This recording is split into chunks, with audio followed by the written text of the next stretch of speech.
Publisher's Notice.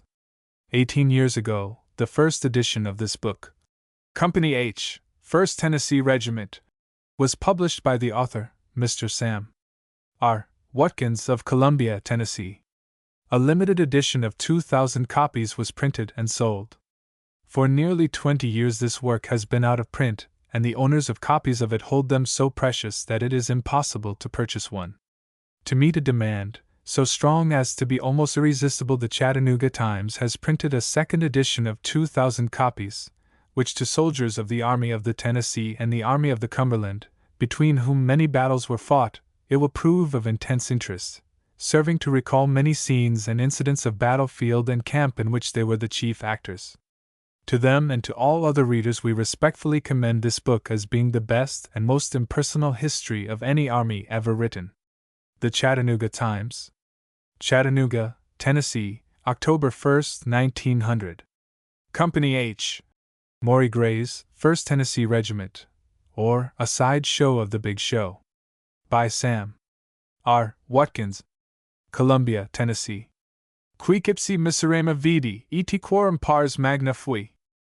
To the memory of my dead comrades of the Maury Grays and the 1st Tennessee Regiment, who died in defense of Southern homes and liberties, also to my living comrades, nearly all of whom shed their blood in defense of the same cause, this book is respectfully dedicated by the author. Chapter 1. Retrospective. We are one and undivided. The Bloody Chasm, 1861. Camp Cheatham on the road, Staunton, Warm Springs, Cheat Mountain, Romney, standing picket on the Potomac. Schwartz and Pfeiffer, the court-martial, the Death Watch, Virginia. Farewell. Chapter 2. Shiloh, Shiloh. Chapter 3. Corinth, Corinth. Roland shot to death, killing a Yankee sharpshooter, Colonel Field, Captain Joe P. Lee. Corinth forsaken. Chapter 4. Tupelo, Tupelo. The court-martial at Tupelo, raiding on roasting ears. Chapter 5. Kentucky. We go into Kentucky. The Battle of Perryville. The retreat out of Kentucky. Knoxville. Sneak I join the cavalry. Chapter 6. Murfreesboro, Murfreesboro. Battle of Murfreesboro. Robbing a dead Yankee. Chapter 7. Shelbyville, Shelbyville. A foot race, eating mussels. Poor Barry Morgan Wright shot to death with musketry. Dave Sublette promoted down Duck River in a canoe. General Olidowski. Chapter 8. Chattanooga. Back to Chattanooga. Am visited by my father out a larking, hanging 2 spies, eating rats, swimming the 10. With roasting ears. Am detailed to go foraging. Please pass the butter. We evacuate Chattanooga. The bull of the woods, the wing of the angel of death.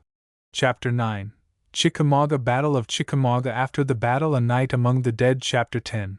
Missionary Ridge, Missionary Ridge. Sergeant Tucker and Jen Wilder. Moccasin Point. Battle of Missionary Ridge. Goodbye, Tom Webb. The rear guard. Chickamauga Station. The Battle of Cat Creek. Ringgold Gap. Chapter 11. Dalton Jen. Joe Johnston takes command.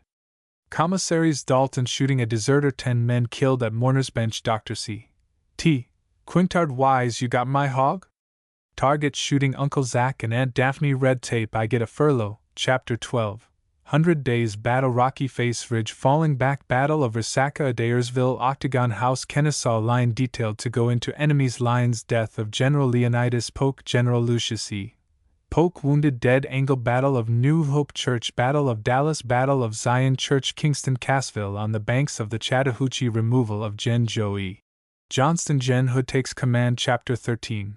Atlanta. Hood strikes, killing a Yankee scout, an old citizen. My friends in army without cavalry. Battle of July 22, 1864. The attack. Am promoted 28th of July at Atlanta. I visit Montgomery, the hospital, the capital. I'm arrested. Those girls, the talisman, the brave captain. How I got back to Atlanta. The death of Tom Tuck's rooster. Old Joe Brown's pets. We go after Stoneman Bellum. LaHale. Death of a Yankee lieutenant. Atlanta forsaken. Chapter 14. Jonesboro. Battle of Jonesboro. Death of Lieutenant John Whitaker. Then comes the farce. Palmetto. Jeff Davis makes a speech. Armistice only in name. A scout. What is this rebel doing here? Look out, boys. Am captured. Chapter 15. Advance into Tennessee. Jen Hood makes a flank movement. We capture Dalton, a man in the well. Tuscumbia en route for Columbia. Chapter 16. Battles in Tennessee. Columbia, a fiasco. Franklin. Nashville. Chapter 17. The surrender. The last act of the drama. Adieu. Chapter 1. Retrospective. We are one and undivided. About 20 years ago, I think it was, I won't be certain though, a man whose name, if I remember correctly, was W.M. L. Yancey, I write only from memory, and this was a long time ago, took a strange and peculiar notion that the sun rose in the east and set in the west, and that the compass pointed north and south. Now, everybody knew at the time that it was but the idiosyncrasy of an unbalanced mind, and that the United States of America had no north, no south, no east, no west. Well, he began to preach the strange doctrine of there being such a thing. He began to have followers. As you know, it matters not how absurd, ridiculous, and preposterous doctrines may be preached, there will be some followers. Well, one man by the name of, I think it was, Rhett, said it out loud. He was told to. SHE. Then another fellow by the name, I remember this one because it sounded like a graveyard, Tomb said so, and he was told to. SHE. Then after a while whole heaps of people began to say that they thought that there was a north and a south, and after a while hundreds and thousands and millions said that there was a south. But they were the persons who lived in the direction that the watercourses run. Now, the people who lived where the watercourses started from came down to see about it, and they said, "Gents, you are very much mistaken. We came over in the Mayflower, and we used to burn witches for saying that the sun rose in the east and set in the west, because the sun neither rises nor sets, the earth simply turns on its axis, and we know, because we are pure, tans." The spokesman of the party was named, I think I remember his name because it always gave me the blues when I heard it, Horace Greeley, and another person by the name of Charles Sumner, said there ain't any north or south, east or west, and you shan't say so either. Now, the other people who lived in the direction that the watercourses run, just raised their bristles and continued saying that there is a north and there is a south. When those at the head of the watercourses come out furiously mad, to coerce those in the direction that watercourses run, and to make them take it back. Well, they went to gouging and biting, to pulling and scratching at a furious rate. One side elected a captain by the name of Jeff Davis, and known as One-Eyed Jeff, and a first lieutenant by the name of Alec Stevens, commonly styled Smart Alec. The other side selected as captain a son of Nancy Hanks, of Bowling Green, and a son of old Bob Lincoln, the rail splitter, and whose name was Abe. Well, after he was elected captain, they elected as first lieutenant an individual of doubtful blood by the name of Hannibal Hamlin, being a descendant of the generation of Ham, the bad son of old Noah, who meant to curse him blue, but overdid the thing, and cursed him black. Well, as I said before, they went to fighting, but old Abe's side got the best of the argument. But in getting the best of the argument they called in all the people and wise men of other nations of the earth, and they, too, said that America had no cardinal points, and that the sun did not rise in the east and set in the west, and that the compass did not point either north or south. Well, then, Captain Jeff Davis's side gave it up and quit, and they, too, went to saying that there is no north, no south, no east, no west. Well, us boys all took a small part in the fracas, and Shep, the prophet, remarked that the day would come when those who once believed that the American continent had cardinal points would be ashamed to own it. That day has arrived. America has no north, no south, no east, no west.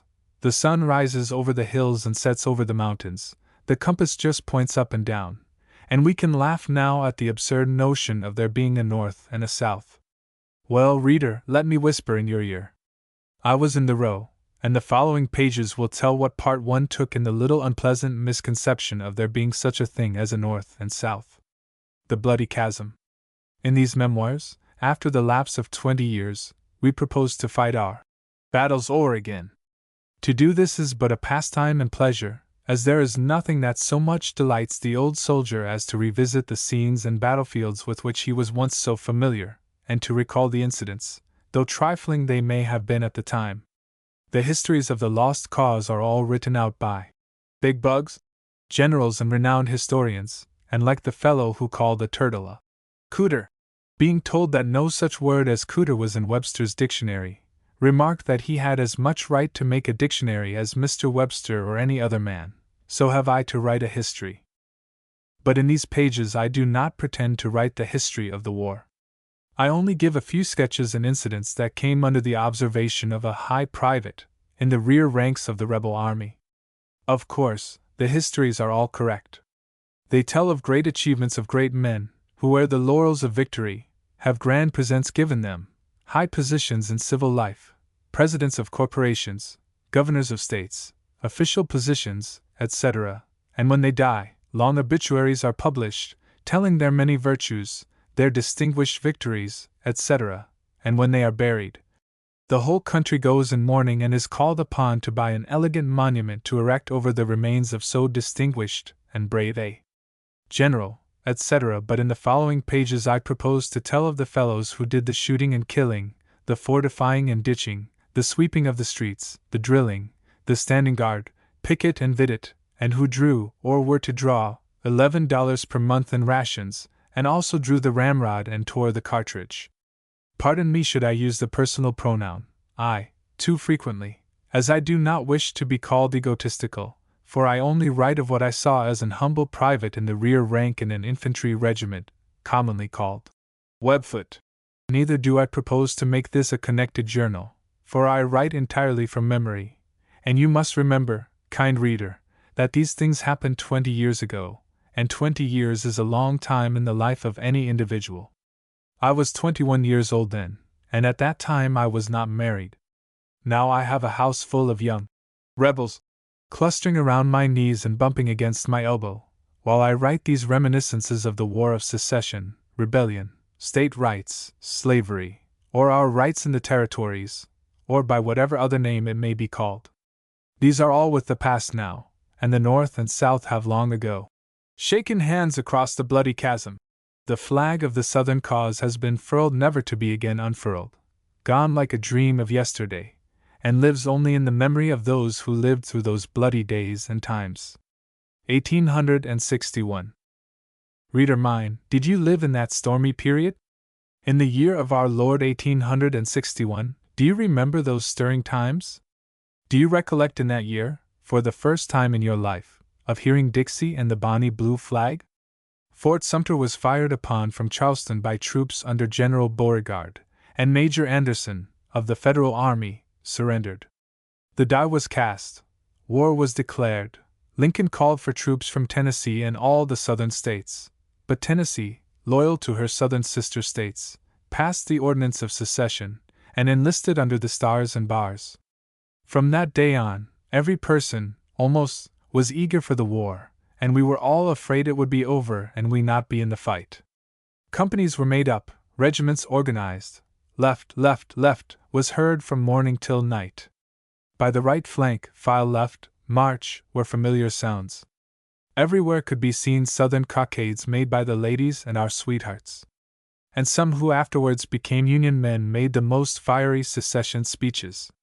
Flags made by the ladies were presented to companies, and to hear the young orators tell of how they would protect that flag, and that they would come back with the flag or come not at all, and if they fell they would fall with their backs to the field and their feet to the foe, would fairly make our hair stand on end with intense patriotism, and we wanted to march right off and whip 20 Yankees.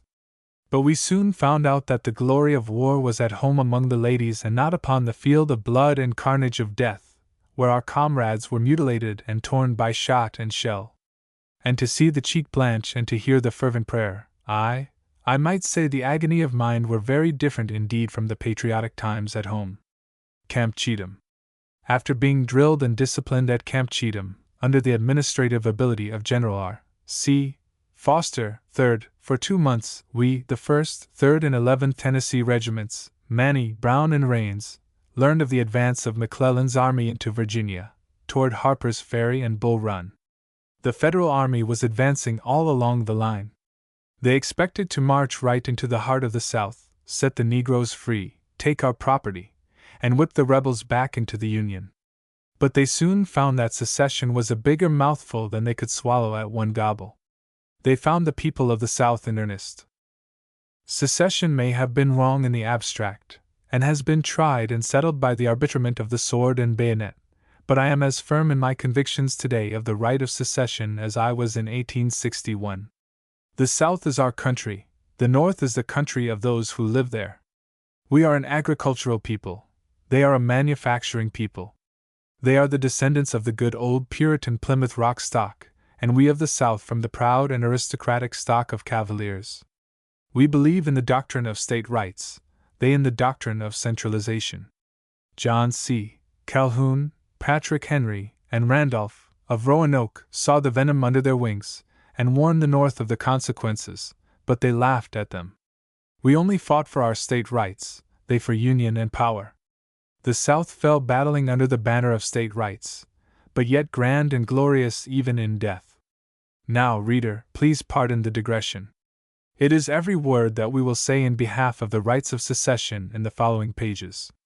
The question has been long ago settled and is buried forever, never in this age or generation to be resurrected. The vote of the regiment was taken, and we all voted to go to Virginia. The Southern Confederacy had established its capital at Richmond. A man by the name of Jackson, who kept a hotel in Maryland, had raised the stars and bars, and a Federal officer by the name of Ellsworth tore it down, and Jackson had riddled his body with buckshot from a double-barreled shotgun. First blood for the South. Everywhere the enemy were advancing, the red clouds of war were booming up everywhere, but at this particular epoch, I refer you to the history of that period.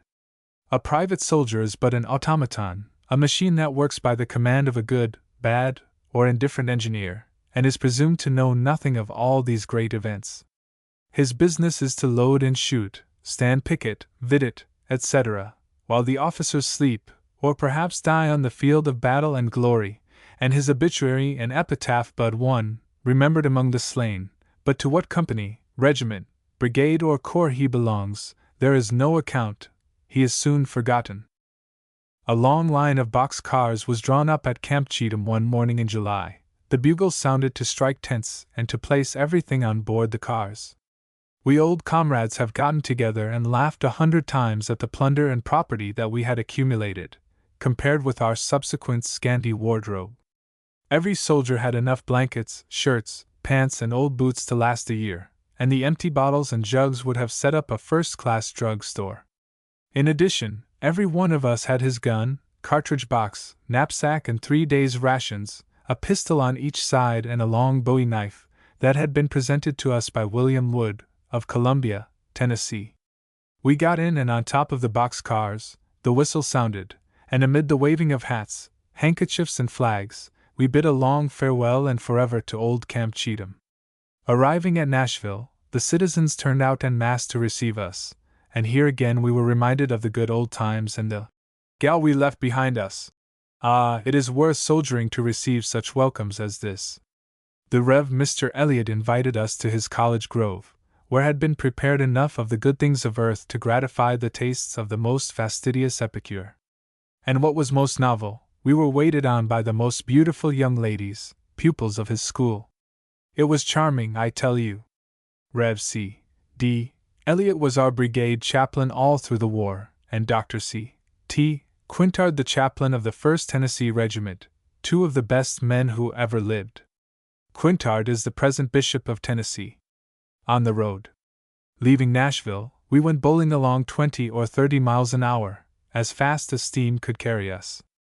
At every town and station citizens and ladies were waving their handkerchiefs and hurrahing for Jeff Davis and the Southern Confederacy.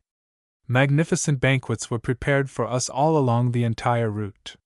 It was one magnificent festival from one end of the line to the other. At Chattanooga, Knoxville, Bristol, Farmville, Lynchburg, everywhere, the same demonstrations of joy and welcome greeted us. Ah, those were glorious times, and you, reader, see why the old soldier loves to live over again that happy period. But the Yankees are advancing on Manassas. July 21st finds us 100 miles from that fierce day's battle. That night, after the battle is fought and won, our train draws up at Manassas Junction. Well, what news? Everyone was wild, nay, frenzied with the excitement of victory, and we felt very much like the boy the calf had run over. We felt that the war was over, and we would have to return home without even seeing a Yankee soldier. Ah, how we envied those that were wounded. We thought at that time that we would have given $1,000 to have been in the battle, and to have had our arms shot off, so we could have returned home with an empty sleeve. But the battle was over, and we left out Staunton. From Manassas our train moved on to Staunton, Virginia. Here we again went into camp, overhauled kettles, pots, buckets, jugs, and tents, and found everything so tangled up and mixed that we could not tell t'other from which. We stretched our tents, and the soldiers once again felt that restraint and discipline which we had almost forgotten en route to this place. But as the war was over now, our captains, colonels, and generals were not hard on the boys. In fact, had begun to electioneer a little for the legislature and for Congress. In fact, some wanted, and were looking forward to the time, to run for governor of Tennessee. Staunton was a big place, whiskey was cheap, and good Virginia tobacco was plentiful, and the currency of the country was gold and silver. The state asylums for the blind and insane were here, and we visited all the places of interest. Here is where we first saw the game called Chuck-a-Luck, afterwards so popular in the army. But I always noticed that Chuck won, and Luck always lost. Faro and roulette were in full blast. In fact, the scum had begun to come to the surface, and Shoddy was the gentleman. By this, I mean that civil law had been suspended. The ermine of the judges had been overridden by the sword and bayonet. In other words, the military had absorbed the civil. Hence the gambler was in his glory. Warm Springs, Virginia. One day while we were idling around camp, June Tucker sounded the assembly, and we were ordered aboard the cars. We pulled out from Millborough. From there we had to foot it to Bath Alum and Warm Springs. We went over the Allegheny Mountains. I was on every march that was ever made by the 1st Tennessee Regiment during the whole war, and at this time I cannot remember of ever experiencing a harder or more fatiguing march. It seemed that mountain was piled upon mountain. No sooner would we arrive at a place that seemed to be the top than another view of a higher, and yet higher mountain would rise before us. From the foot to the top of the mountain the soldiers lined the road, broken down and exhausted. First one blanket was thrown away, and then another, now and then a good pair of pants, old boots and shoes, Sunday hats, pistols and bowie knives strewed the road. Old bottles and jugs and various and sundry articles were lying pell-mell everywhere. Up and onward and upward we pulled and toiled, until we reached the very top, when there burst upon our view one of the grandest and most beautiful landscapes we ever beheld.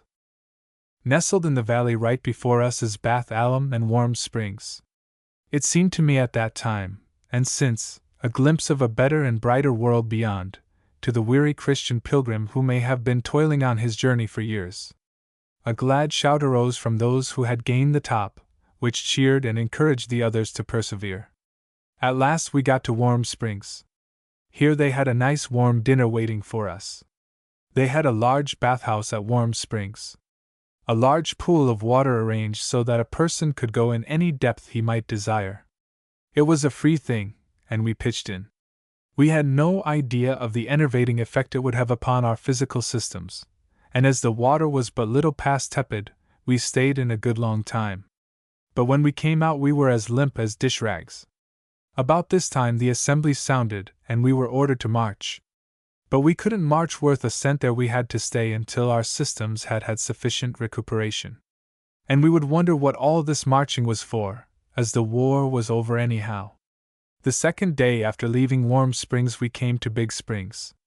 It was in the month of August, and the biggest white frost fell that I ever saw in winter. The Yankees were reported to be in close proximity to us, and Captain Field with a detail of 10 men was sent forward on the scout. I was on the detail, and when we left camp that evening, it was dark and dreary and drizzling rain. After a while the rain began to come down harder and harder, and every one of us was wet and drenched to the skin, guns, cartridges, and powder. The next morning about daylight, while standing videt, I saw a body of 25 or 30 Yankees approaching, and I raised my gun for the purpose of shooting, and pulled down, but the cap popped. They discovered me and popped 3 or 4 caps at me. Their powder was wet also. Before I could get on a fresh cap, Captain Field came running up with his 7-shooting rifle, and the first fire he killed a Yankee. They broke and run. Captain Field did all the firing, but every time he pulled down he brought a Yankee. I have forgotten the number that he did kill, but if I am not mistaken it was either 20 or 21, for I remember the incident was in almost every Southern paper at that time, and the general comments were that one Southern man was equal to 20 Yankees.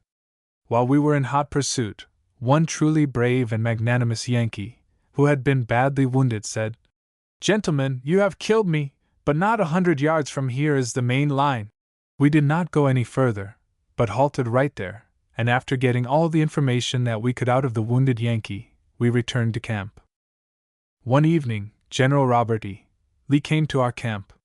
He was a fine-looking gentleman, and wore a mustache. He was dressed in blue cottonade and looked like some good boy's grandpa. I felt like going up to him and saying good evening, Uncle Bob. I am not certain at this late day that I did not do so. I remember going up mighty close and sitting there and listening to his conversation with the officers of our regiment. He had a calm and collected air about him, his voice was kind and tender, and his eye was as gentle as a dove's.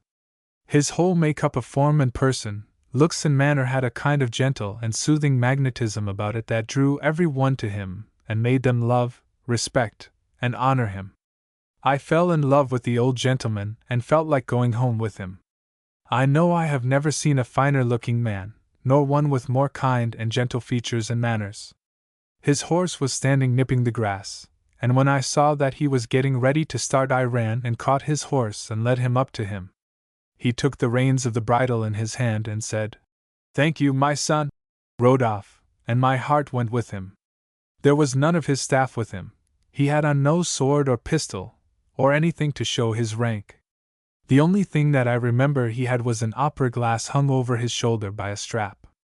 Leaving Big Springs, we marched on day by day, across Greenbrier and Gauley rivers to Huntersville, a little but sprightly town hid in the very fastnesses of the mountains.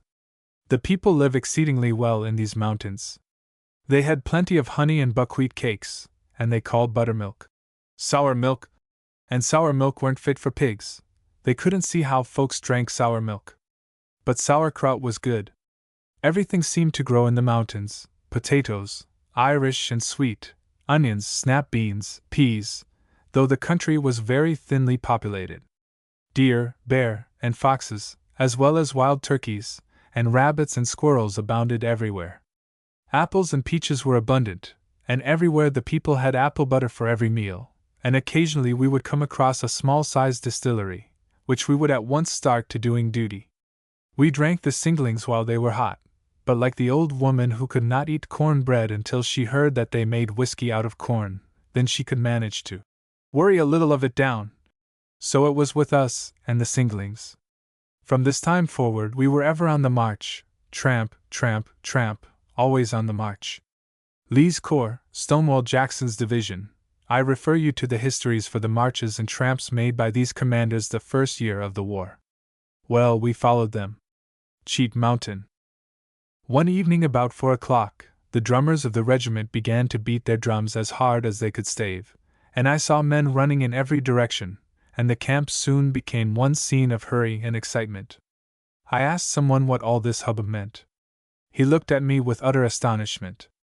I saw soldiers running to their tents and grabbing their guns and cartridge boxes and hurry out again, the drums still rolling and rattling. I asked several other fellows what in the dickens did all this mean. Finally one fellow, who seemed scared almost out of his wits, answered between a wail and a shriek.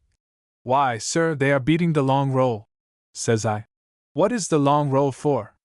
"The long roll, man, the long roll! Get your gun, they are beating the long roll!" This was all the information that I could get. It was the first, last, and only long roll that I ever heard. But then everything was new, and Colonel Manny, ever prompt, ordered the assembly. Without any command or bugle sound, or anything, every soldier was in his place. Tents, knapsacks, and everything was left indiscriminately. We were soon on the march, and we marched on and on and on. About night it began to rain. All our blankets were back in camp, but we were expected every minute to be ordered into action. That night we came to Mingo Flats. The rain still poured. We had no rations to eat and nowhere to sleep. Some of us got some fence rails and piled them together and worried through the night as best we could. The next morning we were ordered to march again, but we soon began to get hungry, and we had about half halted and about not halted at all. Some of the boys were picking blackberries. The main body of the regiment was marching leisurely along the road, when bang, de bong, bang, and a volley of buck and ball came hurling right through the two advance companies of the regiment, companies H and K. We had marched into a Yankee ambuscade. All at once everything was a scene of consternation and confusion. No one seemed equal to the emergency. We did not know whether to run or stand, when Captain Field gave the command to fire and charge the bushes. We charged the bushes and saw the Yankees running through them, and we fired on them as they retreated. I do not know how many Yankees were killed, if any. Our company, H, had one man killed, Pat Hanley, an Irishman, who had joined our company at Chattanooga. Hugh Paget and Dr. Hooper, and perhaps one or two others, were wounded. After the fighting was over, where, oh where, was all the fine rigging heretofore on our officers? They could not be seen. Corporals, sergeants, lieutenants, captains, all had torn all the fine lace off their clothing. I noticed that at the time and was surprised and hurt. I asked several of them why they had torn off the insignia of their rank, and they always answered, "Humph, you think that I was going to be a target for the Yankees to shoot at?"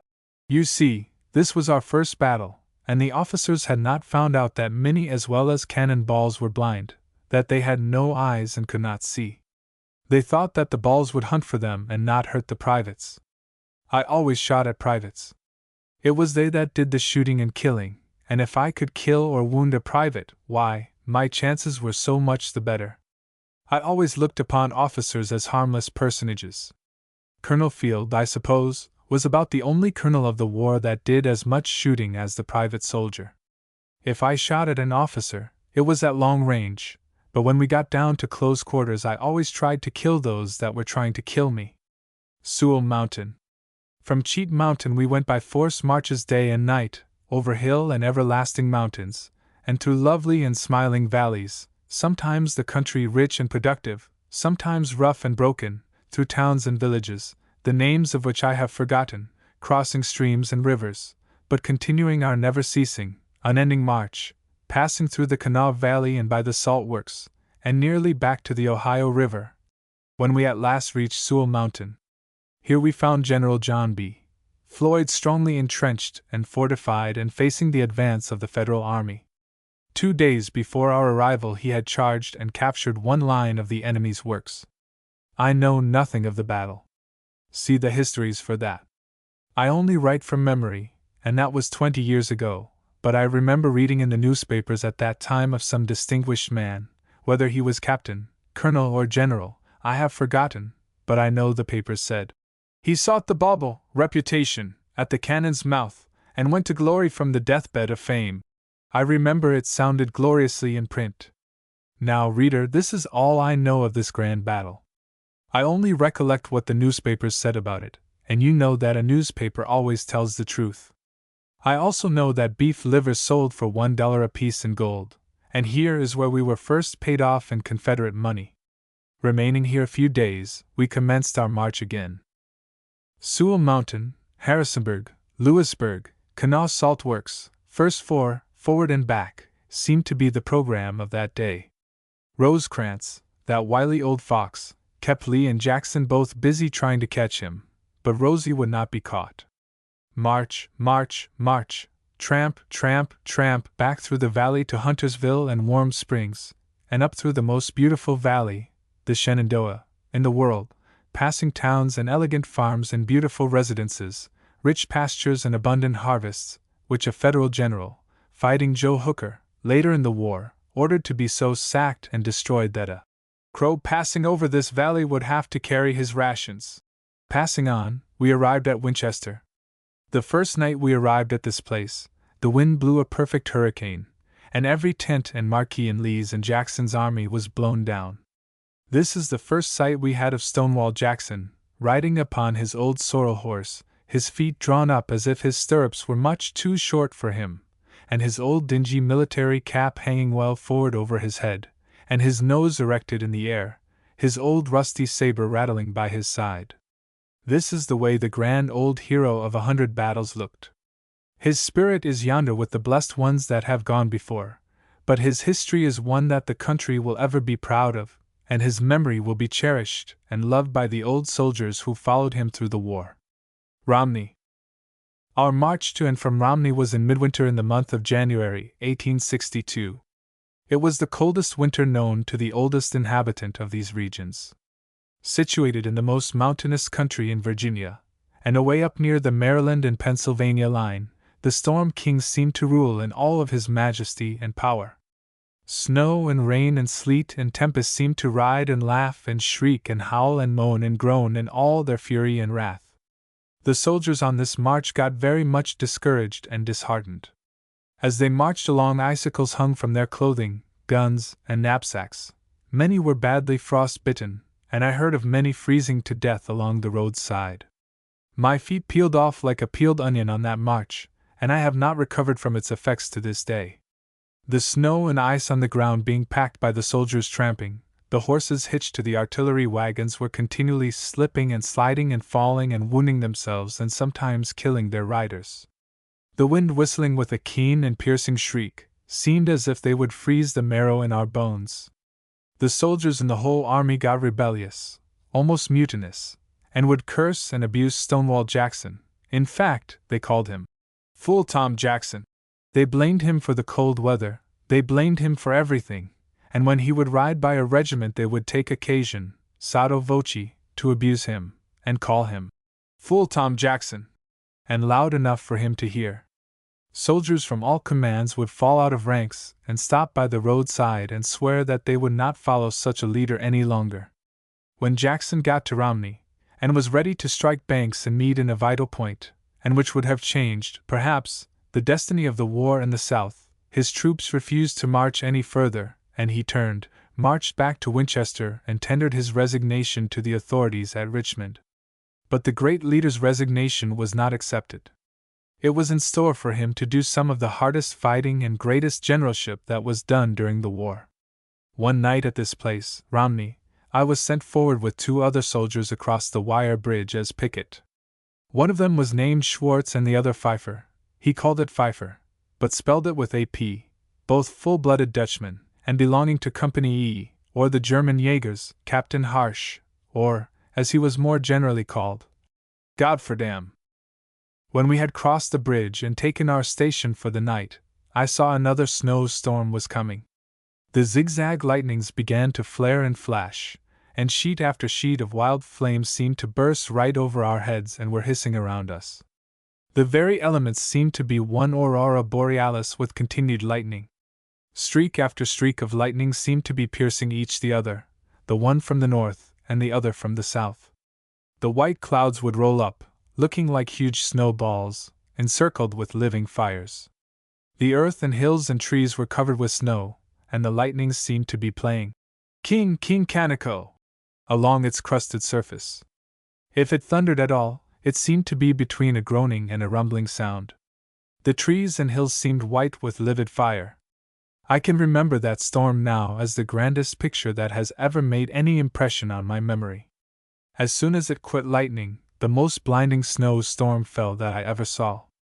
It fell so thick and fast that I got hot. I felt like pulling off my coat. I was freezing. The wind sounded like sweet music. I felt grand, glorious, peculiar. Beautiful things began to play and dance around my head, and I supposed I must have dropped to sleep or something, when I felt Schwartz grab me, and give me a shake, and at the same time raised his gun and fired, and yelled out at the top of his voice, "Here is your mule!" The next instant a volley of mini balls was scattering the snow all around us. I tried to walk, but my pants and boots were stiff and frozen, and the blood had ceased to circulate in my lower limbs. But Schwartz kept on firing, and at every fire he would yell out, "Here is your mule!" Pfeiffer could not speak English, and I reckon he said, "Here is your mule," in Dutch. About the same time we were hailed from 3 Confederate officers, at full gallop right toward us, not to shoot. And as they galloped up to us and thundered right across the bridge, we discovered it was Stonewall Jackson and 2 of his staff. At the same time the Yankee cavalry charged us, and we, too, ran back across the bridge. Standing picket on the Potomac. Leaving Winchester, we continued up the valley. The night before the attack on Bath or Berkeley Springs, there fell the largest snow I ever saw. Stonewall Jackson had 17,000 soldiers at his command. The Yankees were fortified at Bath. An attack was ordered. Our regiment marched upon top of a mountain overlooking the movements of both armies in the valley below. About 4 o'clock one grand charge and rush was made, and the Yankees were routed and skedaddled. By some circumstance or other, Lieutenant J. Lee Bullock came in command of the 1st Tennessee Regiment. But Lee was not a graduate of West Point, you see. The Federals had left some spiked batteries on the hillside, as we were informed by an old citizen, and Lee, anxious to capture a battery, gave the new and peculiar command of, "Soldiers, you are ordered to go forward and capture a battery. Just pirouette up that hill. Pirouette, march! Forward, men, pirouette carefully." The boys pirouetted, as best they could. It may have been a new command, and not laid down in Hardee's or Scott's tactics, but Lee was speaking plain English, and we understood his meaning perfectly.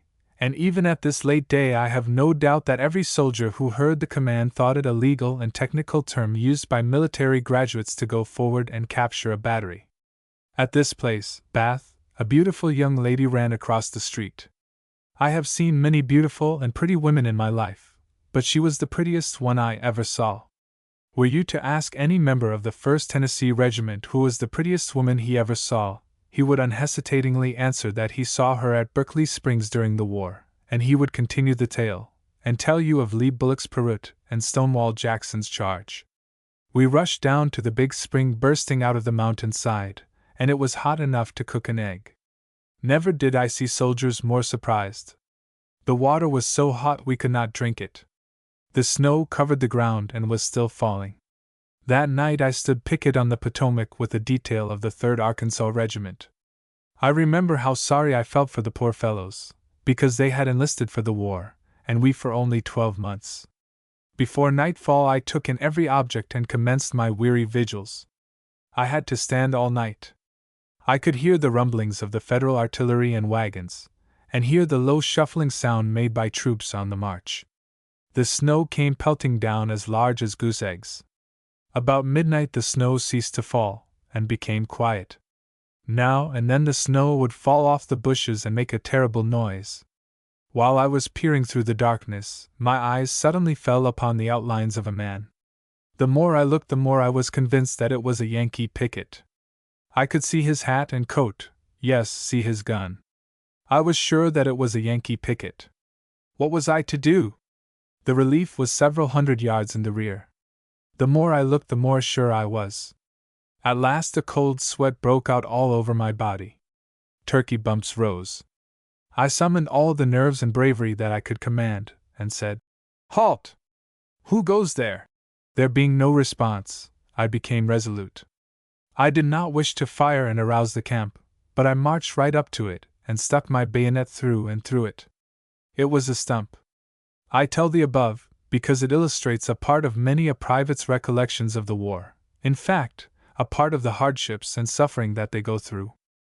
One secret of Stonewall Jackson's success was that he was such a strict disciplinarian. He did his duty himself and was ever at his post, and he expected and demanded of everybody to do the same thing. He would have a man shot at the drop of a hat, and drop it himself. The first army order that was ever read to us after being attached to his corps was the shooting to death by musketry of 2 men who had stopped on the battlefield to carry off a wounded comrade. It was read to us in line of battle at Winchester, Schwartz and Pfeiffer. At Valley Mountain the finest and fattest beef I ever saw was issued to the soldiers, and it was the custom to use tallow for lard. Tallow made good shortening if the biscuits were eaten hot, but if allowed to get cold they had a strong taste of tallow in their flavor that did not taste like the flavor of vanilla or lemon in ice cream and strawberries, and biscuits fried in tallow were something upon the principle of possum and sweet potatoes. Well, Pfeiffer had got the fat from the kidneys of 2 hindquarters and made a cake of tallow weighing about 25 pounds. He wrapped it up and put it carefully away in his knapsack. When the assembly sounded for the march, Pfeiffer strapped on his knapsack. It was pretty heavy, but Pfeiffer was well-heeled. He knew the good frying he would get out of that 25 pounds of nice fat tallow, and he was willing to tug and toil all day over a muddy and sloppy road for his anticipated hot tallow gravy for supper. We made a long and hard march that day, and about dark went into camp. Fires were made up and water brought, and the soldiers began to get supper. Pfeiffer was in a good humor. He went to get that 25 pounds of good, nice, fat tallow out of his knapsack, and on opening it, lo and behold, it was a rock that weighed about 30 pounds. Pfeiffer was struck dumb with amazement. He looked bewildered, even silly. I do not think he cursed, because he could not do the subject justice. He looked at that rock with the death stare of a doomed man. But he suspected Schwartz. He went to Schwartz's knapsack, and there he found his cake of tallow. He went to Schwartz and would have killed him had not soldiers interfered and pulled him off by main force.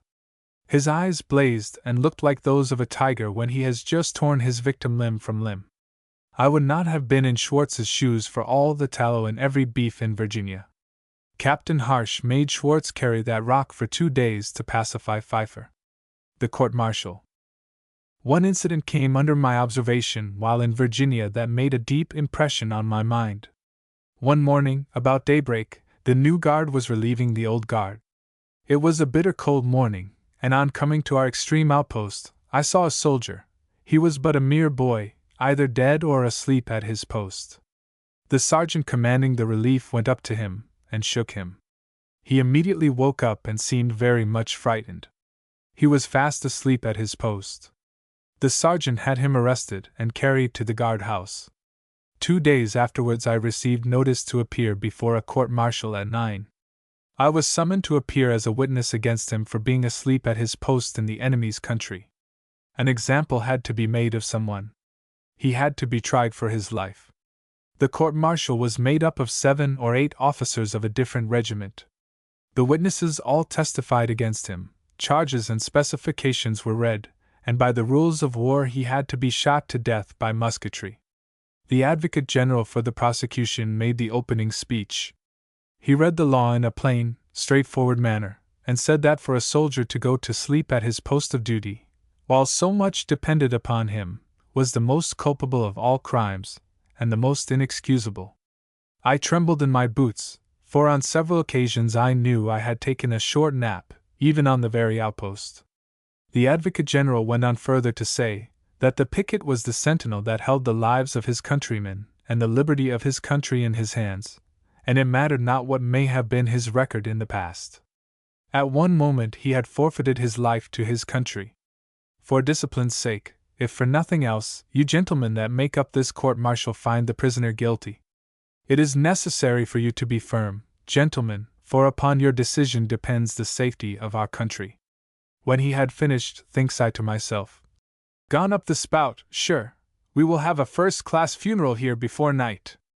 Well, as to the lawyer who defended him, I cannot now remember his speeches, but he represented a fair-haired boy leaving his home and family, telling his father and aged mother and darling little sister farewell, and spoke of his proud step, though a mere boy, going to defend his country and his loved ones, but at one weak moment, when nature, tasked and taxed beyond the bounds of human endurance, could stand no longer.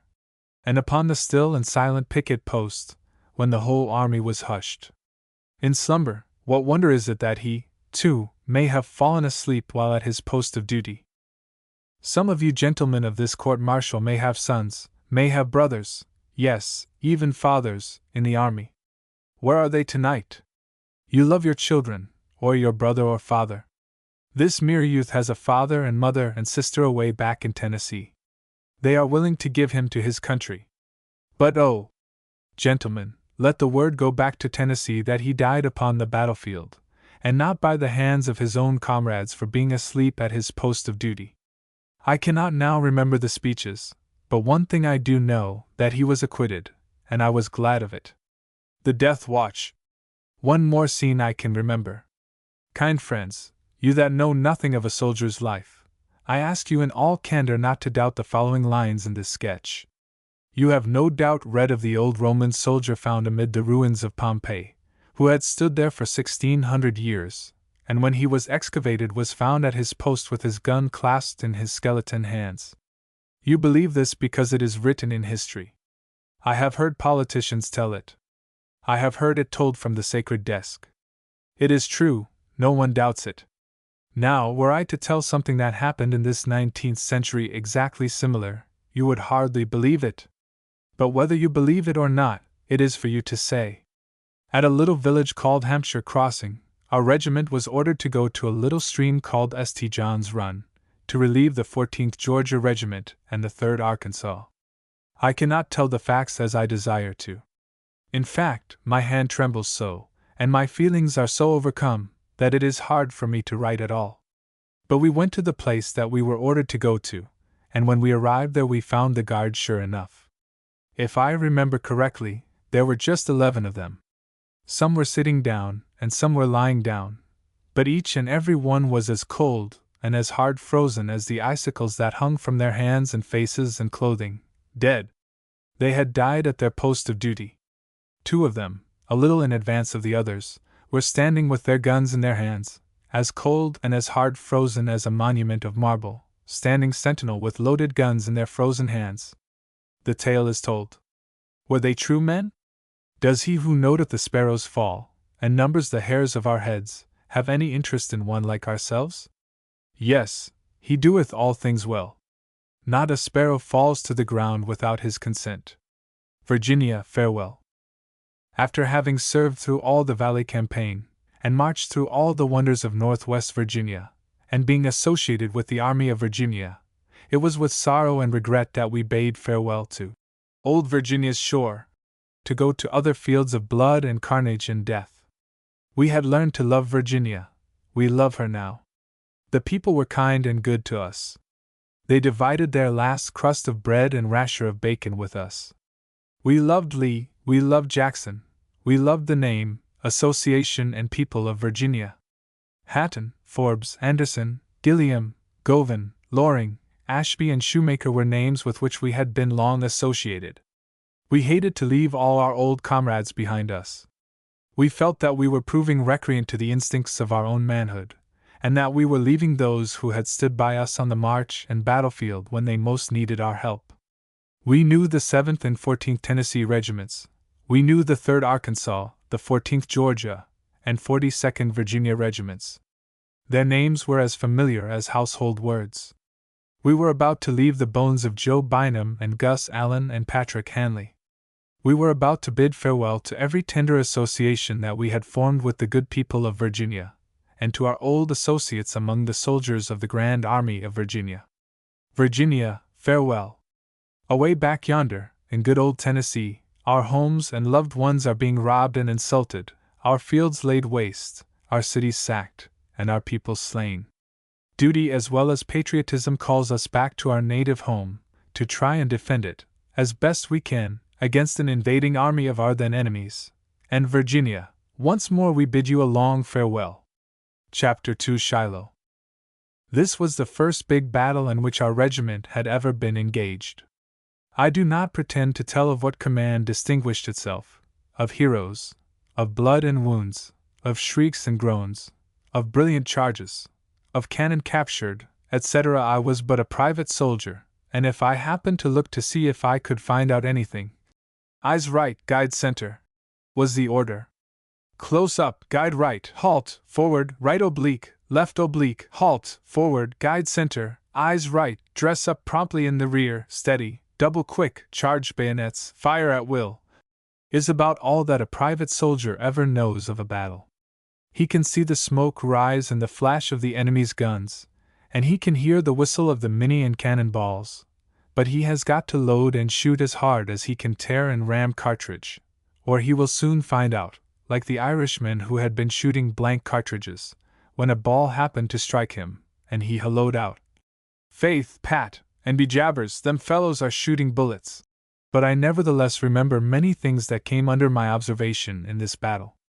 I remember a man by the name of Smith stepping deliberately out of the ranks and shooting his finger off to keep out of the fight, of another poor fellow who was accidentally shot and killed by the discharge of another person's gun, and of others suddenly taken sick with colic. Our regiment was the advance guard on Saturday evening, and did a little skirmishing, but General Gladden's brigade passed us and assumed a position in our immediate front. About daylight on Sunday morning, Chalmers' brigade relieved Gladden's. As Gladden rode by us, a courier rode up and told him something. I do not know what it was, but I heard Gladden say, "Tell General Bragg that I have as keen a scent for Yankees as General Chalmers has."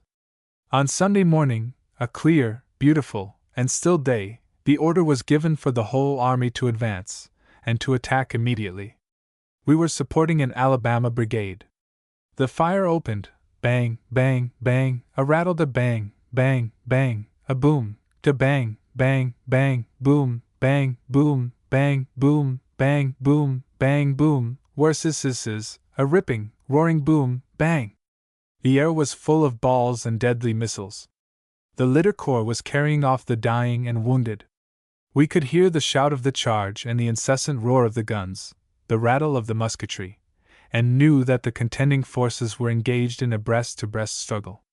But cheering news continued to come back. Every one who passed would be hailed with, "Well, what news from the front?" "Well, boys, we are driving 'em.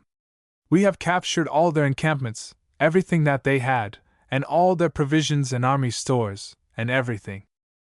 As we were advancing to the attack and to support the Alabama brigade in our front, and which had given way and were stricken with fear, some of the boys of our regiment would laugh at them, and ask what they were running for, and would commence to say, "Flicker!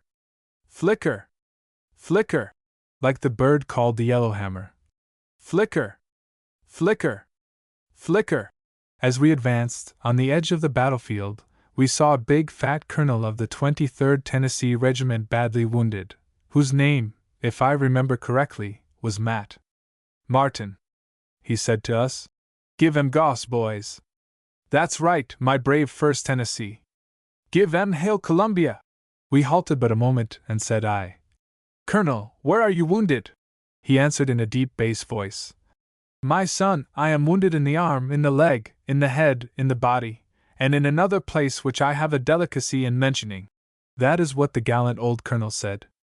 Advancing a little further on, we saw General Albert Sidney Johnson surrounded by his staff and Governor Harris, of Tennessee. We saw some little commotion among those who surrounded him, but we did not know at the time that he was dead. The fact was kept from the troops. About noon a courier dashed up and ordered us to go forward and support General Bragg's center. We had to pass over the ground where troops had been fighting all day. I had heard and read of battlefields, seen pictures of battlefields, of horses and men, of cannon and wagons, all jumbled together, while the ground was strewn with dead and dying and wounded, but I must confess that I never realized the pomp and circumstance of the thing called glorious war until I saw this. Men were lying in every conceivable position, the dead lying with their eyes wide open, the wounded begging piteously for help, and some waving their hats and shouting to us to go forward. It all seemed to me a dream. I seemed to be in a sort of haze, when sizz, the mini balls from the Yankee line began to whistle around our ears, and I thought of the Irishman when he said, "Sure enough, those fellows are shooting bullets." Down would drop first one fellow and then another, either killed or wounded, when we were ordered to charge bayonets. I had been feeling mean all the morning as if I had stolen a sheep, but when the order to charge was given, I got happy. I felt happier than a fellow does when he professes religion at a big Methodist camp meeting. I shouted. It was fun then. Everybody looked happy. We were crowding them. One more charge, then their lines waver and break. They retreat in wild confusion. We were jubilant, we were triumphant. Officers could not curb the men to keep in line. Discharge after discharge was poured into the retreating line. The Federal dead and wounded covered the ground. When in the very midst of our victory, here comes an order to halt. What? Halt after today's victory? Sidney Johnson killed, General Gladden killed, and a host of generals and other brave men killed, and the whole Yankee army in full retreat. These 4 letters, HALT, oh, how harsh they did break upon our ears. The victory was complete, but the word halt turned victory into defeat. The soldiers had passed through the Yankee camps and saw all the good things that they had to eat in their sutlers' stores and officers' marquees, and it was but a short time before every soldier was rummaging to see what he could find. The harvest was great, and the laborers were not few. The Negro boys, who were with their young masters as servants, got rich. Greenbacks were plentiful, good clothes were plentiful, rations were not in demand. The boys were in clover. This was Sunday. On Monday the tide was reversed. Now, those Yankees were whipped, fairly whipped, and according to all the rules of war they ought to have retreated. But they didn't. Flushed with their victories at Fort Henry and Fort Donelson and the capture of Nashville, and the whole state of Tennessee having fallen into their hands, victory was again to perch upon their banners, for Buell's army, by forced marches, had come to Grant's assistance at the 11th hour. Gunboats and transports were busily crossing Buell's army all of Sunday night. We could hear their boats ringing their bells, and hear the puff of smoke and steam from their boilers. Our regiment was the advance outpost, and we saw the skirmish line of the Federals advancing, and then their main line, and then their artillery. We made a good fight on Monday morning, and I was taken by surprise when the order came for us to retreat instead of advance. But as I said before, reader, a private soldier is but an automaton, and knows nothing of what is going on among the generals, and I am only giving the chronicles of little things and events that came under my own observation as I saw them then, and remember them now. Should you desire to find out more about the battle, I refer you to history. One incident I recollect very well. A Yankee colonel, riding a fine gray mare, was sitting on his horse looking at our advance as if we were on review. Aytch rushed forward and grabbed his horse by the bridle, telling him at the same time to surrender. The Yankee seized the reins, set himself back in the saddle, put the muzzle of his pistol in Aytch's face and fired. About the time he pulled trigger, a stray ball from some direction struck him in the side and he fell off dead, and his horse, becoming frightened, galloped off, dragging him through the Confederate lines. His pistol had missed its aim.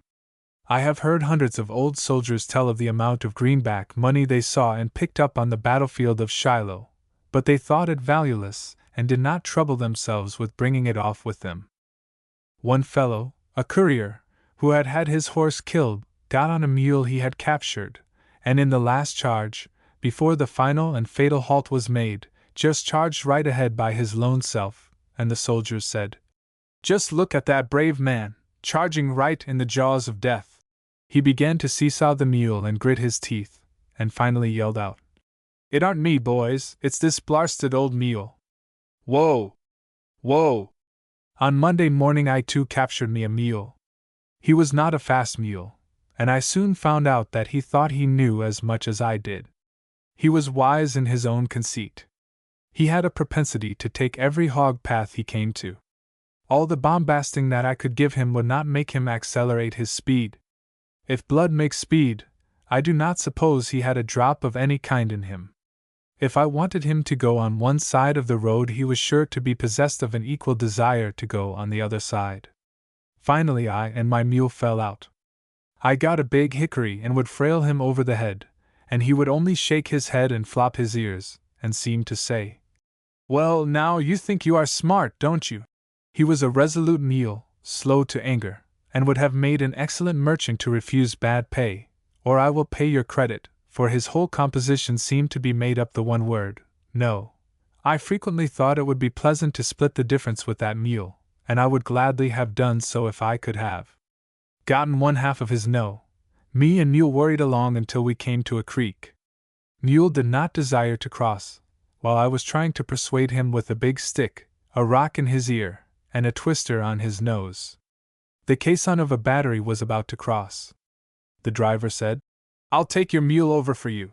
So he got a large 2-inch rope, tied one end around the mule's neck and the other to the caisson, and ordered the driver to whip up. The mule was loath to take to the water. He was no Baptist, and did not believe in immersion, and had his views about crossing streams, but the rope began to tighten, the mule to squeal out his protestations against such villainous proceedings. The rope, however, was stronger than the mule's. No! And he was finally prevailed upon by the strength of the rope to cross the creek. On my taking the rope off, he shook himself and seemed to say, "You think that you are mighty smart folks, but you are a leetle too smart." I gave it up that mule's no was a little stronger than my determination. He seemed to be in deep meditation. I got on him again, when all of a sudden he lifted his head, pricked up his ears, began to champ his bit, gave a little squeal, got a little faster, and finally into a gallop and then a run.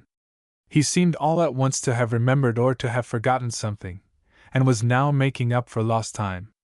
With all my pulling and seesawing and strength, I could not stop him until he brought up with me at Corinth, Mississippi. Chapter 3 Corinth. Well, here we were again, reorganizing, and after our lax discipline on the road to and from Virginia, and after a big battle, which always disorganizes an army, what wonder is it that some men had to be shot, merely for discipline's sake? And what wonder that General Bragg's name became a terror to deserters and evildoers? Men were shot by scores, and no wonder the army had to be reorganized. Soldiers had enlisted for 12 months only, and had faithfully complied with their volunteer obligations. The terms for which they had enlisted had expired, and they naturally looked upon it that they had a right to go home. They had done their duty faithfully and well. They wanted to see their families, in fact, wanted to go home anyhow. War had become a reality. They were tired of it. A law had been passed by the Confederate States Congress called the Conscript Act. A soldier had no right to volunteer and to choose the branch of service he preferred. He was conscripted. From this time until the end of the war, a soldier was simply a machine, a conscript. It was mighty rough on rebels. We cursed the war, we cursed Bragg, we cursed the Southern Confederacy. All our pride and valor had gone, and we were sick of war and the Southern Confederacy. A law was made by the Confederate States Congress about this time allowing every person who owned 20 Negroes to go home. It gave us the blues. We wanted 20 Negroes. Negro property suddenly became very valuable, and there was raised the howl of rich man's war, poor man's fight. The glory of the war, the glory of the South, the glory and the pride of our volunteers had no charms for the conscript. We were directed to re-elect our officers, and the country was surprised to see the sample of a conscript's choice. The conscript had no choice. He was callous, and indifferent whether he had a captain or not. Those who were at first officers had resigned and gone home, because they were officers. The poor private, a contemptible conscript, was left to howl and gnash his teeth. The war might as well have ended then and there. The boys were hacked, nay, whipped. They were shorn of the locks of their glory. They had but one ambition now, and that was to get out of the army in some way or other. They wanted to join the cavalry, or artillery, or home guards, or pioneer corps, or to be yalled dogs, or anything. The average staff officer and courier were always called yalled dogs, and were regarded as non-combatants and a nuisance, and the average private never let one pass without whistling and calling dogs. In fact, the general had to issue an army order threatening punishment for the ridicule hurled at staff officers and couriers. They were looked upon as simply hangers-on, or in other words, as yellow sheep-killing dogs, that if you would say buh at, would yelp and get under their master's heels. Mike Snyder was General George Manny's yalled dog, and I believe here is where Joe Jefferson, in Rip Van Winkle, got the name of Rip's dog Snyder. At all times of day or night you could hear, "We're Hyatt, Hyatt, Hare, Hare, Hugh, Snyder, Whoopee, Hyatt, Whoopee, Snyder, here, here," when a staff officer or courier happened to pass. The reason of this was that the private knew and felt that there was just that much more loading, shooting and fighting for him, and there are the fewest number of instances on record where a staff officer or courier ever fired a gun in their country's cause, and even at this late day, when I hear an old soldier telling of being on some general's staff, I always think of the letter E. In fact, later in the war I was detailed as special courier and staff officer for General Hood, which office I held 3 days. But while I held the office and passing a guard, I always told them I was on Hood's staff, and ever afterwards I made those 3 days' staff business last me the balance of the war. I could pass any guard in the army by using the magic words staff officer. It beat all the countersigns ever invented. It was the open sesame of war and discipline. Their last hope had set. They hated war. To their minds the South was a great tyrant, and the Confederacy a fraud. They were deserting by thousands. They had no love or respect for General Bragg. When men were to be shot or whipped, the whole army was marched to the horrid scene to see a poor trembling wretch tied to a post, and a platoon of 12 men drawn up in line to put him to death, and the hushed command of "Ready, aim, fire!" would make the soldier, or conscript, I should say, loathe the very name of Southern Confederacy. And when some miserable wretch was to be whipped and branded for being absent 10 days without leave, we had to see him kneel down and have his head shaved smooth and slick as a peeled onion, and then stripped to the naked skin. Then a strapping fellow with a big rawhide would make the blood flow and spurt at every lick, the wretch begging and howling like a hound, and then he was branded with a red-hot iron with the letter D on both hips, when he was marched through the army to the music of the Rogue's March. It was enough. None of General Bragg's soldiers ever loved him. They had no faith in his ability as a general. He was looked upon as a merciless tyrant. The soldiers were very scantily fed. Bragg never was a good feeder or commissary general. Rations with us were always scarce. No extra rations were ever allowed to the Negroes who were with us as servants. No coffee or whiskey or tobacco were ever allowed to be issued to the troops. If they obtained these luxuries, they were not from the government. These luxuries were withheld in order to crush the very heart and spirit of his troops. We were crushed. Bragg was the great autocrat. In the mind of the soldier, his word was law. He loved to crush the spirit of his men. The more of a hangdog look they had about them, the better was General Bragg pleased. Not a single soldier in the whole army ever loved or respected him. But he is dead now. Peace to his ashes. We became starved skeletons, naked and ragged rebels. The chronic diarrhea became the scourge of the army. Corinth became one vast hospital. Almost the whole army attended the sick call every morning. All the watercourses went dry, and we used water out of filthy pools. Halleck was advancing. We had to fortify Corinth. A vast army, Grant, Buell, Halleck, Sherman, all were advancing on Corinth. Our troops were in no condition to fight. In fact, they had seen enough of this miserable yet tragic farce. They were ready to ring down the curtain, put out the footlights, and go home. They loved the Union anyhow, and were always opposed to this war. But breathed softly the name of Bragg. It had more terror than the advancing hosts of Halleck's army. The shot and shell would come tearing through our ranks. Every now and then a soldier was killed or wounded, and we thought what magnificent folly. Death was welcome. Halleck's whole army of blue coats had no terror now. When we were drawn up in line of battle, a detail of 1/10 of the army was placed in our rear to shoot us down if we ran. No pack of hounds under the master's lash, or body of penitentiary convicts were ever under greater surveillance. We were tenfold worse than slaves. Our morale was a thing of the past. The glory of war and the pride of manhood had been sacrificed upon Bragg's tyrannical holocaust. But enough of this. Rowland shot to death. One morning I went over to the 23rd Tennessee Regiment on a visit to Captain Gray Armstrong and Colonel Jim Neal, both of whom were glad to see me, as we were old antebellum friends. While at Colonel Neal's marquee I saw a detail of soldiers bring out a man by the name of Rowland, whom they were going to shoot to death with musketry, by order of a court-martial, for desertion. I learned that he had served out the term for which he had originally volunteered, had quit our army and joined that of the Yankees, and was captured with Prentiss Yankee Brigade at Shiloh. He was being hauled to the place of execution in a wagon, sitting on an old gun-box, which was to be his coffin. When they got to the grave, which had been dug the day before, the water had risen in it, and a soldier was bailing it out. Rowland spoke up and said, "Please hand me a drink of that water, as I want to drink out of my own grave so the boys will talk about it when I am dead, and remember Rowland."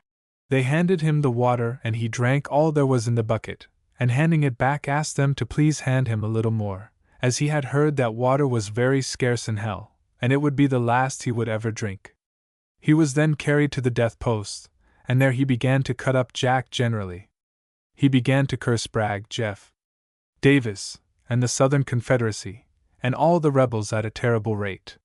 He was simply arrogant and very insulting. I felt that he deserved to die. He said he would show the rebels how a Union man could die. I do not know what all he did say. When the shooting detail came up, he went of his own accord and knelt down at the post. The captain commanding the squad gave the command, "Ready, aim, fire!" and Roland tumbled over on his side. It was the last of Roland, killing a Yankee sharpshooter. In our immediate front, at Corinth, Mississippi, our men were being picked off by sharpshooters, and a great many were killed, but no one could tell where the shots came from. At one particular post it was sure death. Every detail that had been sent to this post for a week had been killed. In distributing the detail, this post fell to Tom Webb and myself. They were bringing off a dead boy just as we went on duty. Colonel George C.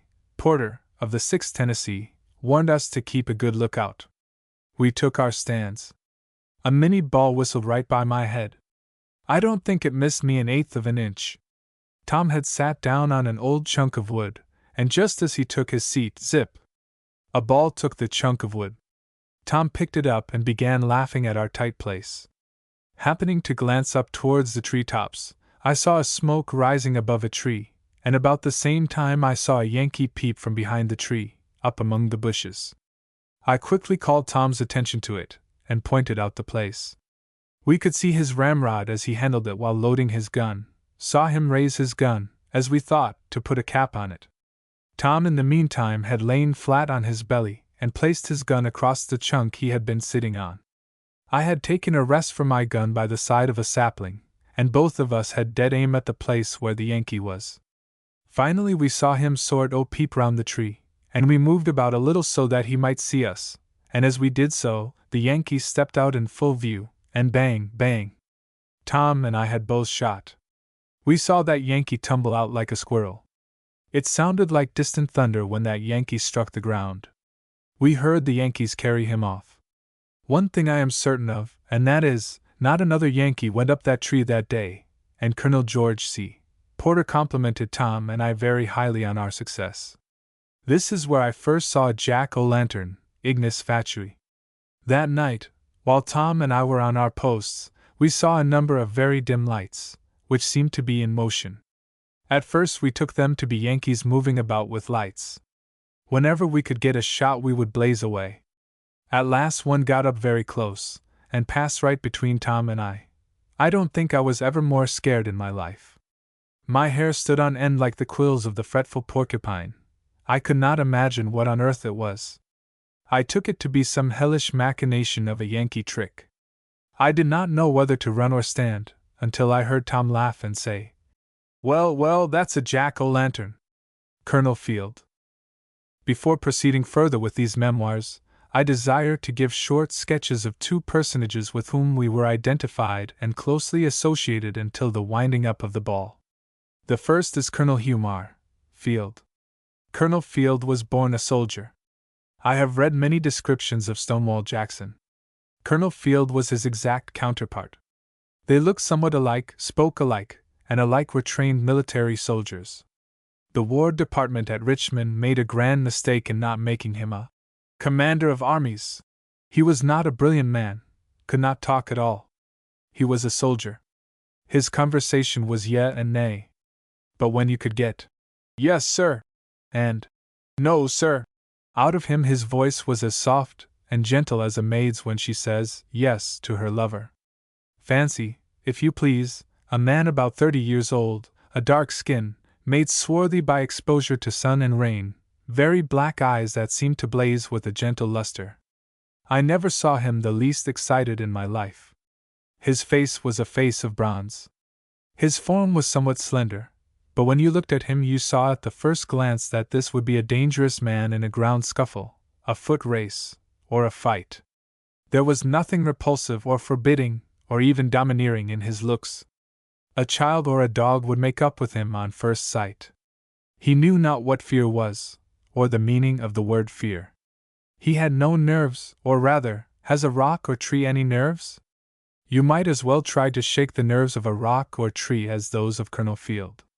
He was the bravest man, I think, I ever knew.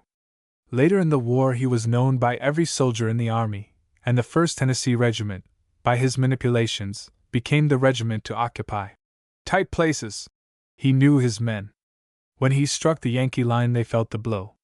He had, himself, set the example, and so trained his regiment that all the armies in the world could not whip it. They might kill every man in it, is true, but they would die game to the last man. His men all loved him. He was no disciplinarian, but made his regiment what it was by his own example. And every day on the march you would see some poor old ragged rebel riding his fine gray mare, and he was walking. Captain Joe P. Lee. The other person I wish to speak of is Captain Joe P. Lee. Captain Henry J. Webster was our regular captain, but was captured while on furlough, sent to a northern prison and died there, and Joe went up by promotion. He was quite a young man, about 21 years old, but as brave as any old Roman soldier that ever lived. Joe's face was ever wreathed in smiles, and from the beginning to the end he was ever at the head of his company. I do not think that any member of the company ever did call him by his title. He was called simply Joe Lee, or more frequently, Black Perch. While on duty he was strict and firm, but off duty he was one of us boys. We all loved and respected him, but everybody knows Joe, and further comment is unnecessary.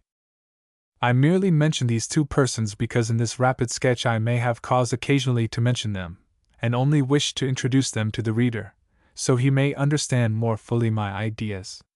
But reader, please remember that I am not writing a history at all, and do not propose in these memoirs to be anybody's biographer.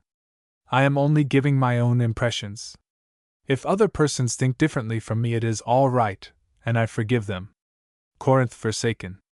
One morning a detail was sent to burn up and destroy all the provisions and army stores, and to blow up the arsenal. The town was in a blaze of fire, and the arsenal was roaring and popping and bellowing like pandemonium turned loose as we marched through Corinth on the morning of the evacuation. We bade farewell to Corinth. Its history was black and dark and damning. No little speck of green oasis ever enlivened the dark recesses of our memory while at this place. It's a desert that lives only in bitter memories. It was but one vast graveyard that entombed the life and spirit of once brave and chivalrous men. We left it to the tender mercies of the Yankees without one tear of sorrow or regret, and bade it farewell forever. Chapter 4 Tupelo. We went into summer quarters at Tupelo. Our principal occupation at this place was playing poker, chuck-a-luck, and cracking graybacks, lice. Every soldier had a brigade of lice on him, and I have seen fellows so busily engaged in cracking them that it reminded me of an old woman knitting. At first the boys would go off in the woods and hide to louse themselves, but that was unnecessary. The ground fairly crawled with lice. Pharaoh's people, when they were resisting old Moses, never enjoyed the curse of lice more than we did. The boys would frequently have a louse race. There was one fellow who was winning all the money. His lice would run quicker and crawl faster than anybody's lice. We could not understand it. If some fellow happened to catch a fierce-looking louse, he would call on Dornan for a race. Dornan would come and always win the stake. The lice were placed in plates. This was the race course, and the first that crawled off was the winner. At last we found out Diaz's trick. He always heated his plate. Billy P. said he had no lice on him. Did you ever look? No. How do you know then? If ignorance is bliss, 'tis folly to be wise, said Billy. Why, there's one crawling on your bosom now. Billy took him and put him back in his bosom and said to the louse, You stay there now. This makes the 4th time I have put you back, and if I catch you out again today I'll martyr you. Billy was philosophic. The death of one louse did not stop the breed. The court-martial at Tupelo. At this place was held the grand court-martial. Almost every day we would hear a discharge of musketry, and knew that some poor, trembling wretch had bid farewell to mortal things here below. It seemed to be but a question of time with all of us as to when we too would be shot. We were afraid to chirp. So far now as patriotism was concerned, we had forgotten all about that, and did not now so much love our country as we feared Bragg. Men were being led to the death stake every day. I heard of many being shot, but did not see but 2 men shot myself.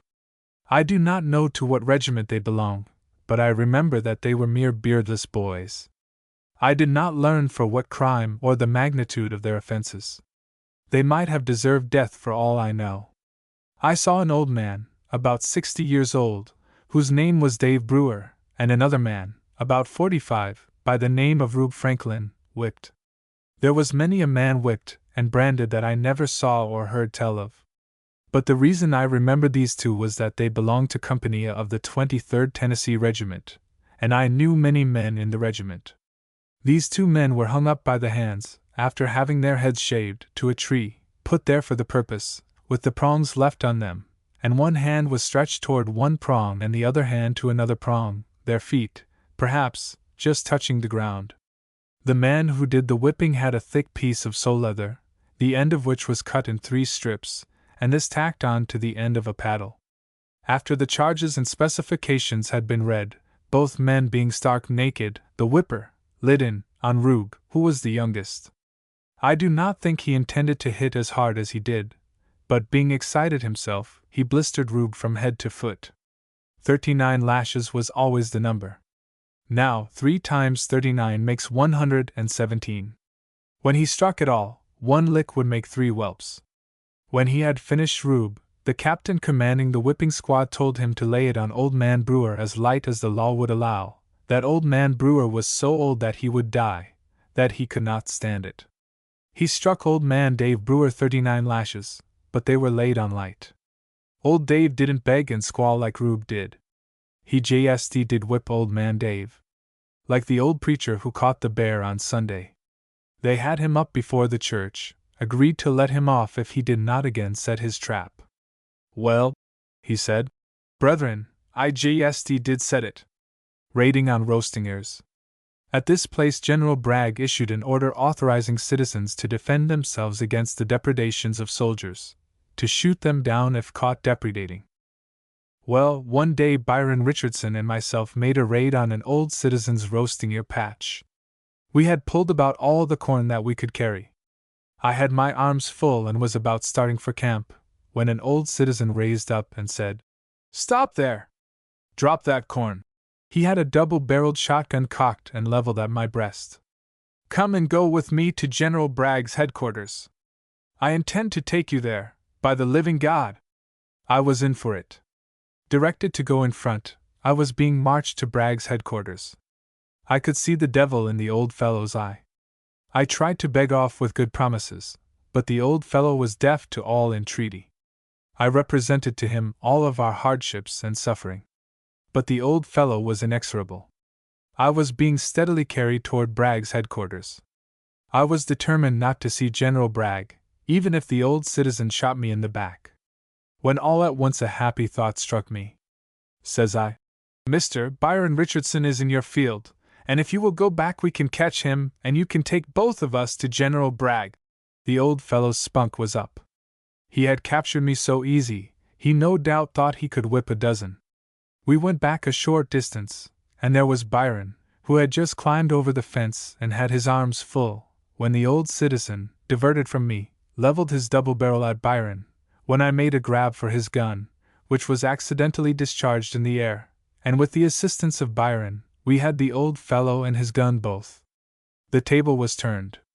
We made the old fellow gather as much as he could carry, and made him carry it nearly to camp, when we dismissed him, a wiser if not a better and richer man. We took his gun and bent it around a black-jack tree. He was at the soldier's mercy. Chapter 5 Kentucky. We go into Kentucky. After being thoroughly reorganized at Tupelo, and the troops had recovered their health and spirits, we made an advance into Kentucky. We took the cars at Tupelo and went to Mobile, from thence across Mobile Bay to Montgomery, Alabama, then to Atlanta, from there to Chattanooga, and then over the mountains afoot to the bluegrass regions of Kentucky, the dark and bloody ground. Please remember, patient reader, that I write entirely from memory. I have no data or diary or anything to go by, and memory is a peculiar faculty.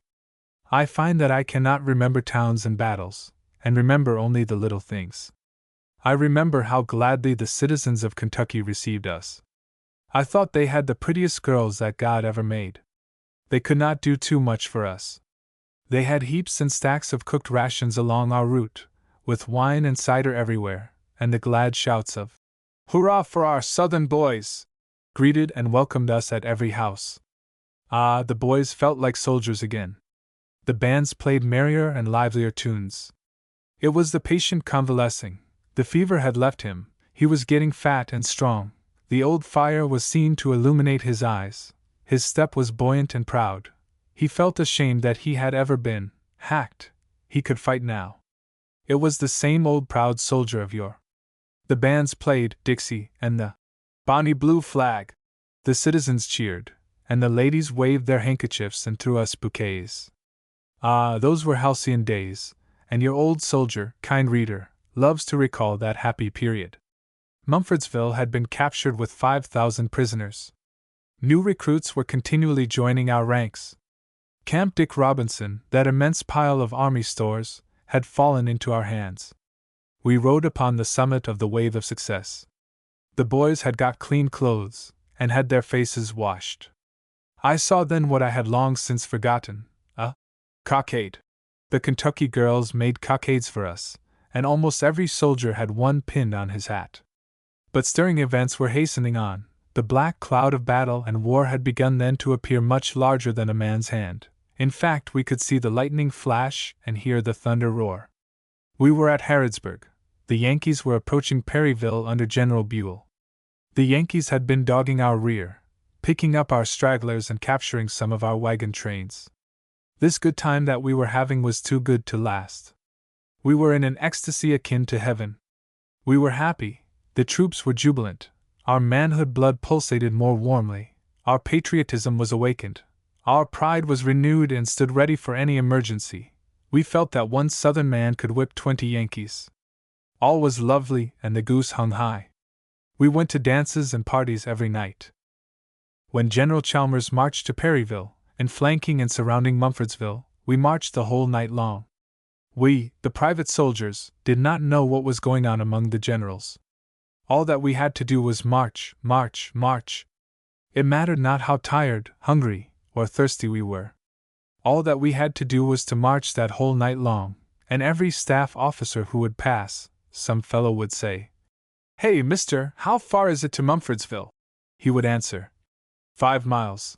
It seemed to me we traveled 100 miles and were always within 5 miles of Mumfordsville. That night we heard a volley of musketry in our immediate front, and did not know what it meant, but soon we came to where a few soldiers had lighted some candles and were holding them over the body of a dead soldier. It was Captain Allison, if I remember rightly, of General Cheatham's staff.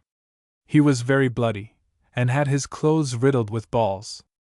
I heard that he rode on in front of the advance guard of our army, and had no doubt discovered the Yankee picket, and came galloping back at full speed in the dark, when our advance guard fired on and killed him.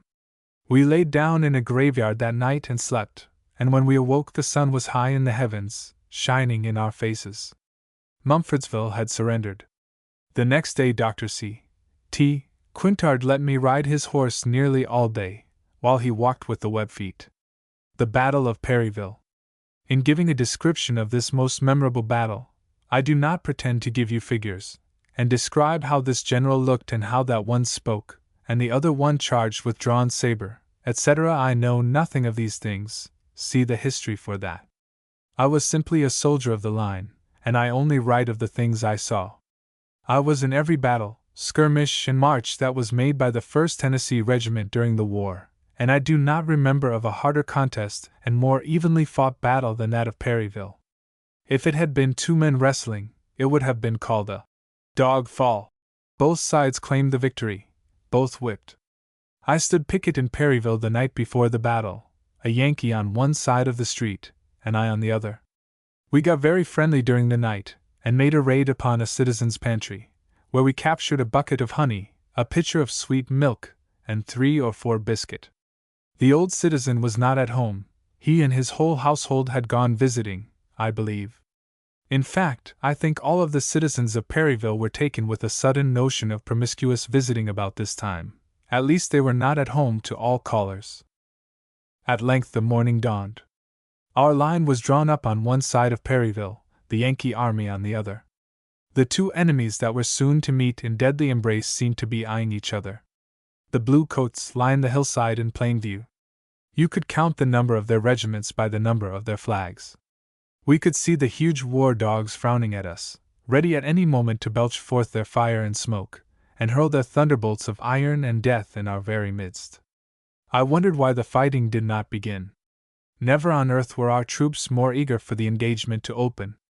The Yankees commenced to march toward their left, and we marched almost parallel to our right, both sides watching each other's maneuvers and movements. It was but the lull that precedes the storm. Colonel Field was commanding our brigade, and Lieutenant Colonel Patterson our regiment. About 12 o'clock, while we were marching through a cornfield, in which the corn had been shocked, they opened their war dogs upon us. The beginning of the end had come. Here is where Captain John F. Wheeles was wounded, and 3 others, whose names I have forgotten. The battle now opened in earnest, and from one end of the line to the other seemed to be a solid sheet of blazing smoke and fire. Our regiment crossed the stream, being preceded by Wharton's Texas Rangers, and we were ordered to attack at once with vigor. Here General Manny's horse was shot. From this moment the battle was a mortal struggle.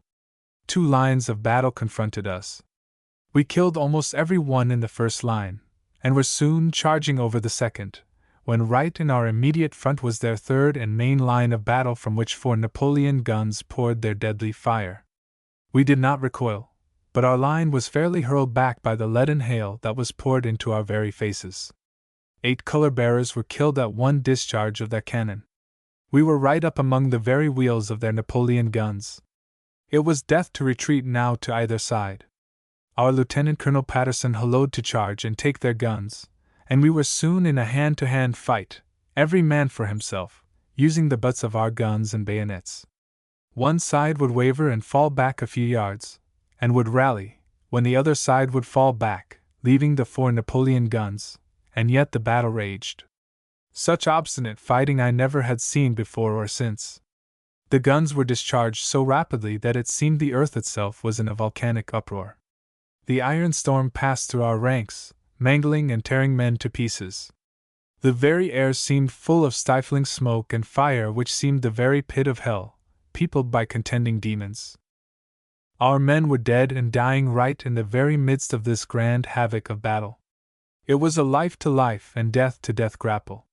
The sun was poised above us, a great red ball sinking slowly in the west, yet the scene of battle and carnage continued. I cannot describe it. The mantle of night fell upon the scene. I do not know which side whipped, but I know that I helped bring off those 4 Napoleon guns that night, though we were mighty easy about it. They were given to Turner's battery of our brigade and had the name of our Lieutenant Colonel Patterson and our color-bearer, Mitchell, both of whom were killed, inscribed on 2 of the pieces. I have forgotten the names inscribed on the other 2 pieces. I saw these very 4 guns surrendered at Missionary Ridge. But of this another time. The Battle of Perryville presented a strange scene. The dead, dying, and wounded of both armies, Confederate and Federal, were blended in inextricable confusion. Now and then a cluster of dead Yankees, and close by a cluster of dead rebels. It was like the Englishman's grog, Alf and Alf. Now, if you wish, kind reader, to find out how many were killed and wounded, I refer you to the histories. I remember one little incident that I laughed at while in the very midst of battle. We were charging through an old citizen's yard, when a big yellow cur dog ran out and commenced snapping at the soldier's legs, they kicking at him to keep him off. The next morning he was lying near the same place, but he was a dead dog. I helped bring off our wounded that night. We worked the whole night. The next morning about daylight a wounded comrade, Sam Campbell, complained of being cold, and asked me to lie down beside him. I did so, and was soon asleep. When I awoke the poor fellow was stiff and cold in death. His spirit had flown to its home beyond the skies. After the battle was over, John T. Tucker, Scott Stevens, A.S. Horsley, and I were detailed to bring off our wounded that night, and we helped to bring off many a poor dying comrade, Joe Thompson, Billy Bond, Byron Richardson, the 2 Allen boys, brothers, killed side by side, and Colonel Patterson, who was killed standing right by my side. He was first shot through the hand, and was wrapping his handkerchief around it, when another ball struck and killed him. I saw W. J. Wittern, then a stripling boy of 15 years of age, fall, shot through the neck and collarbone. He fell apparently dead, when I saw him all at once jump up, grab his gun and commence loading and firing, and I heard him say, "D.N.M. I'll fight him as long as I live." We thought he was killed, but he is living yet. We helped bring off a man by the name of Hodge, with his under jaw shot off, and his tongue lolling out. We brought off Captain Lute B. Irvine. Lute was shot through the lungs and was vomiting blood all the while, and begging us to lay him down and let him die. But Lute is living yet. Also, Lieutenant Waldridge, with both eyes shot out. I found him rambling in a briar patch. About 50 members of the Rock City Guards were killed and nearly 100 wounded. They were led by Captains W. D. Kelly, Wheeless, and Steele. Lieutenant Thomas H. Manny was badly wounded. I saw dead on the battlefield a Federal general by the name of Jackson. It was his brigade that fought us so obstinately at this place, and I did hear that they were made up in Kentucky. Colonel Field, then commanding our brigade, and on his fine gray mare, rode up almost face to face with General Jackson before he was killed, and Colonel Field was shooting all the time with his 7-shooting rifle. I cannot tell the one half, or even remember at this late date, the scenes of blood and suffering that I witnessed on the battlefield of Perryville. But its history, like all the balance, has gone into the history of the war, and it has been 20 years ago, and I write entirely from memory. I remember Lieutenant Joe P. Lee and Captain W. C. Flournoy standing right at the muzzle of the Napoleon guns, and the next moment seemed to be enveloped in smoke and fire from the discharge of the cannon. When the regiment recoiled under the heavy firing and at the first charge, Billy Webster and I stopped behind a large oak tree and continued to fire at the Yankees until the regiment was again charging upon the 4 Napoleon guns, heavily supported by infantry. We were not more than 20 paces from them, and here I was shot through the hat and cartridge box. I remember this, because at that time Billy and I were in advance of our line, and whenever we saw a Yankee rise to shoot, we shot him. And I desire to mention here that a braver or more noble boy was never created on earth than was Billy Webster. Everybody liked him. He was the flower and chivalry of our regiment. His record as a brave and noble boy will ever live in the hearts of his old comrades that served with him in Company H. He is up yonder now, and we shall meet again. In these memoirs I only tell what I saw myself, and in this way the world will know the truth. Now, citizen, let me tell you what you never heard before, and this is this. There were many men with the rank and pay of general, who were not generals. There were many men with the rank and pay of privates who would have honored and adorned the name of general. Now, I will state further that a private soldier was a private. It mattered not how ignorant a corporal might be, he was always right. It mattered not how intelligent the private might be, and so on up. The sergeant was right over the corporal, the sergeant major over the sergeant, the lieutenant over him, and the captain over him, and the major over him, and the colonel over him, and the general over him, and so on up to Jeff Davis. You see, a private had no right to know anything, and that is why generals did all the fighting, and that is today why generals and colonels and captains are great men. They fought the battles of our country. The privates did not. The generals risked their reputation, the private soldier his life. No one ever saw a private in battle. His history would never be written. It was the generals that everybody saw charge such and such, with drawn saber, his eyes flashing fire, his nostrils dilated, and his clarion voice ringing above the din of battle. In a horn, over the left. Bill Johns and Marsh Pinkard would have made generals that would have distinguished themselves and been an honor to the country. I know today many a private who would have made a good general. I know of many a general who was better fitted to be excused from detail and fights, to hang around a camp and draw rations for the company. A private had no way to distinguish himself. He had to keep in ranks, either in a charge or a retreat. But now, as the generals and colonels fill all the positions of honor and emoluments, the least I say, the better. The retreat out of Kentucky. From Perryville we went to Camp Dick Robinson and drew 3 days' rations, and then set fire to and destroyed all those great deposits of army stores which would have supplied the South for a year. We ate those rations and commenced our retreat out of Kentucky with empty haversacks and still emptier stomachs. We supposed our general and commissaries knew what they were doing, and at night we would again draw rations, but we didn't. The Yankee cavalry are worrying our rear guards. There is danger of an attack at any moment. No soldier is allowed to break ranks. We thought, well, surely we will draw rations tonight. But we didn't. We are marching for Cumberland Gap. The country has long ago been made desolate by the alternate occupation of both armies. There are no provisions in the country. It has long since been laid waste. We wanted rations, but we did not get them. Fourth day out, Cumberland Gap in the distance, a great indenture in the ranges of Cumberland Mountains. The scene was grand. But grand scenery had but little attraction for a hungry soldier. Surely we would get rations at Cumberland Gap. Toil on up the hill, and when halfway up the hill, halt! March back down to the foot of the hill to defend the cavalry. I was hungry. A cavalryman was passing our regiment with a pile of scorched dough on the pommel of his saddle. Says I, halt! I am going to have a paddock of that bread. Don't give it to him! Don't give it to him!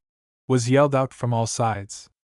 I cocked my gun and was about to raise it to my shoulder, when he handed me over a paddock of scorched dough, and every fellow in Company Aytch made a grab for it, and I only got about 2 or 3 mouthfuls. About dark a wild heifer ran by our regiment, and I pulled down on her. We killed and skinned her, and I cut off about 5 pounds of hind quarter. In 3 minutes there was no sign of that beef left to tell the tale. We ate that beef raw and without salt. Only 8 miles now to Cumberland Gap, and we would get rations now. But we didn't. We descended the mountain on the southern side. No rations yet. Well, says I, this won't do me. I am going to hunt something to eat, brag or no brag. I turned off the road and struck out through the country, but had gone but a short distance before I came across a group of soldiers clambering over something. It was Tom Tuck with a barrel of sorghum that he had captured from a good Union man. He was selling it out at $5 a quart. I paid my $5, and by pushing and scrooging I finally got my quart. I sat down and drank it. It was bully. It was not so good. It was not worth a cent. I was sick, and have never loved sorghum since. Along the route it was nothing but tramp, tramp, tramp, and no sound or noise but the same inevitable, monotonous tramp, tramp, tramp, uphill and downhill, through long and dusty lanes, weary, worn out and hungry. No cheerful warble of a merry songster would ever greet our ears. It was always tramp, tramp, tramp. You might, every now and then, hear the occasional words, close up, but outside of that, it was but the same tramp, tramp, tramp. I have seen soldiers fast asleep, and no doubt dreaming of home and loved ones there, as they staggered along in their places in the ranks. I know that on many a weary night's march I have slept, and slept soundly, while marching along in my proper place in the ranks of the company, stepping to the same step as the soldier in front of me did. Sometimes, when weary, broken down and worn out, some member of the regiment would start a tune, and every man would join in. John Branch was usually the leader of the choir. He would commence a beautiful tune. The words, as I remember them now, were, "Dear Paul, just 20 years ago." After singing this piece he would commence on a lively, spirit-stirring air to the tune of Old Uncle Ned. Now, reader, it has been 20 years ago since I heard it, but I can remember a part of it now. Here it is. There was an ancient individual whose cognomen was Uncle Edward. He departed this life long since, long since. He had no capillary substance on the top of his cranium, the place where the capillary substance ought to vegetate. His digits were as long as the bamboo piscatorial implement of the southern Mississippi. He had no oculars to observe the beauties of nature. He had no ossified formation to masticate his daily rations, so he had to let his daily rations pass by with impunity. Walker Coleman raises the tune of I see a gwine to jine the rebel band, a fightin' for my home. Now, reader, the above is all I can now remember of that very beautiful and soul-stirring air. But the boys would wake up and step quicker and livelier for some time, and Arthur Fulgham would hollow out, "All right, go ahead," and then would toot, toot, as if the cars were starting, puff, puff, puff, and then he would say, "Tickets, gentlemen, tickets, gentlemen." like he was conductor on a train of cars. This little episode would be over, and then would commence the same tramp, tramp, tramp, all night long. Step by step, we continued to plod and nod and stagger and march, tramp, tramp, tramp. After a while we would see the morning star rise in the east, and then after a while the dim gray twilight, and finally we could discover the outlines of our file leader, and after a while could make out the outlines of trees and other objects. And as it would get lighter and lighter, and day would be about to break, cuckoo, cuckoo, cuckoo, would come from Tom Tuck's rooster. Tom carried a game rooster that he called Fed, for Confederacy, all through the war in a haversack, and then the sun would begin to shoot his slender rays athwart the eastern sky, and the boys would wake up and begin laughing and talking as if they had just risen from a good feather bed, and were perfectly refreshed and happy. We would usually stop at some branch or other about breakfast time, and all wash our hands and faces and eat breakfast, if we had any, and then commence our weary march again. If we were halted for 1 minute, every soldier would drop down, and resting on his knapsack, would go to sleep. Sometimes the sleeping soldiers were made to get up to let some general and his staff pass by. But whenever that was the case, the general always got a worse cursing than when Noah cursed his son Ham black and blue. I heard Jesse Ely do this once. We march on. The scene of a few days ago comes unbidden to my mind. Tramp, tramp, tramp, the soldiers are marching. Where are many of my old friends and comrades, whose names were so familiar at every roll call, and whose familiar, here, is no more? They lie yonder at Perryville, unburied, on the field of battle. They lie where they fell. More than 350 members of my regiment, the 1st Tennessee, numbered among the killed and wounded, 185 slain on the field of battle. Who are they? Even then I had to try to think up the names of all the slain of Company Aytch alone. Their spirits seem to be with us on the march, but we know that their souls are with their God. Their bones, today, no doubt, bleach upon the battlefield. They left their homes, families, and loved ones a little more than one short 12 months ago, dressed in their gray uniforms, amid the applause and cheering farewells of those same friends. They lie yonder. No friendly hands ever closed their eyes in death. No kind, gentle, and loving mother was there to shed a tear over and say farewell to her darling boy. No sister's gentle touch ever wiped the death damp from off their dying brows. Noble boys, brave boys. They willingly gave their lives to their country's cause. Their bodies and bones are mangled and torn by the rude missiles of war. They sleep the sleep of the brave. They have given their all to their country. We miss them from our ranks. There are no more hard marches and scant rations for them. They have accomplished all that could be required of them. They are no more, their names are soon forgotten. They are put down in the roll book as killed. They are forgotten. We will see them no more until the last reveille on the last morning of the final resurrection. Soldiers, comrades, friends, noble boys, farewell, we will meet no more on earth, but up yonder some day we will have a grand reunion. Knoxville. The first night after crossing Cumberland Gap. I have forgotten the date, but I know it was very early in the fall of the year. We had had no frost or cold weather, and our marches all through Kentucky had been characterized by very dry weather, it not having rained a drop on us during the whole time. About 4 o'clock in the morning it began to snow, and the next morning the ground was covered with a deep snow. The trees and grass and everything of the vegetable kingdom still green. When we got back to Knoxville we were the lousiest, dirtiest, raggedest looking rebels you ever saw. I had been shot through the hat and cartridge box at Perryville, and had both on, and the clothing I then had on was all that I had in the world. William A. Hughes and I were walking up the street looking at the stores, etc., when we met 2 of the prettiest girls I ever saw. They ran forward with smiling faces, and seemed very glad to see us. I thought they were old acquaintances of Hughes, and Hughes thought they were old acquaintances of mine. We were soon laughing and talking as if we had been old friends, when one of the young ladies spoke up and said, "Gentlemen, there is a supper for the soldiers at the Ladies' Association rooms, and we are sent out to bring in all the soldiers we can find." We spoke up quickly and said, thank you, young ladies," and I picked out the prettiest one and said, "Please take my arm," which she did, and Hughes did the same with the other one, and we went in that style down the street. I imagine we were a funny-looking sight. I know one thing, I felt good all over, and as proud as a boy with his first pants, and when we got to that supper room those young ladies waited on us, and we felt as grand as kings. To you, ladies, I say, God bless you! Ah, Sneak! Almost every soldier in the army, generals, colonels, captains, as well as privates, had a nickname, and I almost believe that had the war continued 10 years, we would have forgotten our proper names. John T. Tucker was called Sneak. A. S. Horsley was called Don Von One Horsley. W. A. Hughes was called Applejack. Green Reeves was called Devil Horse. The surgeon of our regiment was called Old Snake. Bob Brank was called Count. The colonel of the 4th was called Guidepost. E. L. Lansdowne was called Lieutenant.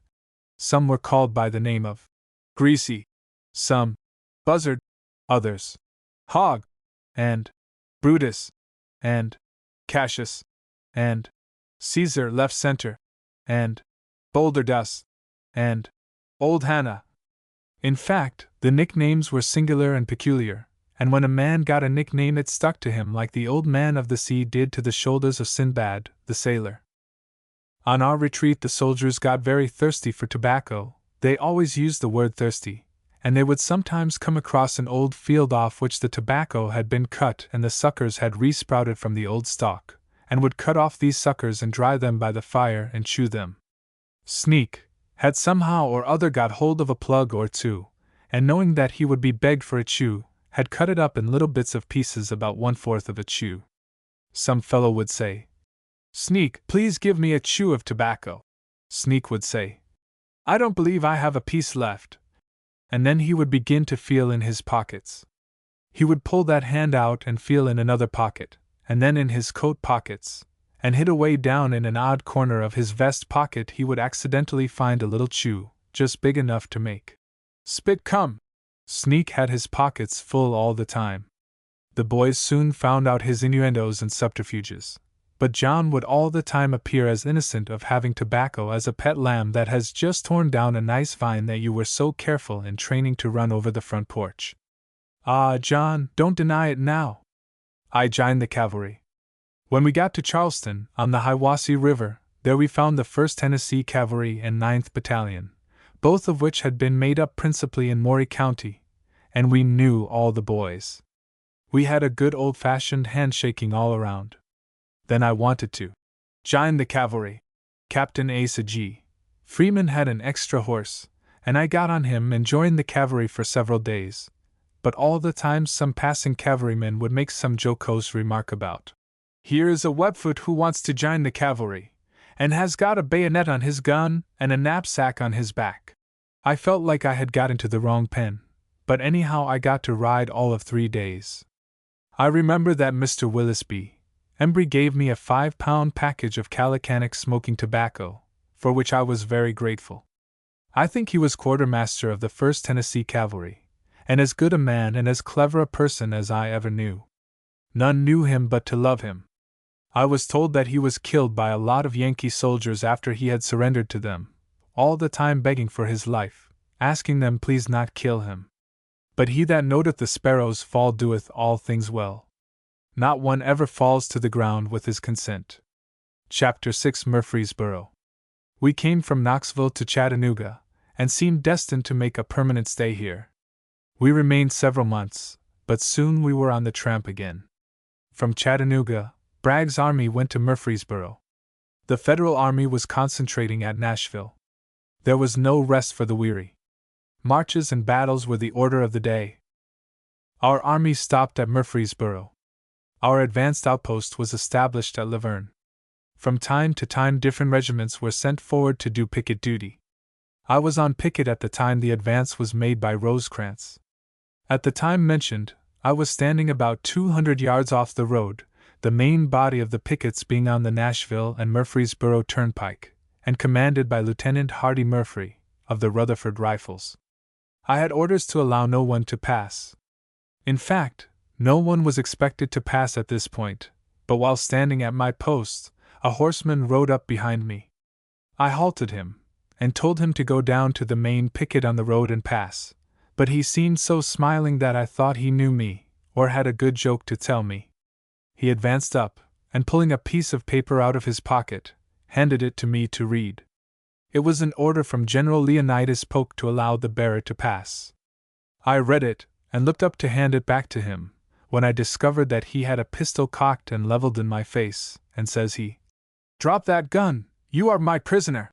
I saw there was no use in fooling about it. I knew if I resisted he would shoot me, and I thought then that he was about to perform that detestable operation. I dropped the gun.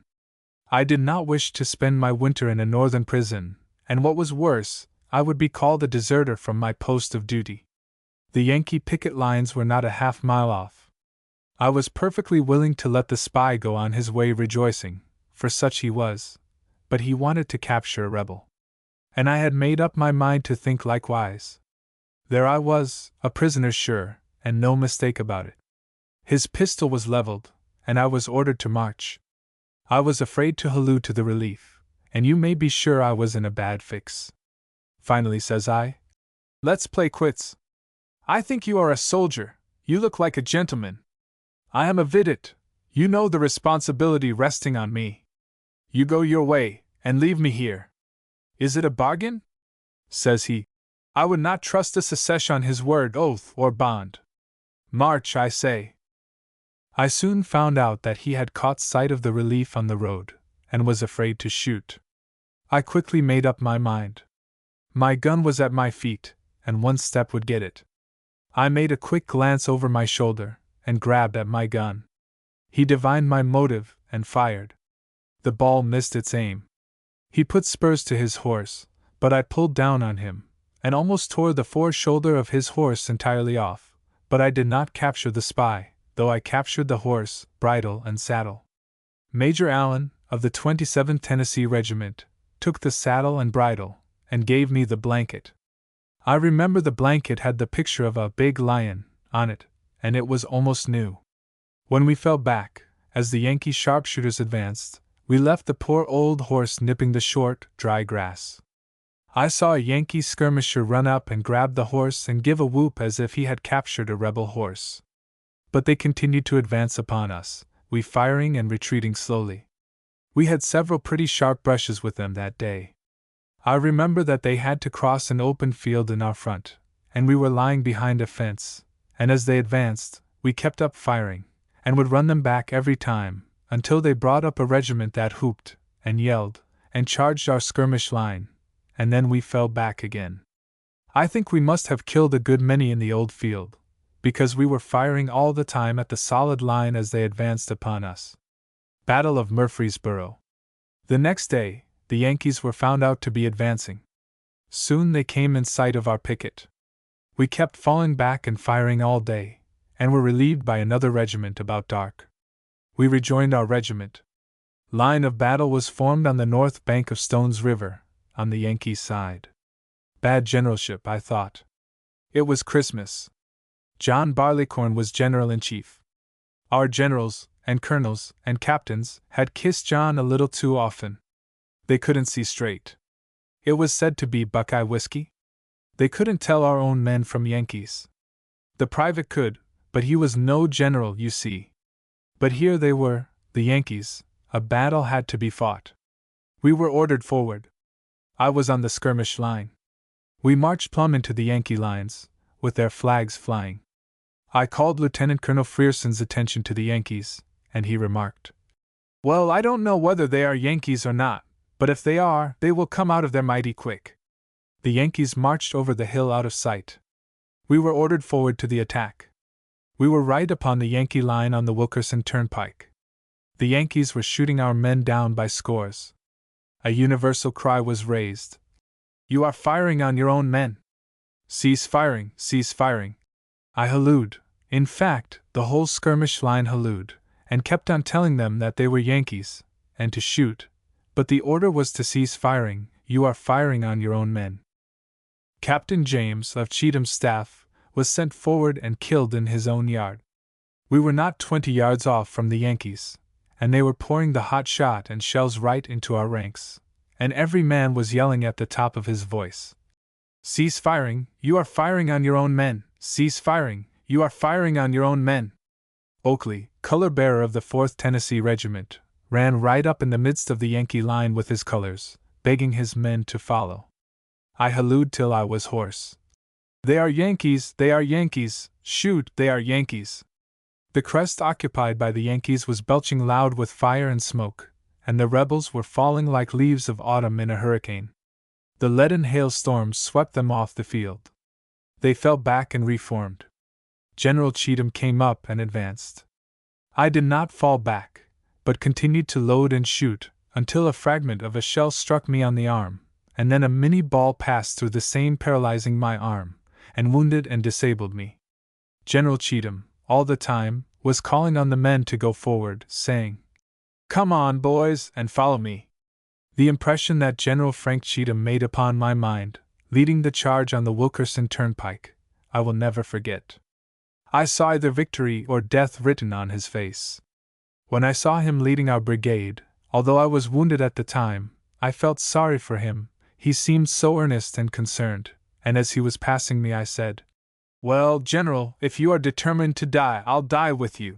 We were at that time at least 100 yards in advance of the brigade, Cheatham all the time calling upon the men to come on. He was leading the charge in person. Then it was that I saw the power of one man, born to command, over a multitude of men then almost routed and demoralized. I saw and felt that he was not fighting for glory, but that he was fighting for his country because he loved that country, and he was willing to give his life for his country and the success of our cause. He deserves a wreath of immortality, and a warm place in every Southern's heart, for his brave and glorious example on that bloody battlefield of Murfreesboro. Yes, his history will ever shine in beauty and grandeur as a name among the brightest in all the galaxy of leaders in the history of our cause.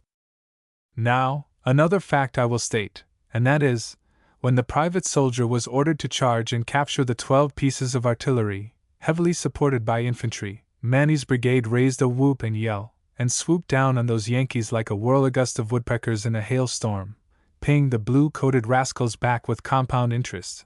For when they did come, every man's gun was loaded, and they marched upon the blazing crest in solid file, and when they did fire, there was a sudden lull in the storm of battle, because the Yankees were nearly all killed. I cannot remember now of ever seeing more dead men and horses and captured cannon, all jumbled together, than that scene of blood and carnage and battle on the Wilkerson Turnpike. The ground was literally covered with blue coats dead, and if I remember correctly, there were 80 dead horses. By this time our command had reformed, and charged the blazing crest. The spectacle was grand. With cheers and shouts they charged up the hill, shooting down and bayoneting the flying cannoneers, General Cheatham, Colonel Field and Joe Lee cutting and slashing with their swords. The victory was complete. The whole left wing of the Federal Army was driven back 5 miles from their original position. Their dead and wounded were in our lines, and we had captured many pieces of artillery, small arms, and prisoners. When I was wounded, the shell and shot that struck me knocked me winding. I said, Oh, I'm wounded," and at the same time I grabbed my arm. I thought it had been torn from my shoulder. The brigade had fallen back about 200 yards, when General Cheatham's presence reassured them, and they soon were in line and ready to follow so brave and gallant a leader, and had that order of "Cease firing, you are firing on your own men" not been given, Manny's brigade would have had the honor of capturing 18 pieces of artillery, and 10,000 prisoners. This I do know to be a fact. As I went back to the field hospital, I overtook another man walking along. I do not know to what regiment he belonged, but I remember of first noticing that his left arm was entirely gone. His face was as white as a sheet. The breast and sleeve of his coat had been torn away, and I could see the frazzled end of his shirt sleeve, which appeared to be sucked into the wound. I looked at it pretty close, and I said, "Great God!" for I could see his heart throb, and the respiration of his lungs. I was filled with wonder and horror at the sight. He was walking along, when all at once he dropped down and died without a struggle, or a groan. I could tell of hundreds of such incidents of the battlefield, but tell only this one, because I remember it so distinctly. Robbing a dead Yankee. In passing over the battlefield, I came across a dead Yankee colonel. He had on the finest clothes I ever saw, a red sash and fine sword. I particularly noticed his boots. I needed them, and had made up my mind to wear them out for him. But I could not bear the thought of wearing dead men's shoes. I took hold of the foot, and raised it up and made one trial at the boot to get it off. I happened to look up, and the colonel had his eyes wide open, and seemed to be looking at me. He was stone dead, but I dropped that foot quick. It was my first and last attempt to rob a dead Yankee. After the battle was over at Murfreesboro, that night, John Tucker and myself thought that we would investigate the contents of a fine brick mansion in our immediate front, but between our lines and the Yankees, and even in advance of our videts. Before we arrived at the house, we saw a body of Yankees approaching, and as we started to run back, they fired upon us. Our pickets had run in and reported a night attack. We ran forward, expecting that our men would recognize us, but they opened fire upon us. I never was as bad scared in all my whole life, and if any poor devil ever prayed with fervency and true piety, I did it on that occasion. I thought, I am between two fires. I do not think that a flounder or pancake was half as flat as I was that night. Yeah, it might be called in music, low flat. Chapter 7 Shelbyville. It is a bad thing for an army to remain too long at one place. The men soon become discontented and unhappy, and we had no diversion or pastime except playing poker and chuck-a-luck. All the money of the regiment had long ago been spent, but grains of corn represented dollars, and with these we would play as earnestly and as zealously as if they were so much money, sure enough. A foot race. One of those amusing episodes that frequently occur in the army happened at this place. A big strapping fellow by the name of Tennessee Thompson always carried bigger burdens than any other 5 men in the army. For example, he carried 2 quilts, 3 blankets, 1 gum oilcloth, 1 overcoat, 1 axe, 1 hatchet, 1 camp kettle, 1 oven and lid, 1 coffee pot, besides his knapsack, haversack, canteen, gun, cartridge box, and 3 days' rations. He was a rare bird anyhow. Tennessee usually had his hair cut short on one side and left long on the other, so that he could give his head a bow and a toss and throw the long hairs over on the other side, and it would naturally part itself without a comb. Tennessee was the wit and good nature of the company, always in a good humor, and ever ready to do any duty when called upon.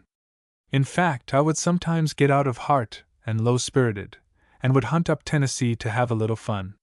His byword was, "Bully for Bragg, he's hell on retreat, and will whip the Yankees yet." He was a good and brave soldier, and followed the fortunes of Company Aytch from the beginning to the end. Well, one day he and Billy Webster bet $25, put up in Bill Martin's hands, as to which could run the faster. John Tucker, Joe Lee, Alf Horsley, and myself were appointed judges. The distance was 200 yards. The ground was measured off, and the judges stationed.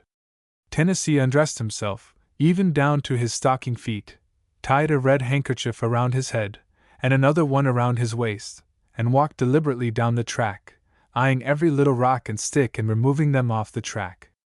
Comes back to the starting point and then goes down the track in half canter, returns again, his eyes flashing, his nostrils dilated, looking the impersonation of the champion courser of the world, makes 2 or 3 apparently false starts, turns a somersault by placing his head on the ground and flopping over on his back, gets up and whickers like a horse, goes half-hammered, hop, step, and jump, he says, to loosen up his joints, scratches up the ground with his hands and feet, flops his arms, and crows like a rooster and says, "Bully for Bragg, he's hell on a retreat," and announces his readiness.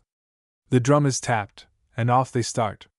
Well, Billy Webster beat him 100 yards in the 200, and Tennessee came back and said, "Well, boys, I'm beat. Billy Martin, hand over the stakes to Billy Webster." "I'm beat, but hang me if I didn't outrun the whole Yankee army coming out of Kentucky. Got away from Lieutenant Lansdowne and the whole detail at Chattanooga with half a hog, a 50-pound sack of flour, a jug of Manisi commissary whiskey, and a camp kettle full of brown sugar. I'm beat. Billy Martin, Hand over the stakes. Bully for Bragg, he's hell on a retreat. Tennessee was trying bluff. He couldn't run worth a cent, but there was no braver or truer man ever drew a ramrod or tore a cartridge than Tennessee. Eating mussels. Reader, did you ever eat a mussel? Well, we did, at Shelbyville. We were camped right upon the bank of Duck River, and one day Fred Dornan, Ed Voss, Andy Wilson, and I went in the river mussel hunting. Every one of us had a meal sack. We would feel down with our feet until we felt a mussel and then dive for it. We soon filled our sacks with mussels and their shells. When we got to camp, we cracked the shells and took out the mussels. We tried frying them, but the longer they fried, the tougher they got.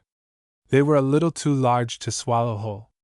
Then we stewed them, and after a while we boiled them, and then we baked them, but every flank movement we would make on those mussels, the more invulnerable they would get. We tried cutting them up with a hatchet, but they were so slick and tough the hatchet would not cut them. Well, we cooked them, and buttered them, and salted them, and peppered them, and battered them. They looked good, and smelled good, and tasted good, at least the fixings we put on them did, and we ate the mussels. I went to sleep that night. I dreamed that my stomach was 4 grindstones, and that they turned in 4 directions, according to the 4 corners of the earth. I awoke to hear 4 men yell out, oh, save me from eating any more mussels! Poor Barry Morgan. One of those sad, unexpected affairs that remind the living that even in life we are in the midst of death, happened at Shelbyville. Our regiment had been out to the front, on duty, and was returning to camp. It was nearly dark, and we saw a black wind cloud rising. The lightning's flash and the deep muttering thunders warned us to seek shelter as speedily as possible. Some of us ran in under the old depot shed, and soon the storm struck us. It was a tornado that made a track through the woods beyond Shelbyville, and right through the town, and we could follow its course for miles where it had blown down the timber, twisting and piling it in every shape. Barry Morgan and I had ever been close friends, and we threw down our blankets and were lying side by side, when I saw roofs of houses, sign boards, and brickbats flying in every direction. Nearly half of the town was blown away in the storm. While looking at the storm without, I felt the old shed suddenly jar and tremble, and suddenly become unroofed, and it seemed to me that 10,000 brickbats had fallen in around us. I could hear nothing for the roaring of the storm, and could see nothing for the blinding rain and flying dirt and bricks and other rubbish. The storm lasted but a few minutes, but those minutes seemed ages. When it had passed, I turned to look at poor Barry. Poor fellow. His head was crushed in by a brickbat, his breast crushed in by another, and I think his arm was broken, and he was otherwise mutilated. It was a sad sight. Many others of our regiment were wounded. Barry was a very handsome boy. He was what everybody would call a pretty man. He had fair skin, blue eyes, and fine curly hair, which made him look like an innocent child. I loved Barry. He was my friend, as true as the needle to the pole. But God, who doeth all things well, took his spirit in the midst of the storm to that beautiful home beyond the skies. I thank God I am no infidel. We will meet again. Wright shot to death with musketry. I saw a young boy about 17 or 18 years old, by the name of Wright, and belonging to General Marcus J. Wright's brigade, shot to death with musketry at this place. The whole of Cheatham's division had to march out and witness the horrid scene. Now, I have no doubt that many, if not all, would have gone without being forced to do so, but then you know that was Bragg's style. He wanted always to display his tyranny, and to intimidate his privates as much as possible. The young man was hauled in a wagon, sitting on his coffin, to the place where the grave was to be dug, and a post was planted in the ground. He had to sit there for more than 2 hours, looking on at the preparations for his death. I went up to the wagon, like many others, to have a look at the doomed man. He had his hat pulled down over his eyes, and was busily picking at the ends of his fingers. The guard who then had him in charge told me that one of the culprit's own brothers was one of the detail to shoot him. I went up to the wagon and called him. Right. He made no reply, and did not even look up. Then I said, Right, why don't you jump out of that wagon and run? He was callous to everything. I was sorry for him. When the division was all assembled, and the grave dug, and the post set, he was taken out of the wagon, and tied to the post. He was first tied facing the post, and consequently would have been shot in the back, but was afterwards tied with his back to the post. The chaplain of the regiment read a chapter in the Bible, sang a hymn, and then all knelt down and prayed. General Wright went up to the pinioned man, shook hands with him, and told him good-bye, as did many others, and then the shooting detail came up, and the officer in charge gave the command. Ready, aim, fire! The crash of musketry broke upon the morning air. I was looking at Wright. I heard him almost shriek, "Oh, God!" His head dropped forward, the rope with which he was pinioned keeping him from falling.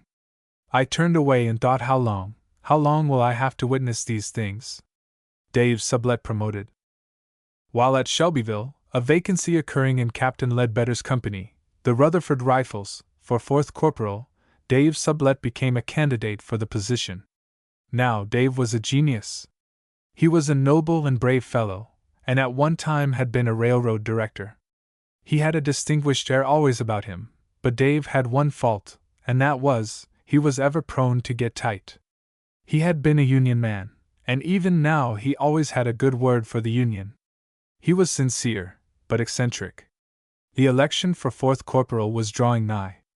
Dave sent off and got 2 jugs of spirits vini fermenti, and treated the boys. Of course, his vote would be solid. Every man in that company was going to cast his vote for him. Dave got happy and wanted to make a speech. He went to the butcher's block which was used to cut up meat on. He called it Butcher's Hall, got upon it amid loud cheering and hurrahs of the boys. He spoke substantially as follows. Fellow citizens, I confess that it is with feelings of diffidence and great embarrassment on my part that I appear before you on this occasion. But, gentlemen and fellow citizens, I desire to serve you in an humble capacity, as 4th Corporal of Company I. Should you see cause to elect me, no heart will beat with more gratitude than my own. Gentlemen, you well know that I was ever a Union man. A union of lakes, and a union of lands, a union that no one can sever, a union of hearts, and a union of hands, a glorious union forever. Cheers and applause. Fellow citizens, I can look through the dim telescope of the past and see Kansas, bleeding Kansas, coming like a fair young bride, dressed in her bridal drapery, her cheek wet and moistened with the tears of love. I can see her come and knock gently at the doors of the Union, asking for admittance. Wild cheering. Looking further back, I can see our forefathers of the Revolution baring their bosoms to the famine of a 7 years' war, making their own bosoms a breastwork against the whole hosts of King George III. But, gentlemen, as I before remarked, I desire to ask at your hands the high, distinguished, and lucrative office, my fellow citizens, and for which I will ever feel grateful, the office of 4th Corporal in your company. Cheers. Now, Dave had a competitor who was a states' rights Democrat. If I mistake not, his name was Frank Halliburton. Now, Frank was an original secessionist. He felt that each state was a separate, sovereign government of itself, and that the South had the same rights in the territories as they of the North. He was fighting for secession and state rights upon principle. When Sublette had finished his speech, Frank took the stand and said, Gentlemen and fellow citizens, I am a candidate for 4th Corporal, and if you will elect me I will be grateful, and will serve you to the best of my ability. My competitor seems to harp considerably upon his Union record, and Union love. If I mistake not, my fellow citizens, it was old George McDuffie that stood up in the Senate chamber of the United States and said, when I hear the shout of glorious Union, methinks I hear the shout of a robber gang. McDuffie saw through his prophetic vision the evils that would result, and has foretold them as if by inspiration from above. Fellow citizens, under the name of Union our country is invaded today. These cursed Yankees are invading our country, robbing our people, and desolating our land, and all under the detestable and damning name of Union. Our representatives in Congress have been fighting them for 50 years. Compromise after compromise has been granted by the South. We have used every effort to conciliate those at the North. They have turned a deaf ear to every plea. They saw our country rich and prosperous, and have come indeed, like a gang of robbers, to steal our property and murder our people. But, fellow citizens, I for one am ready to meet them, and desire that you elect me fourth corporal of Company I, so that I can serve you in a more efficient manner, while we meet as a band of brothers, the cursed horde of northern Hessians and hirelings. I thank you for your attention, gentlemen, and would thank you for your votes. Well, the election came off, and Dave was elected by an overwhelming majority. But the high eminence of military distinction enthralled him. He seemed to live in an atmosphere of greatness and glory, and was looking eagerly forward to the time when he would command armies. He had begun to climb the ladder of glory under most favorable and auspicious circumstances. He felt his consequence and keeping. He was detailed once, and only once, to take command of the 3rd Relief of Camp Guard. Ah, this thing of office was a big thing. He desired to hold the council of war with Generals Bragg, Polk, Hardee, and Kirby Smith. He first visited General Polk. His war medal was up. He wanted a fight just then and there, and a fight he must have, at all hazards, and to the last extremity. He became obstreperous when General Polk called a guard and had him marched off to the guardhouse. It was then ordered that he should do extra fatigue duty for a week. The guard would take him to the woods with an axe, and he would make 2 or 3 chops on a tree and look up at it, and say, "Woodman, spare that tree, touch not a single bough, in youth it sheltered me, and I'll protect it now." He would then go to another tree, but at no tree would he make more than 2 or 3 licks before he would go to another. He would hit a limb and then a log, would climb a tree and cut at a limb or 2, and keep on this way until he came to a hard old stump, which on striking his axe would bound and spring back. He had found his desire. The top of that stump became fun and pleasure. Well, his time of misdemeanor expired and he was relieved.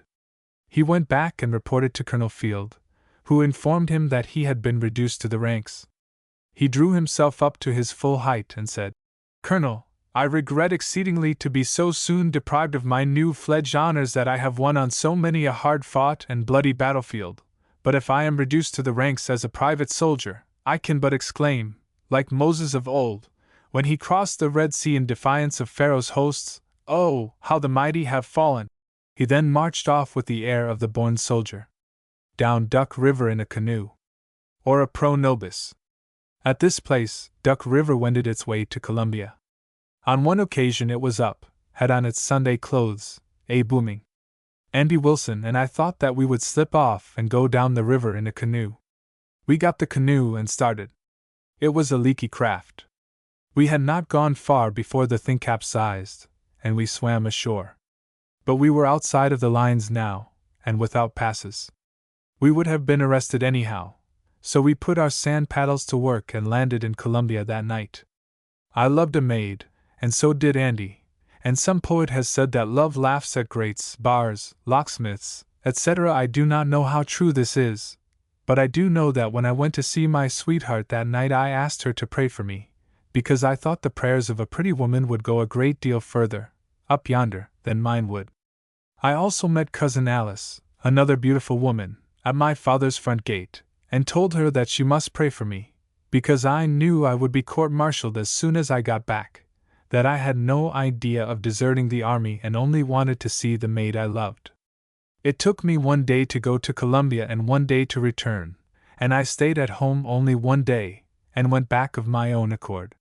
When I got back to Shelbyville, I was arrested and carried to the guardhouse, and when court-martialed was sentenced to 30 days fatigue duty and to forfeit 4 months' pay at $11 per month, making $44.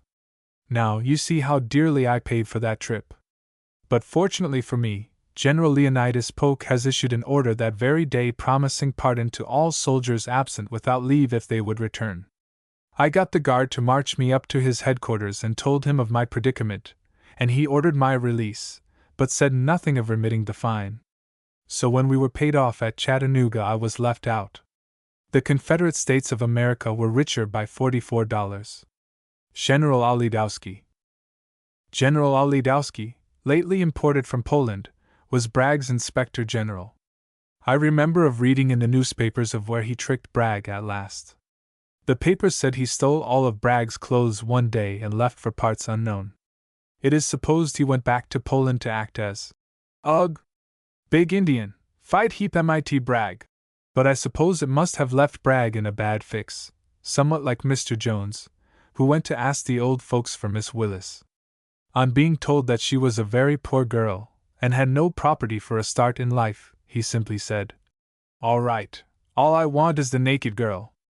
On one occasion, while inspecting the arms and accoutrements of our regiments, when he came to inspect Company H, he said, "Gentlemens, vat for you make de pothook out of de sword and de bayonet, and trowed de cartridge box in de mud? I dus report you to General Bragg." Mine gracious! Approaching Orderly Sergeant John T. Tucker, and lifting the flap of his cartridge box, which was empty, he said, "Bah, mon Dieu! I dus know dat you ish been hunting de squirrel and de rabbit. Mon Dieu! You charge yourself MIT $15 for wasting 60 cartridges at 25 cents apiece. Bah, mon Dieu! I dus report you to General Bragg." Approaching Sergeant A. S. Horsley, he said, "Be why ish you got notings MIT your knapsack? Sir, you must have somethings MIT your knapsack." Alf ran into his tent and came back with his knapsack in the right shape. Well, old Olidowski thought he would be smart and make an example of Alf, and said, "I wish to inspect your clothings." He took Alf's knapsack, and on opening it, what do you suppose was in it? Well, if you are not a Yankee and good at guessing, I will tell you, if you won't say anything about it, for Alf might get mad if he were to hear it. He found Webster's Unabridged Dictionary, Cruden's Concordance, Macaulay's History of England, Jean Valjean, Fantine, Cosset, Les Miserables, The Heart of Midlothian, Ivanhoe, Guy Mannering, Rob Roy, Shakespeare, The History of Ancient Rome, and many others which I have now forgotten. He carried literature for the regiment. He is in the same old business yet, only now he furnishes literature by the carload. Chapter 8 Chattanooga. Back to Chattanooga. Rosecrans' army was in motion. The Federals were advancing, but as yet they were afar off. Chattanooga must be fortified. Well do we remember the hard licks and picks that we spent on these same forts, to be occupied afterwards by Grant and his whole army, and we on Lookout Mountain and Missionary Ridge looking at them. Am visited by my father. About this time my father paid me a visit. Rations were mighty scarce. I was mighty glad to see him, but ashamed to let him know how poorly off for something to eat we were. We were living on parched corn. I thought of a happy plan to get him a good dinner, so I asked him to let us go up to the colonel's tent. Says I, "Colonel Field, I desire to introduce you to my father, and as rations are a little short in my mess, I thought you might have a little better, and could give him a good dinner." "Yes," says Colonel Field. "I am glad to make the acquaintance of your father, and will be glad to divide my rations with him. Also, I would like you to stay and take dinner with me." Which I assure you, O kind reader, I gladly accepted. About this time a young African, wit, came in with a frying pan of parched corn and dumped it on an old oilcloth, and said, "Master, dinner is ready." That was all he had. He was living like ourselves, on parched corn. We continued to fortify and build breastworks at Chattanooga. It was the same drudge day by day. Occasionally a Sunday would come, but when it did come, there came inspection of arms, knapsacks, and cartridge boxes. Every soldier had to have his gun rubbed up as bright as a new silver dollar. W. A. Hughes had the brightest gun in the army, and always called it Florence Fleming. The private soldier had to have on clean clothes, and if he had lost any cartridges he was charged 25 cents each, and had to stand extra duty for every cartridge lost. We always dreaded Sunday. The roll was called more frequently on this than any other day. Sometimes we would have preaching. I remember one text that I thought the bottom had been knocked out long before. "And Peter's wife's mother lay sick of fever." That text always did make a deep impression on me. I always thought of a young divine who preached it when first entering the ministry, and in about 20 years came back, and happening to preach from the same text again, an old fellow in the congregation said, "Mr. Preacher, ain't that old woman dead yet?" Well, that was the text that was preached to us soldiers one Sunday at Chattanooga. I could not help thinking all the time, "Ain't that old woman dead yet?" But he announced that he would preach again at 3 o'clock. We went to hear him preach at 3 o'clock, as his sermon was so interesting about. Peter's wife's mother lay sick of a fever. We thought maybe it was a sort of sickly subject, and he would liven us up a little in the afternoon service. Well, he took his text drawled out through his nose like small sweetness long drawn out, Martha, thou art werid and troubled about many things, but Mary hath chosen that good part that shall never be taken from her. Well, you see, O gentle and fair reader, that I remember the text these long gone 20 years. I do not remember what he preached about, but I remember thinking that he was a great ladies' man, at any rate, and whenever I see a man who loves and respects the ladies, I think him a good man. The next sermon was on the same sort of a text. And the Lord God caused a deep sleep to fall on Adam, and took out of. He stopped here and said he meant out of, that E, being translated from the Latin and Greek, meant out of, and took E, or rather out of a rib and formed woman. I never did know why he expatiated so largely on E, don't understand it yet, but you see, reader mine, that I remember but the little things that happened in that stormy epoch. I remember the E part of the sermon more distinctly than all of his profound eruditions of theology, dogmas, creeds, and evidences of Christianity, and I only write at this time from memory of things that happened 20 years ago.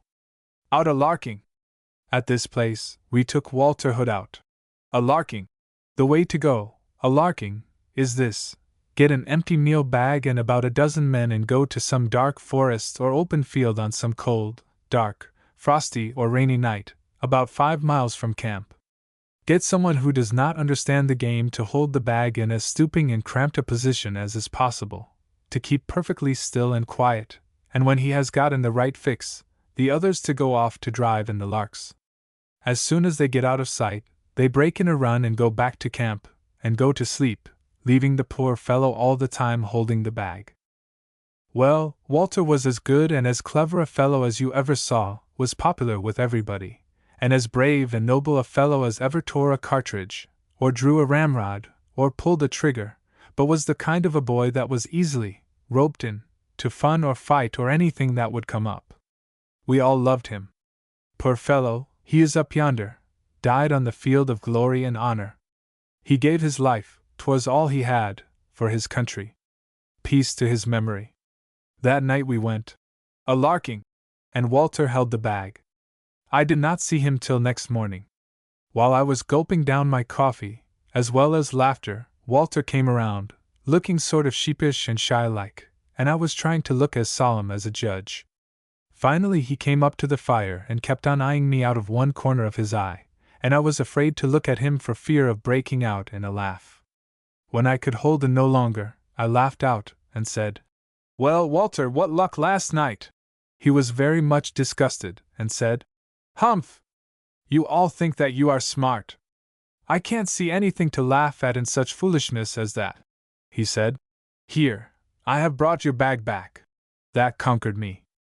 After that kind of magnanimous act in forgiving me and bringing my bag back so pleasantly and kindly, I was his friend, and would have fought for him. I felt sorry that we had taken him out. A larking. Hanging 2 spies. I can now recall to memory but one circumstance that made a deep impression on my mind at the time. I heard that 2 spies were going to be hung on a certain day, and I went to the hanging. The scaffold was erected, 2 coffins were placed on the platform, the ropes were dangling from the cross beam above. I had seen men shot, and whipped, and shaved, and branded at Corinth and Tupelo, and one poor fellow named Wright shot at Shelbyville. They had all been horrid scenes to me, but they were rebels, and like begets like. I did not know when it would be my time to be placed in the same position, you see, and a fellow feeling makes us wondrous kind. I did not know what was in store in the future for me. Ah, there was the rub, don't you see? This shooting business wasn't a pleasant thing to think about. But Yankees, that was different. I wanted to see a Yankee spy hung. I wouldn't mind that. I would like to see him agonize. A spy, oh yes, they had hung one of our regiment at Pulaski, Sam Davis. Yes, I would see the hanging. After a while I saw a guard approach, and saw 2 little boys in their midst, but did not see the Yankees that I had been looking for. The 2 little boys were rushed upon the platform. I saw that they were handcuffed. Are they spies?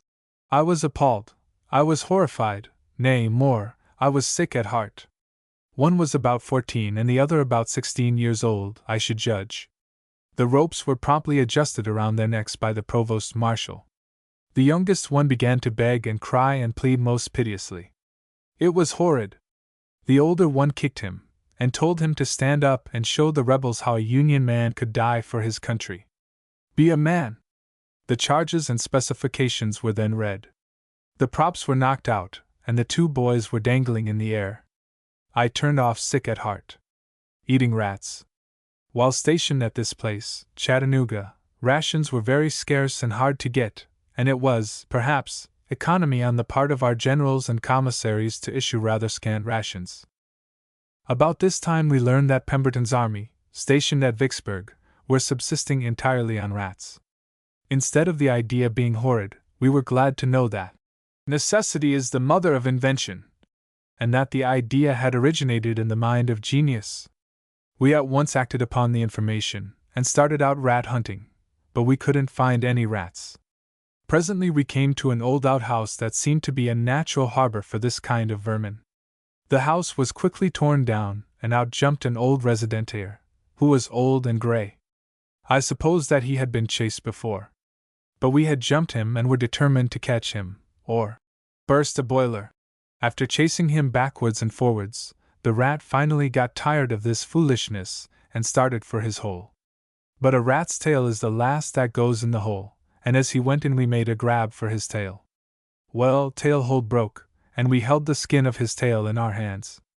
But we were determined to have that rat. After hard work we caught him. We skinned him, washed and salted him, buttered and peppered him, and fried him. He actually looked nice. The delicate aroma of the frying rat came to our hungry nostrils.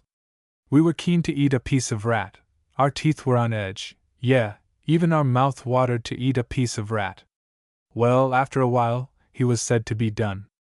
I got a piece of cold corn dodger, laid my piece of the rat on it, eat a little piece of bread, and raised the piece of rat to my mouth, when I happened to think of how that rat's tail did slip.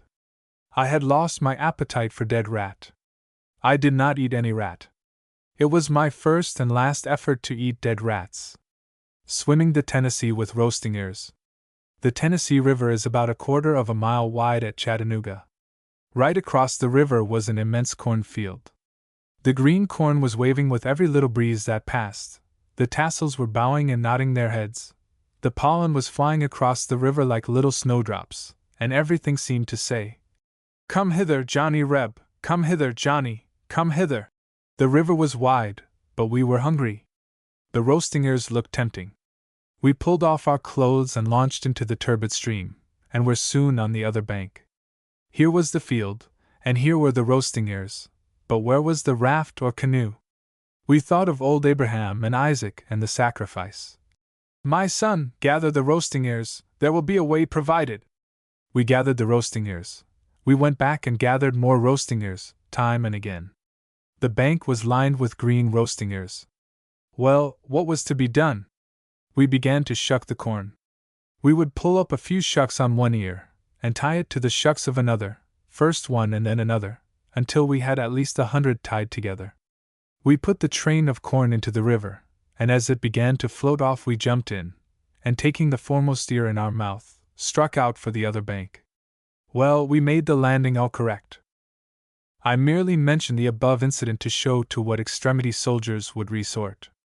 Thousands of such occurrences were performed by the private soldiers of the rebel army, and detailed to go foraging. One day I was detailed to go with a wagon train way down in Georgia on a foraging expedition. It was the first time since I had enlisted as a private that I had struck a good thing. No roll call, no drilling, no fatigue duties, building fortifications, standing picket, dress parade, reviews, or retreats, had to be answered to, the same old monotonous roll call that had been answered 5,000 times in these 3 years. I felt like a free man. The shackles of discipline had for a time been unfettered. This was bliss, this was freedom, this was liberty. The sky looked brighter, the birds sang more beautiful and sweeter than I remember to have ever heard them. Even the little streamlets and branches danced and jumped along the pebbly beds, while the minnows sported and frolicked under the shining ripples. The very flocks and herds in the pasture looked happy and gay. Even the screech of the wagons, that needed greasing, seemed to send forth a happy sound. It was fine, I tell you. The blackberries were ripe, and the roadsides were lined with this delicious fruit. The Lord said that He would curse the ground for the disobedience of man, and henceforth it should bring forth thorns and briars. But the very briars that had been cursed were loaded with the abundance of God's goodness.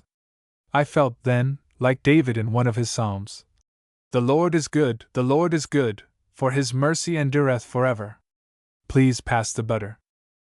For several days the wagon train continued on until we had arrived at the part of country to which we had been directed. Whether they bought or pressed the corn, I know not, but the old gentleman invited us all to take supper with him. If I have ever eaten a better supper than that, I have forgotten it. They had biscuit for supper. What? Flour bread? Did my eyes deceive me? Well, there were biscuit, sure enough, flour bread, and sugar and coffee, genuine Rio, none of your rye or potato coffee, and butter, regular butter, and ham and eggs, and turnip greens, and potatoes, and fried chicken, and nice clean plates, none of your tin affairs, and a snow-white tablecloth and napkins, and white-handled knives and silver forks. At the head of the table was the madam, having on a pair of golden spectacles, and at the foot the old gentleman. He said grace. And, to cap the climax, 2 handsome daughters. I know that I had never seen 2 more beautiful ladies.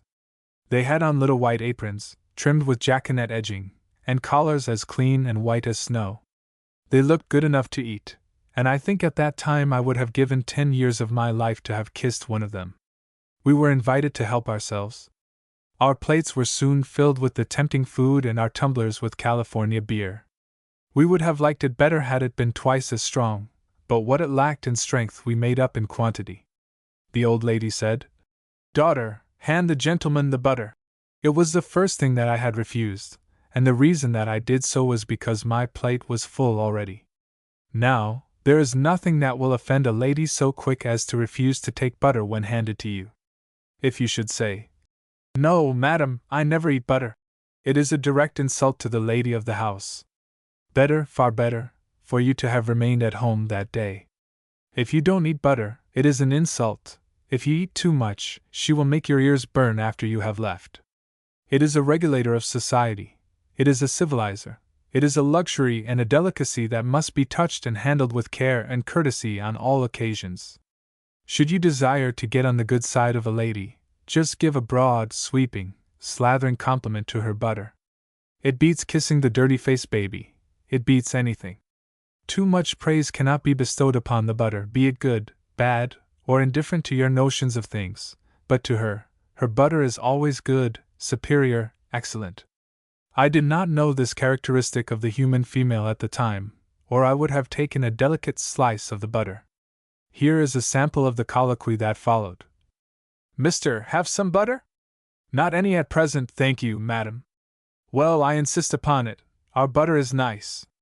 "Oh, I know it's nice, but my plate is full, thank you." "Well, take some anyhow." One of the girls spoke up and said, "Mother, the gentleman don't wish butter." "Well, I want him to know that our butter is clean anyhow." "Well, madam, if you insist upon it, there is nothing that I love so well as warm biscuit and butter." "I'll thank you for the butter." I dive in. I go in a little too heavy. The old lady hints in a delicate way that they sold butter. I dive in heavier. That cake of butter was melting like snow in a red-hot furnace. The old lady says, "We sell butter to the soldiers at a mighty good price." I dive in afresh. She says, "I get $1 a pound for that butter." And I remark with a good deal of nonchalance, "Well, madam, it is worth it," and dive in again. I did not marry one of the girls. We evacuate Chattanooga. One morning while sitting around our campfires we heard a boom, and a bomb shell passed over our heads. The Yankee army was right on the other bank of the Tennessee River. Bragg did not know of their approach until the cannon fired. Rosecrans' army is crossing the Tennessee River. A part are already on Lookout Mountain. Some of their cavalry scouts had captured some of our foraging parties in Will's Valley. The air was full of flying rumors. Wagons are being packed, camps are broken up, and there is a general hubbub everywhere. But your old soldier is always ready at a moment's notice. The assembly is sounded, form companies, and we are ready for a march, or a fight, or a detail, or anything. If we are marched 1,000 miles or 20 yards, it is all the same. The private soldier is a machine that has no right to know anything. He is a machine that moves without any volition of his own. If Edison could invent a wooden man that could walk and load and shoot, then you would have a good sample of the private soldier, and it would have this advantage: the private soldier eats and the wooden man would not. We left Chattanooga, but whither bound we knew not, and cared not, but we marched toward Chickamauga and crossed at Lee and Gordon's Mill. The Bull of the Woods. On our way to Lafayette from Lee and Gordon's Mill, I remember a ludicrous scene, almost bordering on sacrilege. Rosecrans' army was very near us, and we expected before 3 days elapsed to be engaged in battle. In fact, we knew there must be a fight or a foot race, one or the other. We could smell, as it were, the battle afar off. One Sabbath morning it was announced that an eloquent and able LL.D. from Nashville was going to preach, and as the occasion was an exceedingly solemn one, we were anxious to hear this divine preach from God's holy word, and as he was one of the big ones, the whole army was formed in close column and stacked their arms. The cannon were parked, all pointing back toward Chattanooga. The scene looked weird and picturesque. It was in a dark wilderness of woods and vines and overhanging limbs. In fact, it seemed but the home of the owl and the bat, and other varmints that turn night into day. Everything looked solemn. The trees looked solemn, the scene looked solemn, the men looked solemn, even the horses looked solemn. You may be sure, reader, that we felt solemn. The Reverend LL.D. had prepared a regular war sermon before he left home, and of course had to preach it, appropriate or not appropriate. It was in him and had to come out. He opened the service with a song. I did remember the piece that was sung, but right now I cannot recall it to memory. But as near as I can now recollect, here is his prayer, verbatim et literatim. O thou immaculate, invisible, eternal and holy being, the exudations of whose effulgence illuminates this terrestrial sphere, we approach thy presence, being covered all over with wounds and bruises and putrefying sores, from the crowns of our heads to the soles of our feet. And thou, O Lord, art our dernier resort. The whole world is one great machine, managed by thy puissance. The beatific splendors of thy face irradiate the celestial region and felicitate the saints. There are the most exuberant profusions of thy grace, and the sempiternal efflux of thy glory. God is an abyss of light, a circle whose center is everywhere and his circumference nowhere. Hell is the dark world made up of spiritual sulfur and other ignited ingredients, disunited and unharmonized, and without that pure balsamic oil that flows from the heart of God. When the old fellow got this far, I lost the further run of his prayer, but regret very much that I did so, because it was so grand and fine that I would have liked very much to have kept such an appropriate prayer for posterity. In fact, it lays it on heavy over any prayer I ever heard, and I think the new translators ought to get it and have it put in their book as a sample prayer. But they will have to get the balance of it from the eminent LL.D. In fact, he was so high-larnt that I don't think anyone understood him but the generals. The colonels might every now and then have understood a word, and maybe a few of the captains and lieutenants, because Lieutenant Lansdowne told me he understood every word the preacher said, and further informed me that it was none of your one-horse, old-fashioned country prayers that privates knew anything about, but was bang-up, first-rate, orthodox. Well, after singing and praying, he took his text. I quote entirely from memory. Blessed be the Lord God, who teaches my hands to war and my fingers to fight. Now, reader, that was the very subject we boys did not want to hear preached on that occasion at least. We felt like some other subject would have suited us better.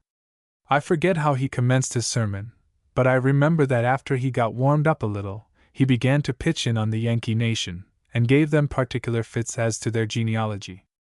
He said that we of the South had descended from the royal and aristocratic blood of the Huguenots of France, and of the Cavaliers of England, etc., but that the Yankees were the descendants of the Croppered Puritans and witch burners, who came over in the Mayflower and settled at Plymouth Rock. He was warm on this subject, and waked up the echoes of the forest. He said that he and his brethren would fight the Yankees in this world, and if God permit, chase their frightened ghosts in the next through fire and brimstone. About this time we heard the awfulest racket, produced by some wild animal tearing through the woods toward us, and the cry, "Look out! Look out! Hoy! Hoy! Hoy! Look out!" And there came running right through our midst a wild bull, mad with terror and fright, running right over and knocking down the divine, and scattering Bibles and hymn books in every direction. The services were brought to a close without the doxology.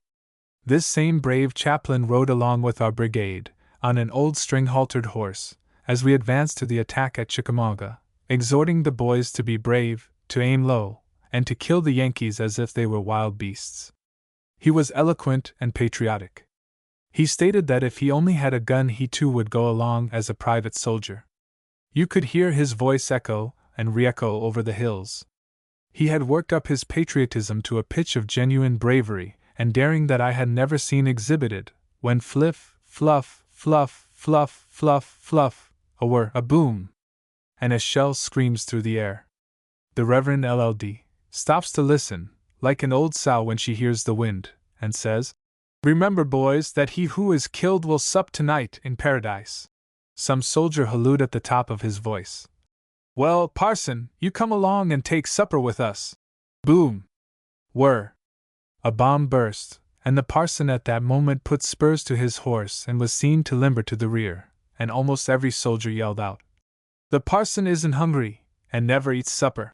I remember this incident, and so does every member of the 1st Tennessee Regiment. Presentment, or the wing of the angel of death. Presentment is always a mystery. The soldier may at one moment be in good spirits, laughing and talking. The wing of the death angel touches him. He knows that his time has come. It is but a question of time with him then. He knows that his days are numbered. I cannot explain it. God has numbered the hairs of our heads, and not a sparrow falls without his knowledge. How much more valuable are we than many sparrows? We had stopped at Lee and Gordon's mill, and gone into camp for the night. 3 days' rations were being issued. When Bob Stout was given his rations he refused to take them. His face wore a serious, woebegone expression. He was asked if he was sick, and said, "No," but added, "Boys, my days are numbered, my time has come. In 3 days from today, I will be lying right yonder on that hillside a corpse. Ah, you may laugh, my time has come. I've got a $20 gold piece in my pocket that I've carried through the war, and a silver watch that my father sent me through the lines.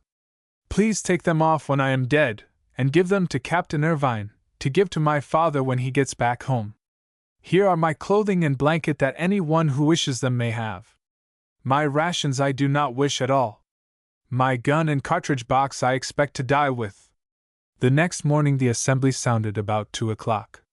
We commenced our march in the darkness, and marched 25 miles to a little town by the name of Lafayette, to the relief of General Pillow, whose command had been attacked at that place. After accomplishing this, we marched back by another road to Chickamauga. We camped on the banks of Chickamauga on Friday night, and Saturday morning we commenced to cross over. About 12 o'clock we had crossed. No sooner had we crossed than an order came to double quick. General Forrest's cavalry had opened the battle. Even then the spent balls were falling amongst us with that peculiar thud so familiar to your old soldier. Double quick! There seemed to be no rest for us. Forrest is needing reinforcements. Double quick, close up in the rear. Sizz, sizz, double quick, boom, hurry up, bang, bang, a rattle the bang, bang, sizz, boom, boom, boom, hurry up, double quick, boom, bang, halt, front, right dress, boom, boom, and 3 soldiers are killed and 20 wounded. Billy Webster's arm was torn out by the roots and he killed, and a fragment of shell buried itself in Jim McEwen's side, also killing Mr. Fane King, a conscript from Mount Pleasant. Forward, guide center, march, charge bayonets, fire at will, commence firing. This is where the LLD ran.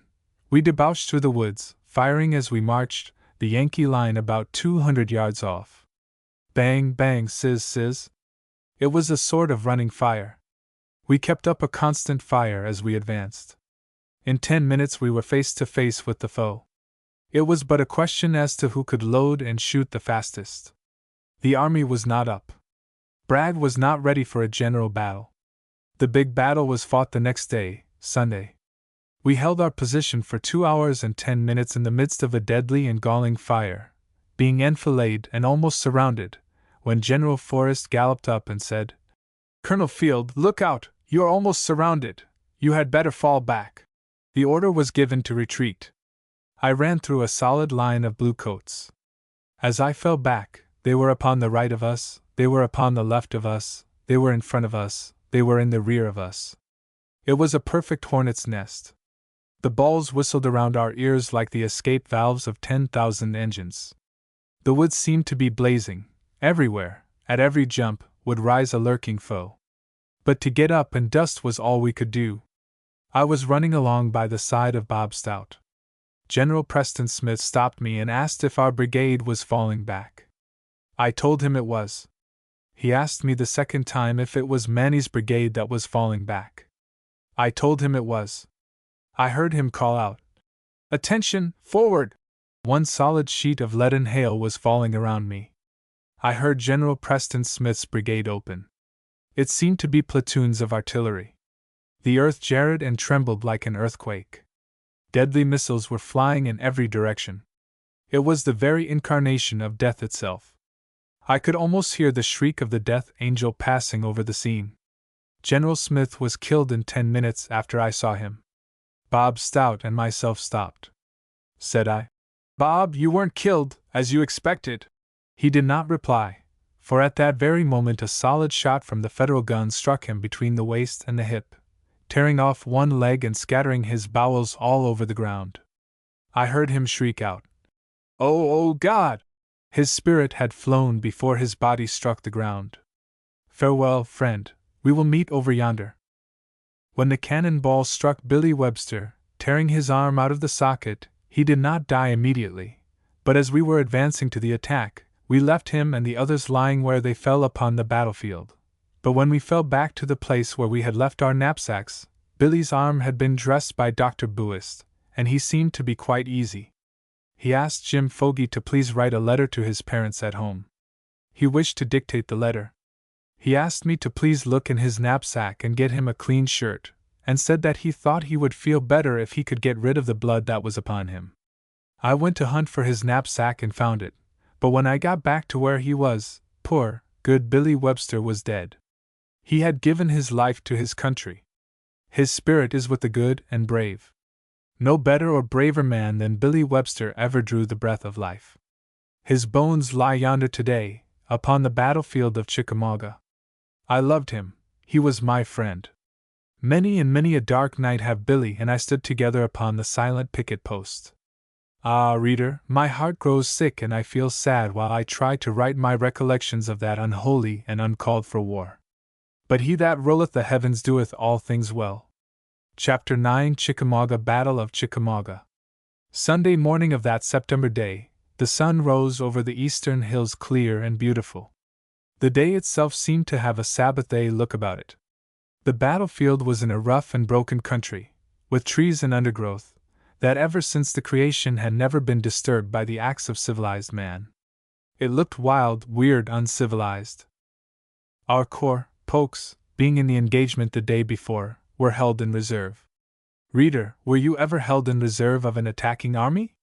To see couriers dashing backward and forward, to hear the orders given to the brigades, regiments, and companies, to see them forward in line of battle, the battle flags waving, to hear their charge, and then to hear the shock of battle, the shot and shell all the while sizzing, and zipping, and thudding, and screaming, and roaring, and bursting, and passing right over your heads, to see the litter corps bringing back the wounded continually, and hear them tell how their command was being cut to pieces, and that every man in a certain regiment was killed, and to see a cowardly colonel, as we saw on this occasion, he belonged to Longstreet's corps, come dashing back looking the very picture of terror and fear, exclaiming, "Oh, men, men, for God's sake go forward and help my men!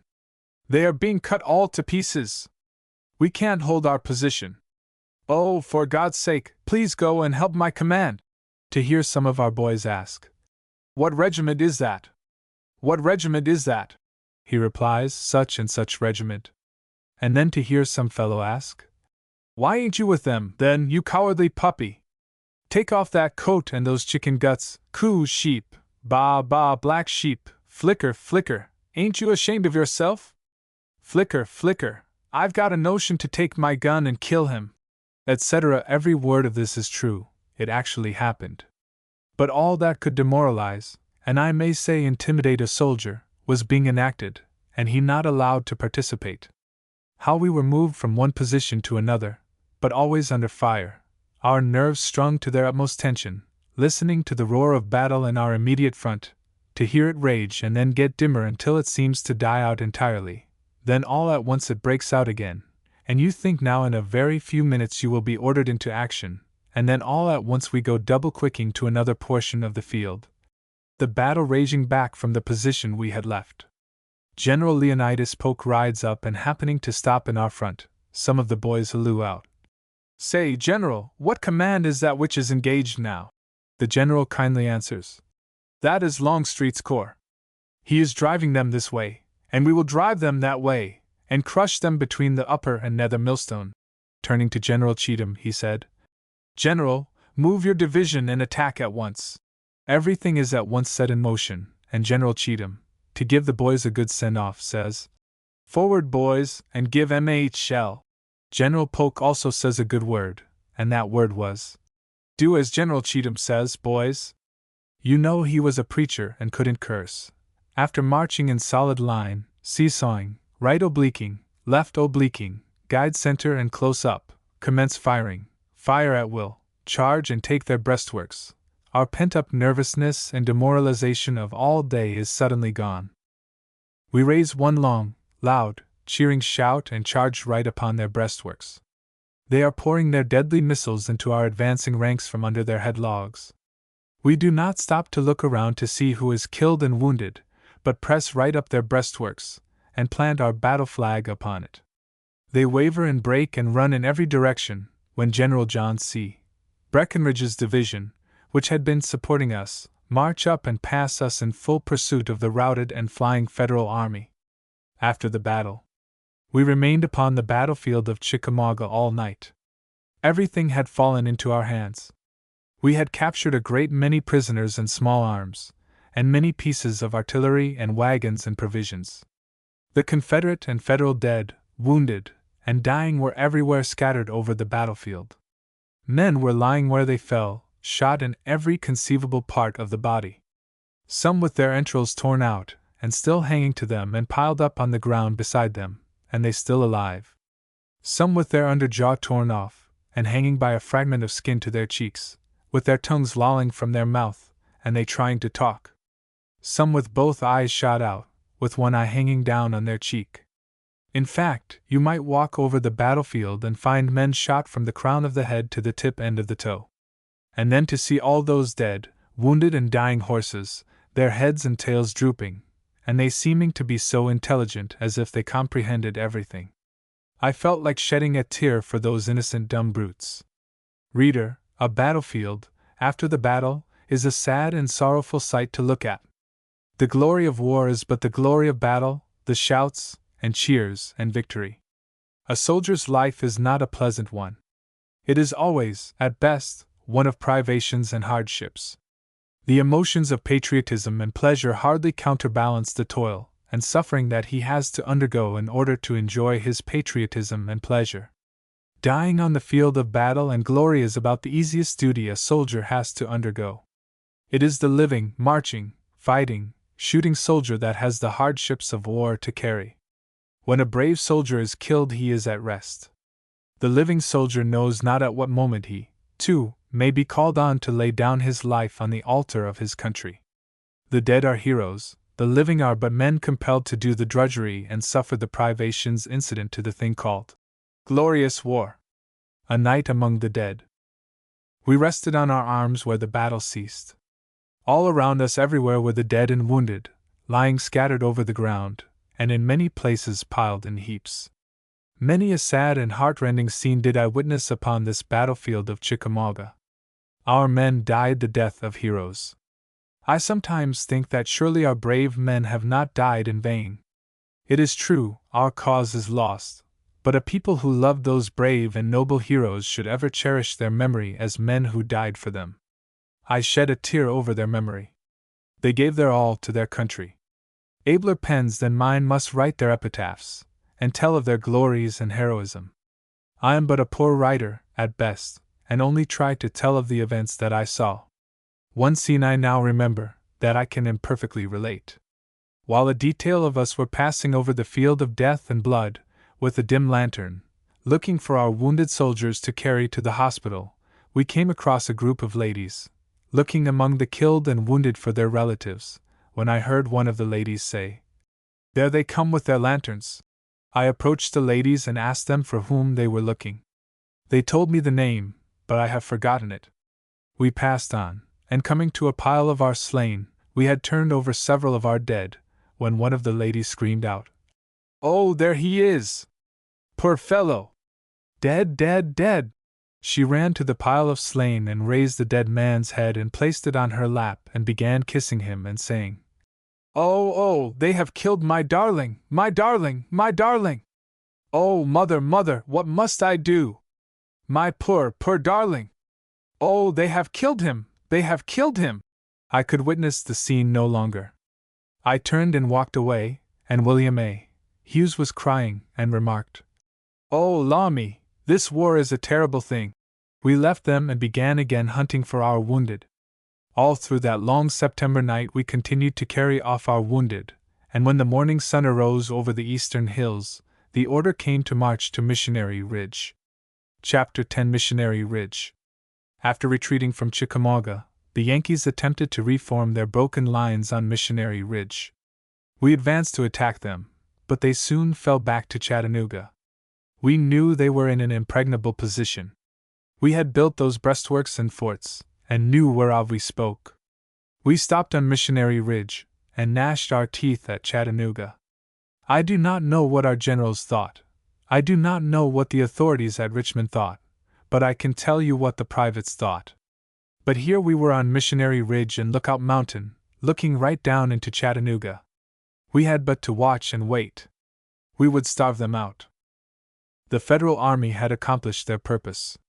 They wanted Chattanooga.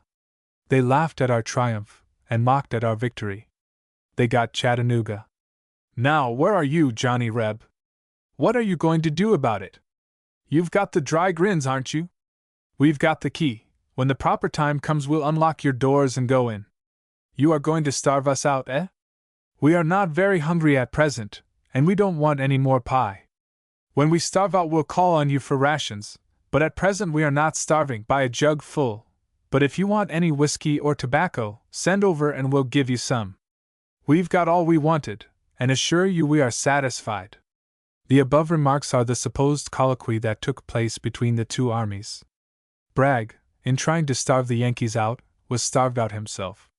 Ask any old rebel as to our bill of fare at Missionary Ridge. In all the history of the war, I cannot remember of more privations and hardships than we went through at Missionary Ridge. And when in the very acme of our privations and hunger, when the army was most dissatisfied and unhappy, we were ordered into line of battle to be reviewed by Honorable Jefferson Davis. When he passed by us, with his great retinue of staff officers and playouts at full gallop, cheers greeted them, with the words, "Send us something to eat, Massa Jeff. Give us something to eat, Massa Jeff. I'm hungry. I'm hungry." Sergeant Tucker and General Wilder. At this place the Yankee outpost was on one side of the Tennessee River, and ours on the other. I was on the detail one Sunday commanded by Sergeant John T. Tucker. When we were approaching, we heard the old guard and the Yankee picket talking back and forth across the river. The new guard immediately resumed the conversation. We had to halloo at the top of our voices, the river being about 300 yards wide at this point. But there was a little island about the middle of the river. A Yankee hallooed out, "Oh, Johnny, Johnny, meet me halfway in the river on the island. "All right," said Sergeant Tucker, who immediately undressed all but his hat, in which he carried the Chattanooga Rebel and some other Southern newspapers, and swam across to the island. When he got there, the Yankee was there, but the Yankee had waited. I do not know what he and John talked about, but they got very friendly, and John invited him to come clear across to our side, which invitation he accepted. I noticed at the time that while John swam, the Yankee waited, remarking that he couldn't swim. The river was but little over waist deep. Well, they came across and we swapped a few lies, canteens and tobacco, and then the Yankee went back, wading all the way across the stream. That man was General Wilder, commanding the Federal cavalry, and at the Battle of Missionary Ridge he threw his whole division of cavalry across the Tennessee River at that point, thus flanking Bragg's army, and opening the battle. He was examining the ford, and the swapping business was but a mere byplay. He played it sharp, and Bragg had to get further. Moccasin Point. Manny's brigade fortified on top of Lookout Mountain. From this position we could see 5 states. The Yankees had built a fort across the river, on Moccasin Point, and were throwing shells at us continually. I have never seen such accurate shooting in my life. It was upon the principle of shooting a squirrel out of a tree, and they had become so perfect in their aim, that I believe they could have killed a squirrel a mile off. We could have killed a great many artillerymen if we had been allowed to shoot, but no private soldier was ever allowed to shoot a gun on his own hook. If he shot at all, it must by the order of an officer, for if just one cartridge was shot away or lost, the private was charged 25 cents for it, and had to do extra duty, and I don't think our artillery was ever allowed to fire a single shot under any circumstances. Our rations were cooked up by a special detail 10 miles in the rear, and were sent to us every 3 days, and then those 3 days' rations were generally eaten up at one meal, and the private soldier had to starve the other 2 days and a half. Never in all my whole life do I remember of ever experiencing so much oppression and humiliation. The soldiers were starved and almost naked, and covered all over with lice and campitch and filth and dirt. The men looked sick, hollow-eyed, and heartbroken, living principally upon parched corn, which had been picked out of the mud and dirt under the feet of officers' horses. We thought of nothing but starvation.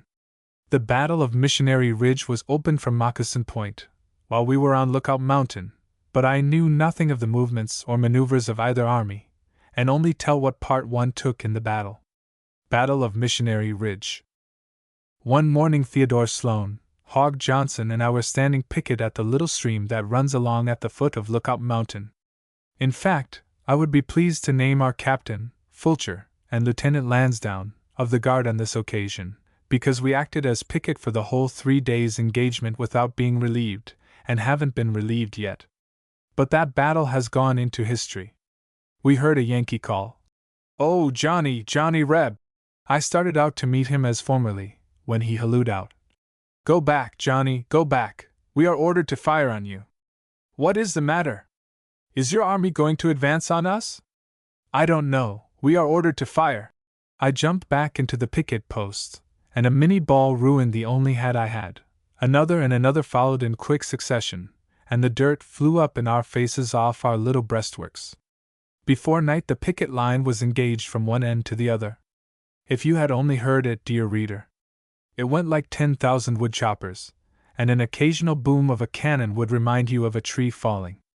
We could hear colonels giving commands to their regiments, and could see very plainly the commotion and hubbub, but what was up, we were unable to tell. The picket line kept moving to our right. The second night found us near the tunnel, and right where 2 railroads cross each other, or rather one runs over the other high enough for the cars to pass under. We could see all over Chattanooga, and it looked like myriads of blue coats swarming. Day's and Manigault's brigades got into a night attack at the foot of Lookout Mountain. I could see the whole of it. It looked like lightning bugs on a dark night. But about midnight everything quieted down.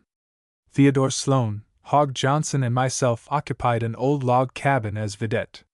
We had not slept any for 2 nights, and were very drowsy, I assure you, but we knew there was something up, and we had to keep awake.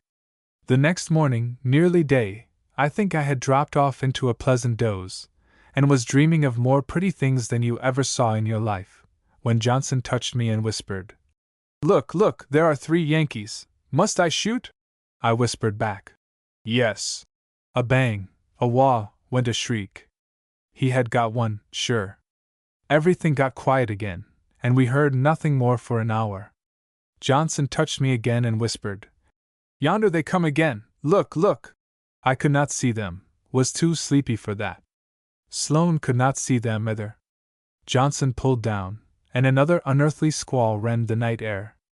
The streaks of day had begun to glimmer over Missionary Ridge, and I could see in the dim twilight the Yankee guard not 50 yards off. Said I, "Boys, let's fire into them and run." We took deliberate aim and fired. At that they raised, I thought, a mighty sickly sort of yell and charged the house. We ran out, but waited on the outside. We took a second position where the railroads cross each other, but they began shelling us from the river, when we got on the opposite side of the railroad and they ceased.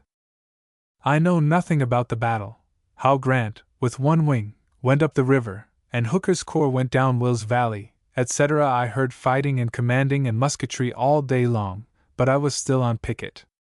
Balls were passing over our heads, both coming and going. I could not tell whether I was standing picket for Yankees or rebels. I knew that the Yankee line was between me and the rebel line, for I could see the battle right over the tunnel.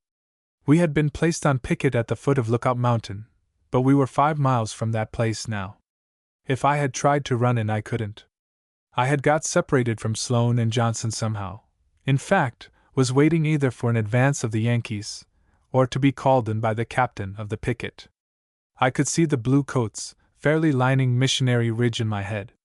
The Yankees were swarming everywhere. They were passing me all day with their dead and wounded, going back to Chattanooga. No one seemed to notice me. They were passing to and fro, cannon, artillery, and everything. I was willing to be taken prisoner, but no one seemed disposed to do it. I was afraid to look at them, and I was afraid to hide, for fear someone's attention would be attracted toward me. I wished I could make myself invisible. I think I was invisible. I felt that way anyhow. I felt like the boy who wanted to go to the wedding, but had no shoes. Casabianca never had such feelings as I had that livelong day. "Say, Captain, say, if yet my task be done?" And yet the sweeping waves rolled on, and answered neither yea nor nay. About 2 or 3 o'clock, a column of Yankees advancing to the attack swept right over where I was standing. I was trying to stand aside to get out of their way, but the more I tried to get out of their way, the more in their way I got. I was carried forward, I knew not whither. We soon arrived at the foot of the ridge, at our old breastworks. I recognized Robert Brank's old cornstalk house, and Alf Horsley's fort, an old log house called Fort Horsley. I was in front of the enemy's line, and was afraid to run up the ridge, and afraid to surrender. They were ordered to charge up the hill. There was no firing from the rebel lines in our immediate front. They kept climbing and pulling and scratching until I was in touching distance of the old rebel breastworks, right on the very apex of Missionary Ridge. I made one jump, and I heard Captain Turner, who had the very 4 Napoleon guns we had captured at Perryville, halloo out, "Number 4, solid!" and then a roar. The next order was, "Limber to the rear!"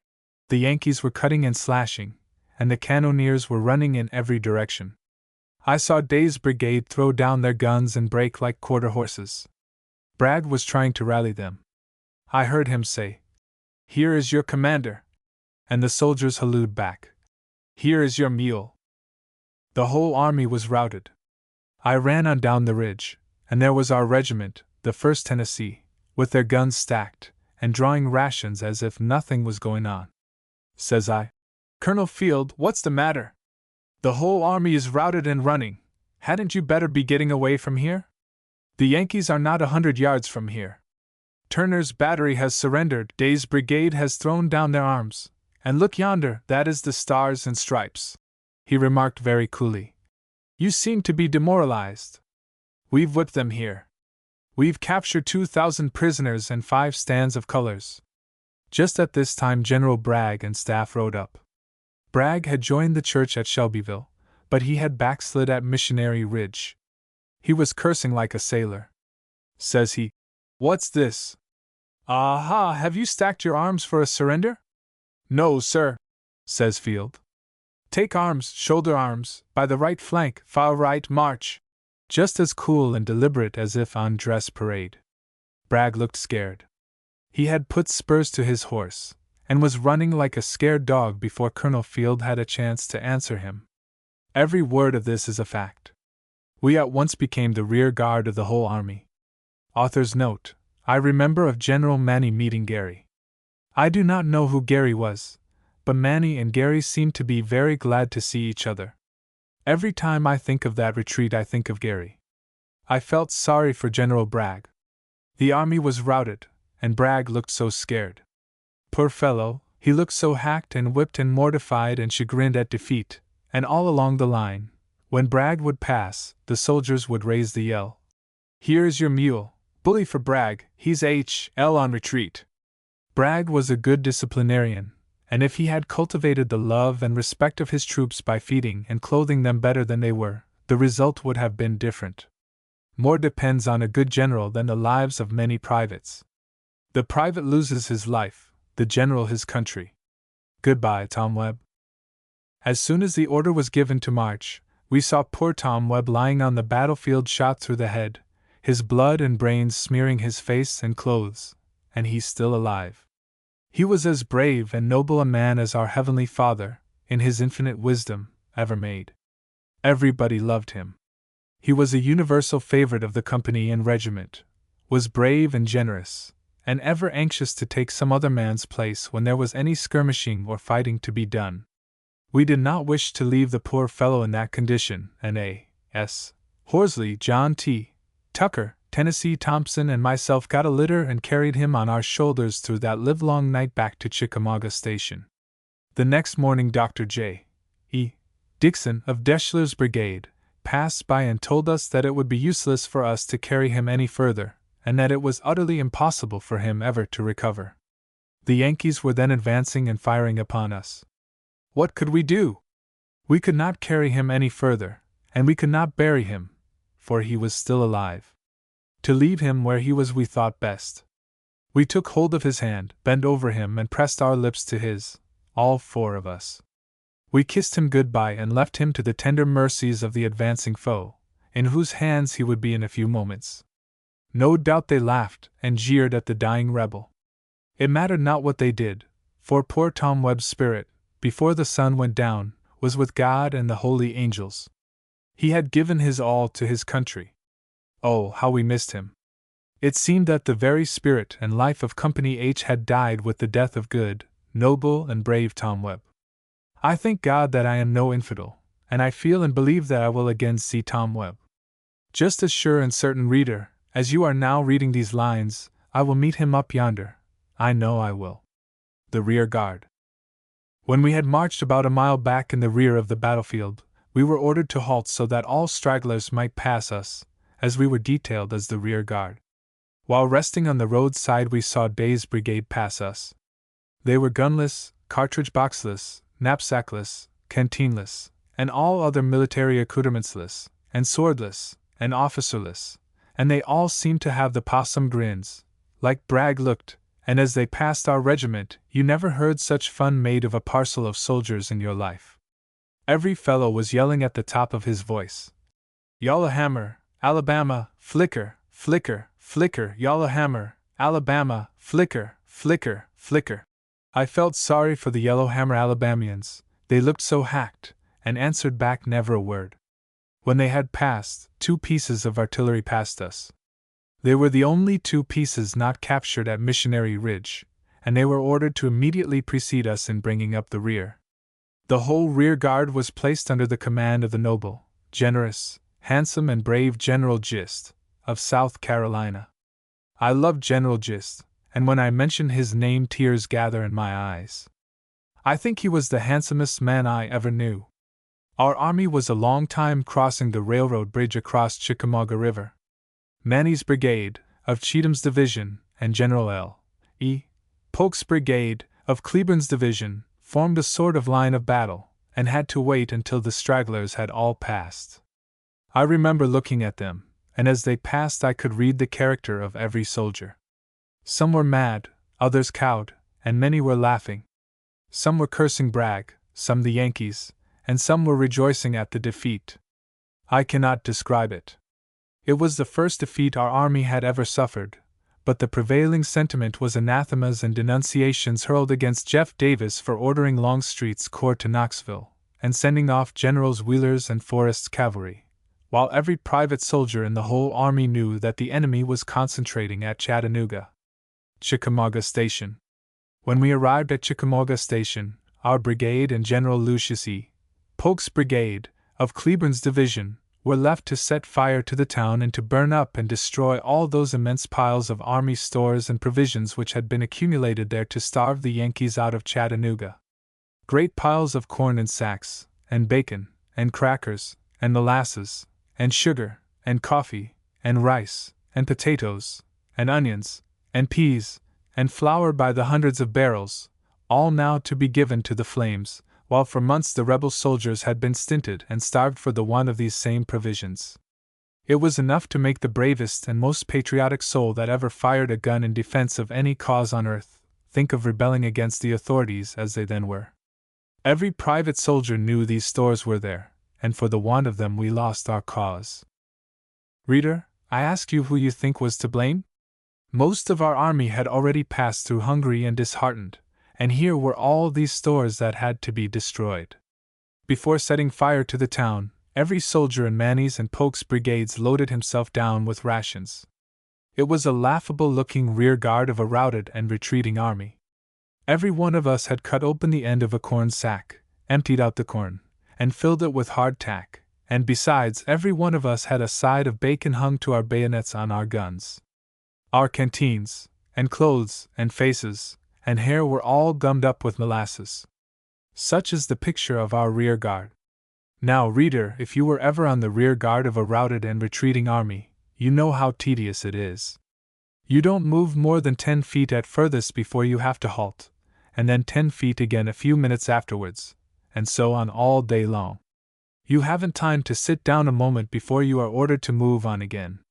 And the Yankees dash up every now and then, and fire a volley into your rear. Now that is the way we were marched that livelong day, until nearly dark, and then the Yankees began to crowd us. We can see their line forming, and know we have to fight. The Battle of Cat Creek. About dark a small body of cavalry dashed in ahead of us and captured and carried off one piece of artillery and Colonel John F. House, General Manny's assistant adjutant general. We will have to form line of battle and drive them back. Well, we quickly form line of battle, and the Yankees are seen to emerge from the woods about 200 yards from us. We promptly shell off those sides of bacon and sacks of hardtack that we had worried and tugged with all day long. Bang, bang, sizz, sizz. We are ordered to load and fire promptly, and to hold our position. Yonder they come, a whole division. Our regiment is the only regiment in the action. They are crowding us. Our poor little handful of men are being killed and wounded by scores. There is General George Manny badly wounded and being carried to the rear, and there is Moon, of Fulcher's battalion, killed dead in his tracks. We can't much longer hold our position. A Minnie ball passes through my Bible in my side pocket. All at once we are ordered to open ranks. Here comes one piece of artillery from a Mississippi battery, bouncing 10 feet high, over brush and logs and bending down little trees and saplings. Under whip and spur, the horses are champing the bits, and are muddied from head to foot. Now, quick, quick, look, the Yankees have discovered the battery and are preparing to charge it. Unlimber, horses and caisson to the rear. Number 1 shrapnel, load, fire, boom, boom, load, oubliette, boom, boom. I saw Sam C. fall badly wounded and carried to the rear. I stopped firing to look at Sergeant Doyle how he handled his gun. At every discharge it would bounce, and turn its muzzle completely to the rear, when those old artillery soldiers would return it to its place, and it seemed they fired a shot almost every 10 seconds. Fire, men! Our muskets roll and rattle, making music like the kettle and bass drum combined.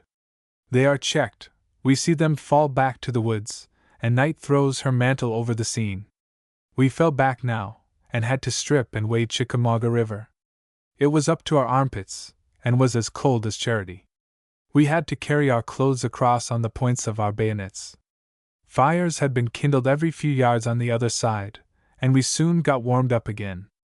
Ringgold Gap. I had got as far as Ringgold Gap, when I had unconsciously fallen asleep by a fire, it being the fourth night that I had not slept a wink. Before I got to this fire, however, a gentleman whom I never saw in my life, because it was totally dark at the time, handed me a letter from the old folks at home, and a good suit of clothes. He belonged to Colonel Breckinridge's cavalry, and if he ever sees these lines, I wish to say to him, God bless you, old boy. I had lost every blanket and vestige of clothing, except those I had on, at Missionary Ridge. I laid down by the fire and went to sleep, but how long I had slept I knew not, when I felt a rough hand grab me and give me a shake, and the fellow said, Are you going to sleep here, and let the Yankees cut your throat? I opened my eyes and asked, Who are you? He politely and pleasantly, yet profanely, told me that he was General Walker. The poor fellow was killed the 22nd of July, at Atlanta, and that I had better get further. He passed on and waked others. Just then, General Cleburne and staff rode by me, and I heard one of his staff remark, General, here is a ditch, or gully, that will make a natural breastwork. All I heard General Cleburne say was, "Hurrah!" I saw General Lucius Polk's brigade form on the crest of the hill. I went a little further and laid down again and went to sleep. How long I had lain there, and what was passing over me, I know nothing about, but when I awoke, here is what I saw. I saw a long line of blue coats marching down the railroad track. The first thought I had was, well, I'm gone up now, sure, but on second sight, I discovered that they were prisoners. Cleburne had had the doggedest fight of the war. The ground was piled with dead Yankees. They were piled in heaps. The scene looked unlike any battlefield I ever saw. From the foot to the top of the hill was covered with their slain, all lying on their faces. It had the appearance of the roof of a house shingled with dead Yankees. They were flushed with victory and success, and had determined to push forward and capture the whole of the rebel army, and set up their triumphant standard at Atlanta, then exit Southern Confederacy. But their dead were so piled in their path at Ringgold Gap that they could not pass them. The Spartans gained a name at Thermopylae, in which Leonidas and the whole Spartan army were slain while defending the pass. Cleburne's division gained a name at Ringgold Gap, in which they not only slew the victorious army, but captured 5,000 prisoners besides. That brilliant victory of Cleburne's made him not only the best general of the Army of Tennessee, and covered his men with glory and honor of heroes, but checked the advance of Grant's whole army. We did not budge an inch further for many a long day, but we went into winter quarters right here at Ringgold Gap, Tunnel Hill and Dalton. Chapter 11 Dalton. General Joseph E. Johnston. General Joseph E. Johnston now took command of the army. General Bragg was relieved, and had become Jeff Davis's war advisor at Richmond, Virginia. We had followed General Bragg all through this long war. We had got sorter used to his ways, but he was never popular with his troops. I felt sorry for him. Bragg's troops would have loved him, if he had allowed them to do so, for many a word was spoken in his behalf, after he had been relieved of the command. As a general I have spoken of him in these memoirs, not personally. I try to state facts, so that you may see, reader, why our cause was lost. I have no doubt that Bragg ever did what he thought was best. He was but a man, under the authority of another. But now, allow me to introduce you to old Joe. Fancy, if you please, a man about 50 years old, rather small of stature, but firmly and compactly built, an open and honest countenance, and a keen but restless black eye, that seemed to read your very inmost thoughts. In his dress he was a perfect dandy. He ever wore the very finest clothes that could be obtained, carrying out in every point the dress and paraphernalia of the soldier, as adopted by the War Department at Richmond, never omitting anything, even to the trappings of his horse, bridle and saddle. His hat was decorated with a star and feather, his coat with every star and embellishment, and he wore a bright new sash, big gauntlets, and silver spurs. He was the very picture of a general. But he found the army depleted by battles, and worse, much worse, by desertion. The men were deserting by tens and hundreds, and I might say by thousands. The morale of the army was gone. The spirit of the soldiers was crushed, their hope gone. The future was dark and gloomy. They would not answer at roll call. Discipline had gone. A feeling of mistrust pervaded the whole army. A train load of provisions came into Dalton. The soldiers stopped it before it rolled into the station, burst open every car, and carried off all the bacon, meal, and flour that was on board. Wild riot was the order of the day. Everything was confusion, worse confounded. When the news came, like pouring oil upon the troubled waters, that General Joe Johnston, of Virginia, had taken command of the Army of Tennessee, men returned to their companies, order was restored, and Richard was himself again. General Johnston issued a universal amnesty to all soldiers absent without leave. Instead of a scrimp pattern of 1 day's rations, he ordered 2 days' rations to be issued, being extra for 1 day. He ordered tobacco and whiskey to be issued twice a week. He ordered sugar and coffee and flour to be issued instead of meal. He ordered old bacon and ham to be issued instead of blue beef. He ordered new tents and marquees. He ordered his soldiers new suits of clothes, shoes, and hats. In fact, there had been a revolution, sure enough. He allowed us what General Bragg had never allowed mortal man, a furlough. He gave furloughs to 1/3 of his army at a time, until the whole had been furloughed. A new era had dawned, a new epoch had been dated. He passed through the ranks of the common soldiers, shaking hands with everyone he met. He restored the soldier's pride. He brought the manhood back to the private's bosom. He changed the order of roll call, standing guard, drill, and such nonsense as that. The revolution was complete. He was loved, respected, admired, almost worshipped by his troops. I do not believe there was a soldier in his army but would gladly have died for him. With him everything was his soldiers, and the newspapers, criticizing him at the time, said he would feed his soldiers if the country starved. We soon got proud. The blood of the old Cavaliers tingled in our veins. We did not feel that we were serfs and vagabonds. We felt that we had a home and a country worth fighting for, and if need be, worth dying for. 1 regiment could whip an army, and did do it, in every instance, before the command was taken from him at Atlanta. But of this another time. Chaplains were brought back to their regiments. Dr. C. T. Quintard and Rev. C. D. Eliot, and other chaplains, held divine services every Sabbath, prayer was offered every evening at retreat, and the morale of the army was better in every respect. The private soldier once more regarded himself a gentleman and a man of honor. We were willing to do and die and dare anything for our loved South, and the stars and bars of the Confederacy. In addition to this, General Johnston ordered his soldiers to be paid up every cent that was due them, and a bounty of $50 besides. He issued an order to his troops offering promotion and a furlough for acts of gallantry and bravery on the field of battle. The cloven foot of tyranny and oppression was not discernible in the acts of officers, from general down to corporal, as formerly. Notwithstanding all this grand transformation in our affairs, old Joe was a strict disciplinarian. Everything moved like clockwork. Men had to keep their arms and clothing in good order. The artillery was rubbed up and put in good condition. The wagons were greased, and the harness and hamstrings oiled. Extra rations were issued to Negroes who were acting as servants, a thing unprecedented before in the history of the war. Well, old Joe was a yerker. He took all the tricks. He was a commander. He kept everything up and well in hand. His lines of battle were invulnerable. The larger his command, the easier he could handle it. When his army moved, it was a picture of battle, everything in its place, as laid down by scientific military rules.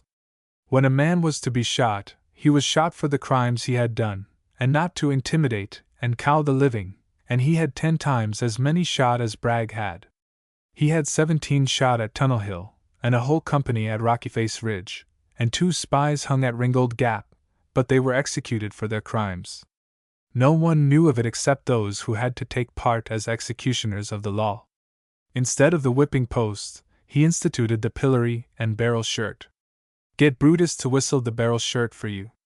The pillory was a newfangled concern. If you went to the guardhouse of almost any regiment, you would see some poor fellow with his head and hands sticking through a board.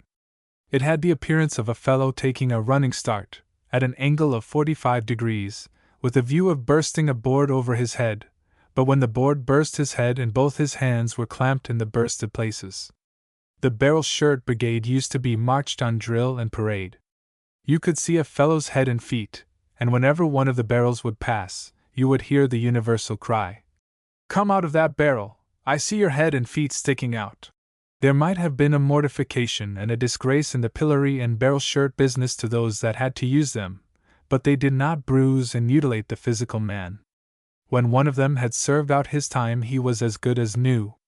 Old Joe had greater military insight than any general of the South, not excepting even Lee.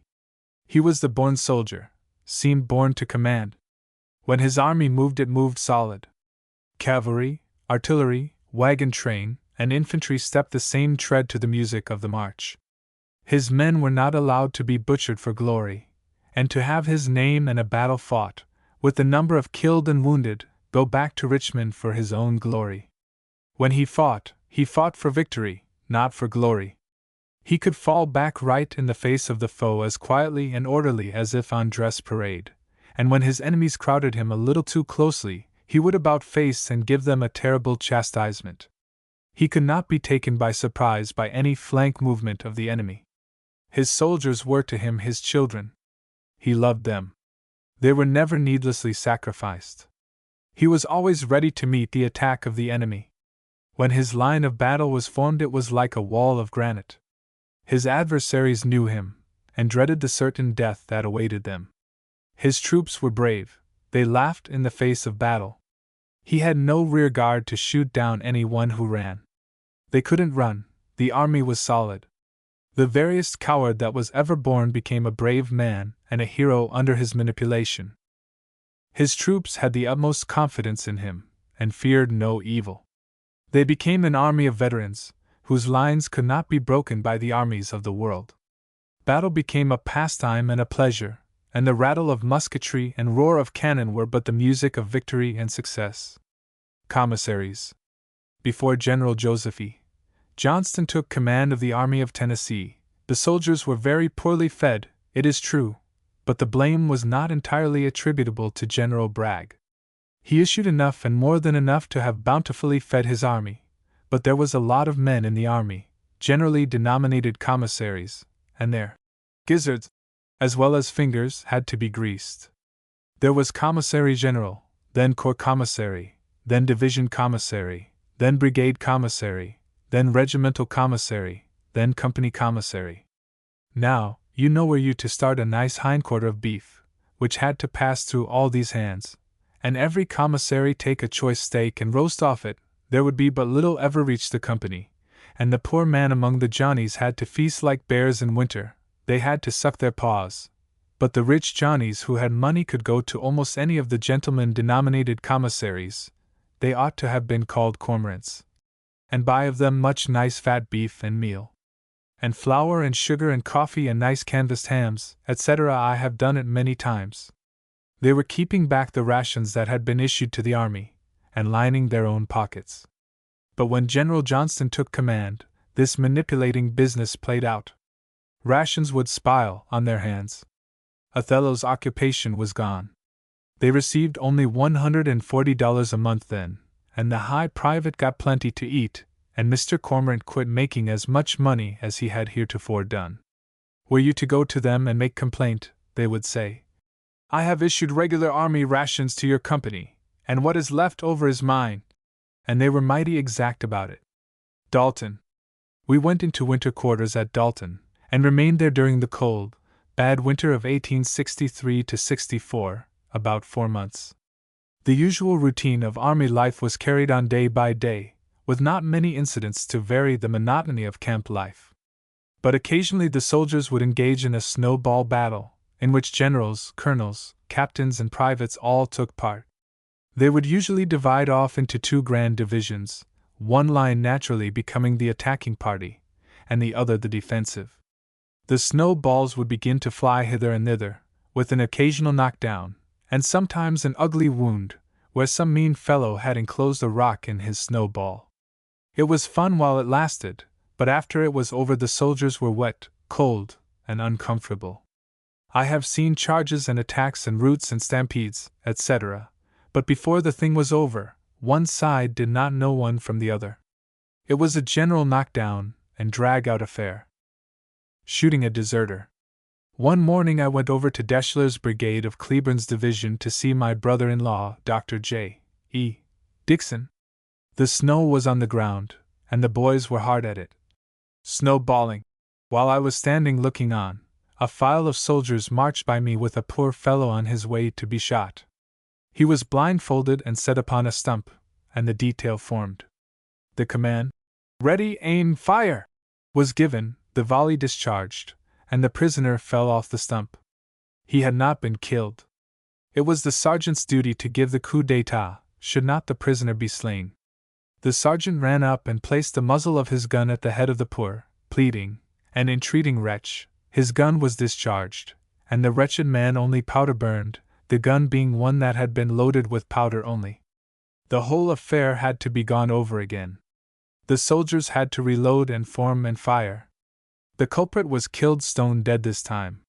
He had no sooner been taken up and carried off to be buried, than the soldiers were throwing snowballs as hard as ever, as if nothing had happened. 10 men killed at the mourners' bench. At this place, Dalton, a revival of religion sprang up, and there was divine service every day and night. Soldiers became serious on the subject of their souls' salvation. In sweeping the streets and cleaning up, an old tree had been set on fire, and had been smoking and burning for several days, and nobody seemed to notice it. That night there was service as usual, and the singing and sermon were excellent. The sermon was preached by Rev. J. G. Bolton, chaplain of the 50th Tennessee Regiment, assisted by Rev. C. D.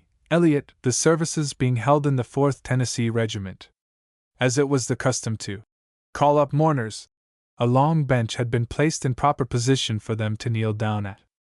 10 of them were kneeling at this mourner's bench, pouring out their souls in prayer to God, asking Him for the forgiveness of their sins, and for the salvation of their souls, for Jesus Christ their Redeemer's sake, when the burning tree, without any warning, fell with a crash right across the 10 mourners, crushing and killing them instantly. God had heard their prayers. Their souls had been carried to heaven. Hereafter, henceforth, and forevermore, there was no more marching, battling, or camp duty for them. They had joined the army of the hosts of heaven. By order of the general, they were buried with great pomp and splendor, that is, for those times. Every one of them was buried in a coffin. Brass bands followed, playing the Dead March, and platoons fired over their graves. It was a soldier's funeral. The beautiful burial service of the Episcopal Church was read by Rev. Allen Tribble. A hymn was sung, and prayer offered, and then their graves were filled as we marched sadly back to camp. Dr. C. T. Quintard. Dr. C. T. Quintard was our chaplain for the 1st Tennessee Regiment during the whole war, and he stuck to us from the beginning even unto the end. During weekdays he ministered to us physically, and on Sundays spiritually. He was one of the purest and best men I ever knew. He would march and carry his knapsack every day the same as any soldier. He had one text he preached from which I remember now. It was the flying scroll. He said there was a flying scroll continually passing over our heads, which was like the reflections in a looking-glass, and all of our deeds, both good and bad, were written upon it. He was a good doctor of medicine, as well as a good doctor of divinity, and above either of these, he was a good man per se. Every old soldier of the 1st Tennessee Regiment will remember Dr. C. T. Quintard with the kindest and most sincere emotions of love and respect. He would go off into the country and get up for our regiment clothing and provisions, and wrote a little prayer and song book, which he had published, and gave it to the soldiers. I learned that little prayer and song book off by heart, and have a copy of it in my possession yet, which I would not part with for any consideration. Dr. Quintard's nature was one of love. He loved the soldiers, and the soldiers loved him, and deep down in his heart of hearts was a deep and lasting love for Jesus Christ, the Redeemer of the world, implanted there by God the Father himself. "Why's you got my hog?" One day, a party of us privates concluded we would go across the Conasauga River on a raid. We crossed over in a canoe. After traveling for some time, we saw a neat-looking farmhouse, and sent one of the party forward to reconnoiter. He returned in a few minutes and announced that he had found a fine fat sow in a pen near the house. Now, the plan we formed was for two of us to go into the house and keep the inmates interested, and the other was to toll and drive off the hog. I was one of the party which went into the house. There was no one there but an old lady and her sick and widowed daughter. They invited us in very pleasantly and kindly, and soon prepared us a very nice and good dinner. The old lady told us of all her troubles and trials. Her husband had died before the war, and she had 3 sons in the army, 2 of whom had been killed, and the youngest, who had been conscripted, was taken with the camp fever and died in the hospital at Atlanta, and she had nothing to subsist upon, after eating up what they then had. I was much interested, and remained a little while after my comrade had left. I soon went out, having made up my mind to have nothing to do with the hog affair. I did not know how to act. I was in a bad fix. I had heard the gun fire and knew its portent. I knew the hog was dead, and went on up the road, and soon overtook my 2 comrades with the hog, which had been skinned and cut up, and was being carried on a pole between them. I did not know what to do. On looking back, I saw the old lady coming and screaming at the top of her voice, "You got my hog! You got my hog!" It was too late to back out now. We had the hog, and had to make the most of it, even if we did ruin a needy and destitute family. We went on until we came to the Conasauga River, when lo and behold, the canoe was on the other side of the river. It was dark then, and getting darker, and what was to be done we did not know. The weather was as cold as blue blazes, and spitting snow from the northwest. That river had to be crossed that night. I undressed and determined to swim it, and went in, but the little thin ice at the bank cut my feet. I waded in a little further, but soon found I would cramp if I tried to swim it. I came out and put my clothes on, and thought of a gate about a mile back. We went back and took the gate off its hinges and carried it to the river and put it in the water, but soon found out that all 3 of us could not ride on it, so one of the party got on it and started across. He did very well until he came to the other bank, which was a high bluff, and if he got off the center of the gate it would capsize and he would get a ducking. He could not get off the gate. I told him to pull the gate up to the bank, so that one side would rest on the bank, and then make a quick run for the bank. He thought he had got the gate about the right place, and then made a run, and the gate went under, and so did he, in water 10 feet deep. My comrade, Founcey, who was with me on the bank, laughed, I thought, until he had hurt himself, but with me, I assure you, it was a mighty sickly grin, and with the other one, Barclay J., it was anything but a laughing matter. To me he seemed a hero. Barclay did about to liberate me from a very unpleasant position. He soon returned with the canoe, and we crossed the river with the hog. We worried and tugged with it, and got it to camp just before daylight. I had a guilty conscience, I assure you. The hog was cooked, but I did not eat a piece of it. I felt that I had rather starve, and I believe that it would have choked me to death if I had attempted it. A short time afterward an old citizen from Maury County visited me. My father sent me, by him, a silver watch, which I am wearing today, and $800 in old-issue Confederate money. I took $200 of the money, and had it funded for new issue, 33 1/3 cents discount. The other $600 I sent to Vance Thompson, then on duty at Montgomery, with instructions to send it to my brother, Dave Watkins, Uncle Asa Freeman, and J. E. Dixon, all of whom were in Wheeler's cavalry, at some other point, I knew not where. After getting my money, I found that I had $133.33 1/3. I could not rest. I took $100, new issue, and going by my lone self back to the old lady's house, I said, "Madam, some soldiers were here a short time ago, and took your hog." I was one of that party, and I wish to pay you for it." "What was it worth?" "Well, sir," says she, "money is of no value to me. I cannot get any article that I wish. I would much rather have the hog." Says I, "Madam, that is an impossibility. Your hog is dead and eat up, and I have come to pay you for it." The old lady's eyes filled with tears. She said that she was perfectly willing to give the soldiers everything she had, and if she thought it had done us any good, she would not charge anything for it. "Well," says I, "Madam, here is $100 new issue Confederate bill. Will this pay you for your hog?" "Well, sir," she says, drawing herself up to her full height, her cheeks flushed and her eyes flashing, "I do not want your money. I would feel that it was blood money." I saw that there was no further use to offer it to her. I sat down by the fire and the conversation turned upon other subjects.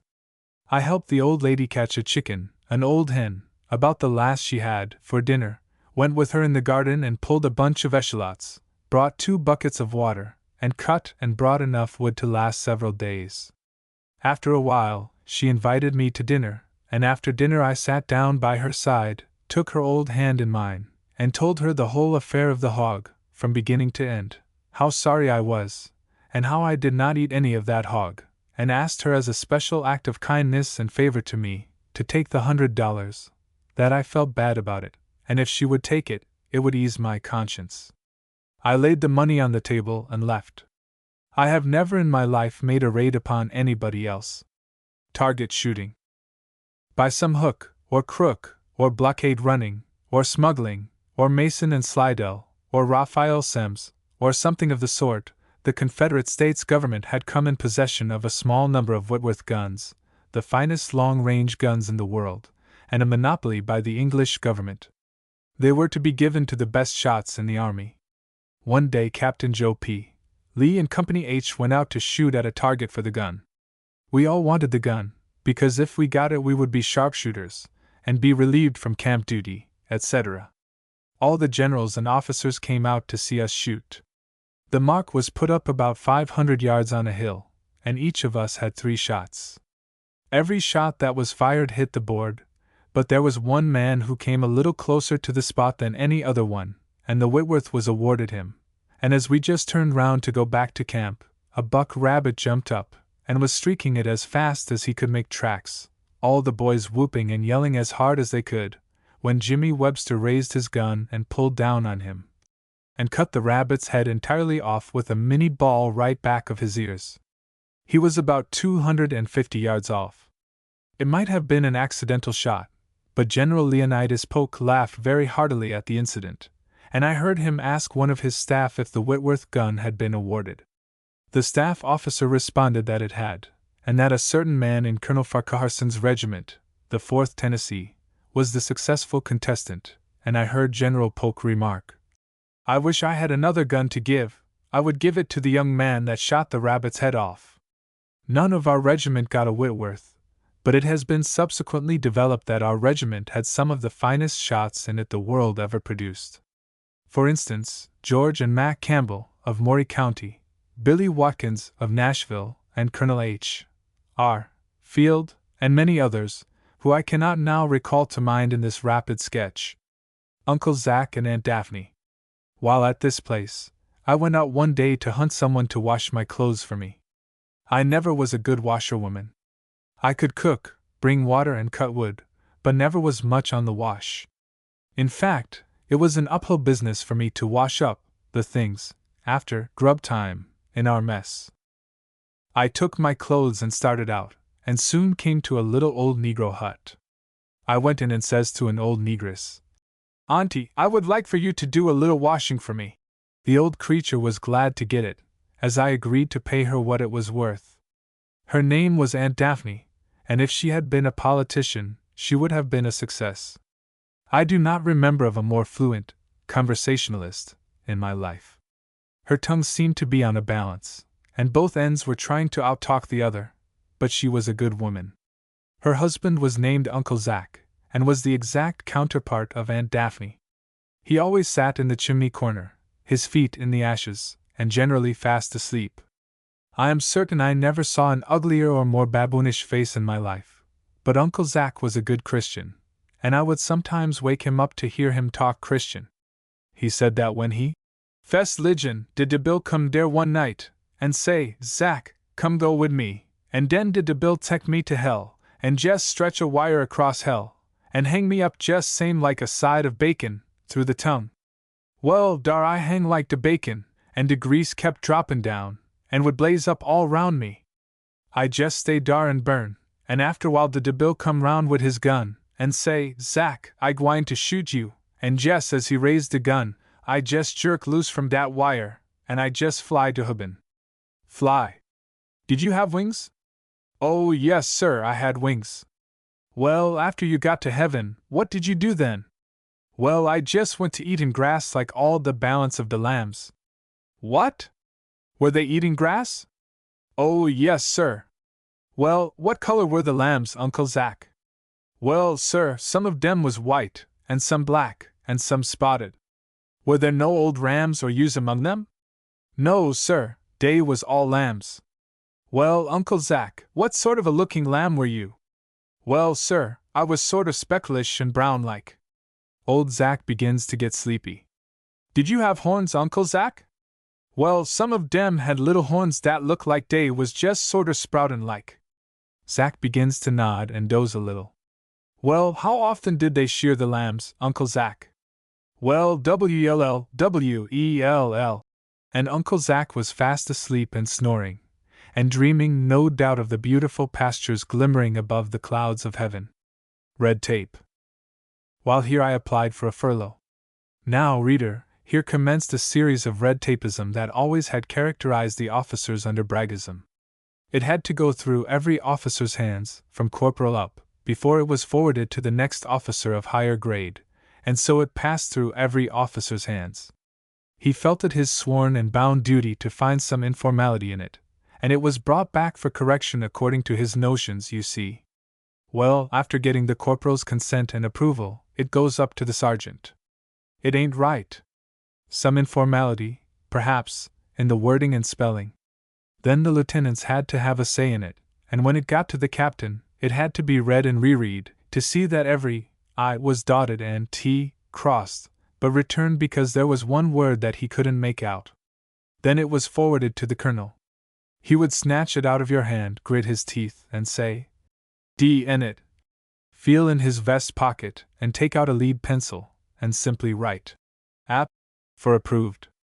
This would also be returned, with instructions that the colonel must write approved in a plain hand, and with pen and ink.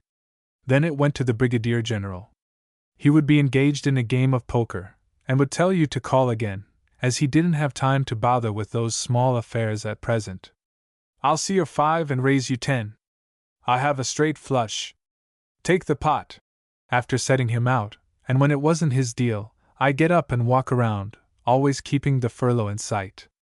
After reading carefully the furlough, he says, Well, sir, you have failed to get the adjutant's name to it.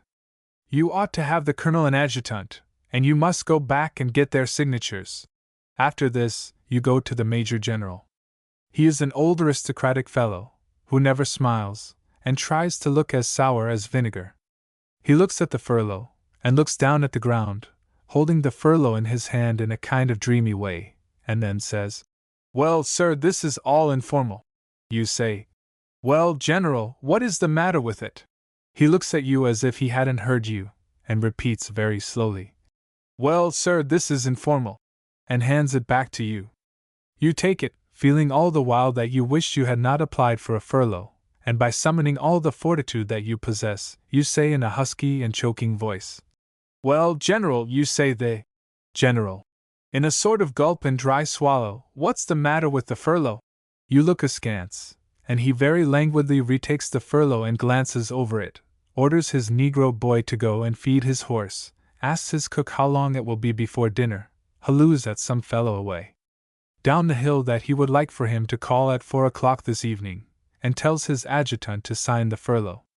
The adjutant tries to be smart and polite, smiles a smile both childlike and bland, rolls up his shirt sleeves, and winks one eye at you, gets a straddle of a camp stool, whistles a little stanza of schottische, and with a big flourish of his pen, writes the Major General's name in small letters, and his own, the adjutant's, in very large letters, bringing the pen under it with tremendous flourishes, and writes approved and forwarded. You feel relieved. You feel that the anaconda's coil had been suddenly relaxed. Then you start out to the Lieutenant General. You find him. He is in a very learned and dignified conversation about the war in Chile. Well, you get very anxious for the war in Chile to get to an end. The general pulls his side whiskers, looks wise, and tells his adjutant to look over it, and if correct, sign it. The adjutant does not deign to condescend to notice you. He seems to be full of gumbo or calftail soup, and does not wish his equanimity disturbed. He takes hold of the document, and writes the Lieutenant General's name, and finishes his own name while looking in another direction, approved and forwarded. Then you take it up to the General. The guard stops you in a very formal way, and asks, "What do you want?" You tell him. He calls for the orderly. The orderly gives it to the adjutant, and you are informed that it will be sent to your colonel tonight, and given to you at roll call in the morning. Now, reader, the above is a pretty true picture of how I got my furlough. I get a furlough. After going through all the formality of red tapeism, and being snubbed with Tweedledum and Tweedledee, I got my furlough. When it started out, it was on the cleanest piece of paper that could be found in Buck Lanier's sutler's store. After it came back, it was pretty well used up, and looked as if it had gone through a very dark place, and been beat with a soot bag. But anyhow, I know that I did not appreciate my furlough half as much as I thought I would. I felt like returning it to the gentlemen with my compliments, declining their kind favors. I felt that it was unwillingly given, and, as like begets like, it was very unwillingly received. Honestly, I felt as if I had made a bad bargain, and was keen to rue the trade. I did not know what to do with it, but anyhow, I thought I would make the best of a bad bargain. I got on the cars at Dalton. Now, here is a thing that I had long since forgotten about. It was the first-class passenger car that I had been in since I had been a soldier. The conductor passed around, and handed me a ticket with these words on it. "If you wish to travel with ease, keep this ticket in sight, if you please, and if you wish to take a nap, just stick this in your hat or cap." This was the poetry, reader, that was upon the ticket. The conductor called around every now and then, especially if you were asleep, to look at your ticket, and every now and then a captain and a detail of 3 soldiers would want to look at your furlough. I thought before I got to Selma, Alabama, that I wished the ticket and furlough both were in the bottom of the ocean, and myself back in camp. Everywhere I went someone wanted to see my furlough. Before I got my furlough, I thought it sounded big. Furlough was a war word, and I did not comprehend its meaning until I got one. The very word furlough made me sick then. I feel fainty now whenever I think of furlough. It has a sickening sound in the ring of it. Furlough! Furlough! It ought to have been called. Every man I met had a furlough. In fact, it seemed to have the very double extract of romance about it. Fur men who I knew had never been in the army in their lives, all had furloughs. Where so many men ever got furloughs from I never knew, but I know now. They were like the old bachelor who married the widow with 10 children. He married a ready-made family. They had ready-made furloughs. But I have said enough on the furlough question. It enthralled me. Let it pass. Don't want any more furloughs. But while on my furlough, I got with Captain G. M. V. Kinzer, a fine-dressed and handsome cavalry captain, whom all the ladies, as they do at the present day, fell in love with. The captain and myself were great friends. The captain gave me his old coat to act captain in, but the old thing wouldn't act. I would keep the collar turned down. One night we went to call on a couple of beautiful and interesting ladies near Selma. We chatted the girls until the wee SMA hours of morning, and when the young ladies retired, remarked that they would send a servant to show us to our room. We waited. No servant came. The captain and myself snoozed it out as best we could. About daylight the next morning the captain and myself thought that we would appear as if we had risen very early, and began to move about, and opening the door, there lay a big black negro on his knees and face. Now, reader, what do you suppose that negro was doing? You could not guess in a week. The black rascal. Hideous. terrible to contemplate. Vile. Outrageous. Well, words cannot express it. What do you suppose he was doing? He was fast asleep. He had come thus far, and could go no further, and fell asleep. There is where the captain and myself found him at daylight the next morning. We left for Selma immediately after breakfast, leaving the family in ignorance of the occurrence. The captain and myself had several other adventures, but the captain always had the advantage of me. He had the good clothes, and the good looks, and got all the good presents from the pretty young ladies. Well, you might say, cut me out. On all occasions. That's what makes me spise a furlough. But then furlough sounds big, you know. Chapter 1200 Days Battle Rocky Face Ridge. When I got back to Dalton, I found the Yankee army advancing. They were at Rocky Face Ridge. Now, for old Joe's generalship. We have seen him in camp, now we will see him in action. We are marched to meet the enemy. We occupy Turner's Gap at Tunnel Hill. Now, come on, Mr. Yank, we are keen for an engagement. It is like a picnic. The soldiers are ruddy and fat, and strong. Whoop! Whoop! Hurrah! Come on, Mr. Yank. We form line of battle on top of Rocky Face Ridge, and here we are face to face with the enemy. Why don't you unbottle your thunderbolts and dash us to pieces? Ha! Here it comes, the boom of cannon and the bursting of a shell in our midst. Ha! Ha! Give us another blizzard. Boom! Boom! That's all right, you ain't hurting nothing. Hold on, boys, says the sharpshooter, armed with a Whitworth gun. I'll stop that racket. Wait until I see her smoke again. Boom, boom! The keen crack of the Whitworth rings upon the frosty morning air. The cannoneers are seen to lie down. Something is going on. Yes, yonder is a fellow being carried off on a litter. Bang! Bang! Goes the Whitworth, and the battery is seen to limber to the rear.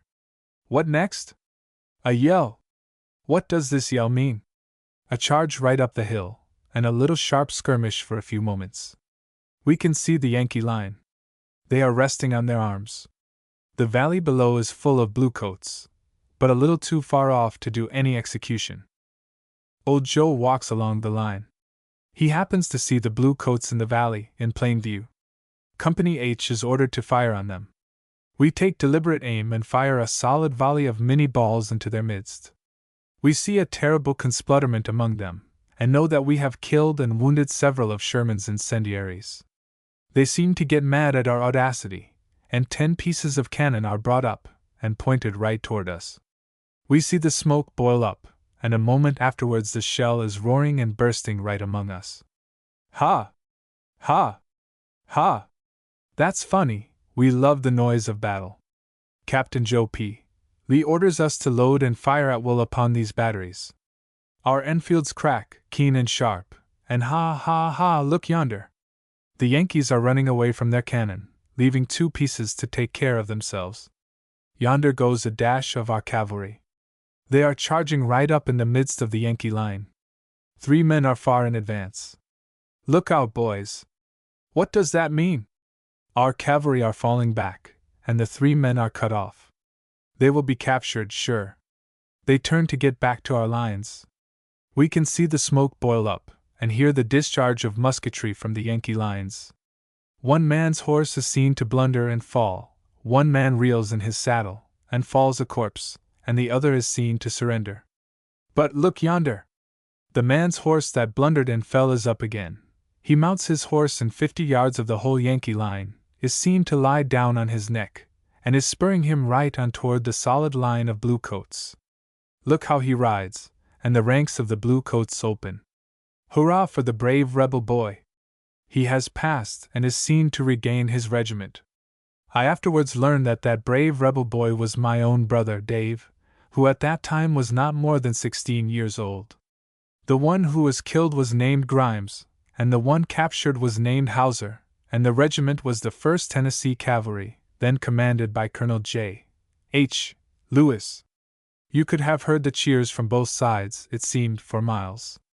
John Branch raised the tune, in which the whole 1st and 27th Regiments joined in. Cheer, boys, cheer, we are marching on to battle! Cheer, boys, cheer, for our sweethearts and our wives! Cheer, boys, cheer, we'll nobly do our duty, and give to the South our hearts, our arms, our lives.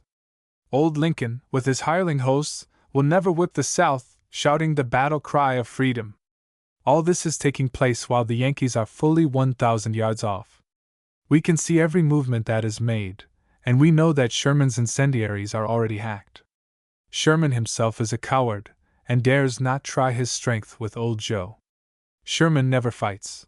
All that he is after is marching to the sea, while the world looks on and wonders. What a flank movement! Yes, Sherman is afraid of Minnie balls, and tries the flank movement. We are ordered to march somewhere. Falling back. Old Joe knows what he is up to.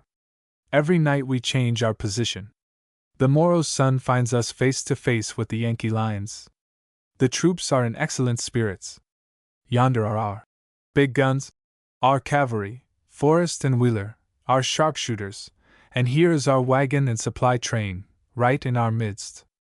The private's tread is light, his soul is happy. Another flank movement. Tomorrow finds us face to face. Well, you have come here to fight us, why don't you come on? We are ready, always ready. Everything is working like clockwork, machinery is all in order. Come, give us a tilt, and let us try our mettle. You say Old Joe has got the brains and you have got the men, you are going to flank us out of the Southern Confederacy. That's your plan, is it? Well, look out, we are going to pick off and decimate your men every day. You will be a picked chicken before you do that. What? The Yankees are at Resaca, and have captured the bridge across the Oostenaula River. Well, now, that's business, that has the old ring in it. Tell it to us again, we're fond of hearing such things. The Yankees are tearing up the railroad track between the tank and Resaca. Let's hear it again. The Yankees have opened the attack. We are going to have a battle. We are ordered to strip for the fight. That is, to take off our knapsacks and blankets, and to detail Bev. White to guard them. Keep closed up, men. The skirmish line is firing like popping firecrackers on a Christmas morning. Every now and then the boom of a cannon and the screaming of a shell. Ha ha ha! That has the right ring. We will make Sherman's incendiaries tell another tale in a few moments when… Halt! About face. Well, what's the matter now? Simply a flank movement. All right. We march back, retake our knapsacks and blankets, and commence to march toward Resaca. Tom Tucker's rooster crows, and John Branch raises the tune. Just 20 years ago. And after we sing that out, he winds up with, there was an ancient individual whose cognomen was Uncle Edward. And the old woman who kept a peanut stand, and a big policeman stood by with a big stick in his hand. And Arthur Fulgham holloas out, all right, go ahead. Toot, toot, toot. Puff, puff, puff. Tickets, gentlemen, tickets. And the Maury Grays raise the yell. All aboard for Culioca. While Walker Coleman commences the song. I see gwine to join the rebel band, fightin' for my home. Thus we go, marching back to Resaca. Battle of Resaca. Well, you want to hear about shooting and banging, now, gentle reader, don't you? I am sorry I cannot interest you on this subject, see history. The Yankees had got breeches hold on us. They were 10 miles in our rear, had cut off our possibility of a retreat. The wire bridge was in their hands, and they were on the railroad in our rear. But we were moving, there was no mistake in that.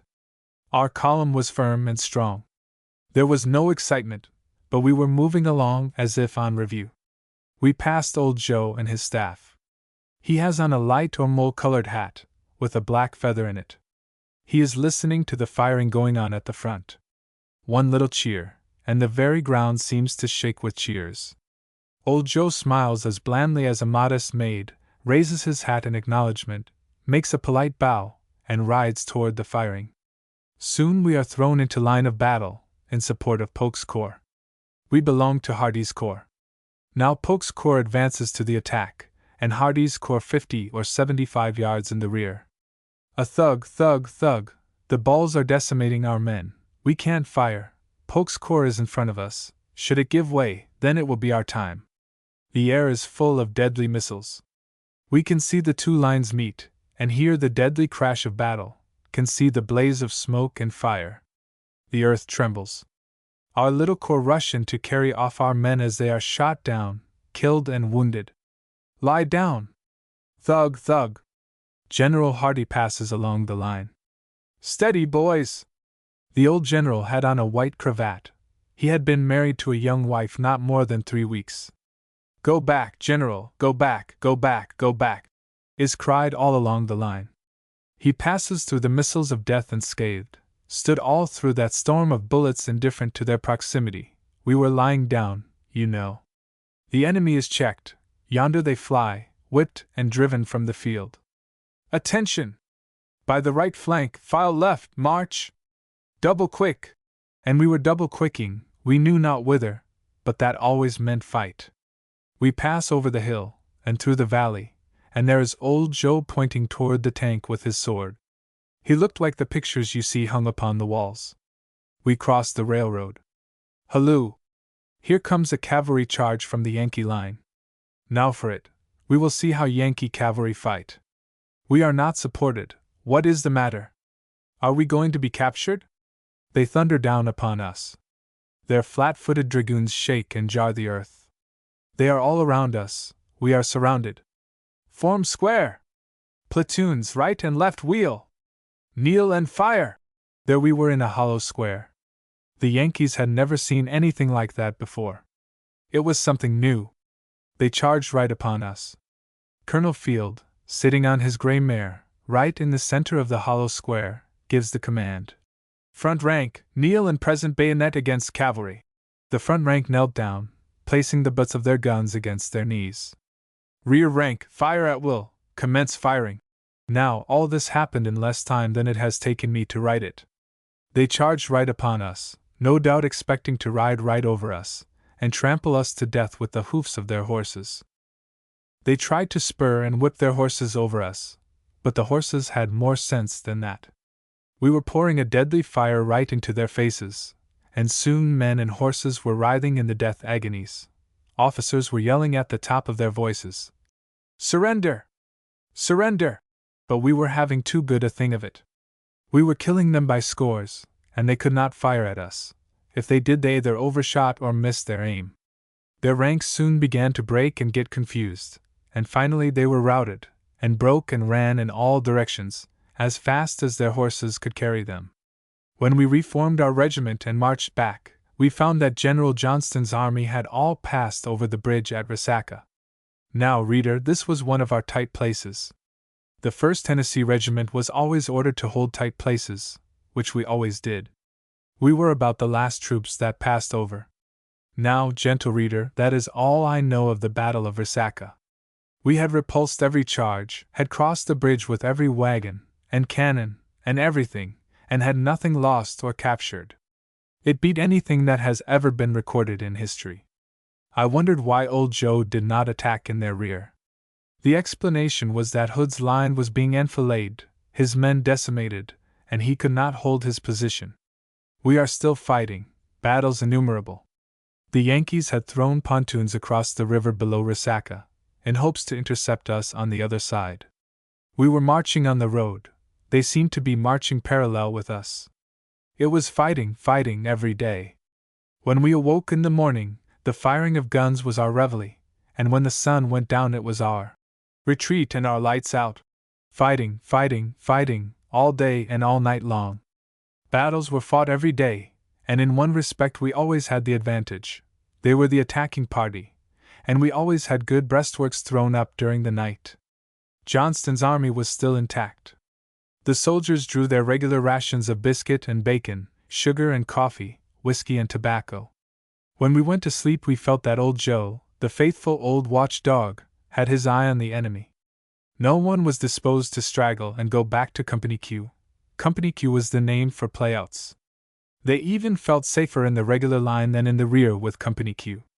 Well, as stated previously, it was battle, battle, battle, every day, for 100 days. The boom of cannon and the rattle of musketry was our reveille and retreat, and Sherman knew that it was no child's play. Today, April 14, 1882, I say, and honestly say that I sincerely believe the combined forces of the whole Yankee nation could never have broken General Joseph E. Johnston's line of battle, beginning at Rocky Face Ridge and ending on the banks of the Chattahoochee. Adairsville, Octagon House, the 1st Tennessee always occupies tight places. We had stacked our arms and gone into camp, and had started to build fires to cook supper. I saw our cavalry falling back, I thought, rather hurriedly. I ran to the road and asked them what was the matter. They answered, "Matter enough, yonder are the Yankees. Are you infantry fellows going to make a stand here?" I told Colonel Field what had been told to me, and he hooted at the idea. But balls that had shucks tied to their tails were passing over, and our regiment was in the rear of the whole army. I could hardly draw anyone's attention to the fact that the cavalry had passed us, and that we were on the outpost of the whole army, when an order came for our regiment to go forward as rapidly as possible and occupy an Octagon House in our immediate front. The Yankees were about 100 yards from the house on one side and we about 100 yards on the other. The race commenced as to which side would get to the house first. We reached it, and had barely gotten in, when they were bursting down the paling of the yard on the opposite side. The house was a fine brick, octagon in shape, and as perfect a fort as could be desired. We ran to the windows, upstairs, downstairs, and in the cellar. The Yankees cheered and charged, and our boys got happy. Colonel Field told us he had orders to hold it until every man was killed, and never to surrender the house. It was a forlorn hope. We felt we were gone fawn skins. Sure enough. At every discharge of our guns, we would hear a Yankee squall. The boys raised a tune. "I see gwine to jine the rebel band, a fighting for my home," as they loaded and shot their guns. Then the tune of "Cheer, boys, cheer, we are marching on to battle. Cheer, boys, cheer, for our sweethearts and our wives. Cheer, boys, cheer, we'll nobly do our duty, and give to the South our hearts, our arms, our lives."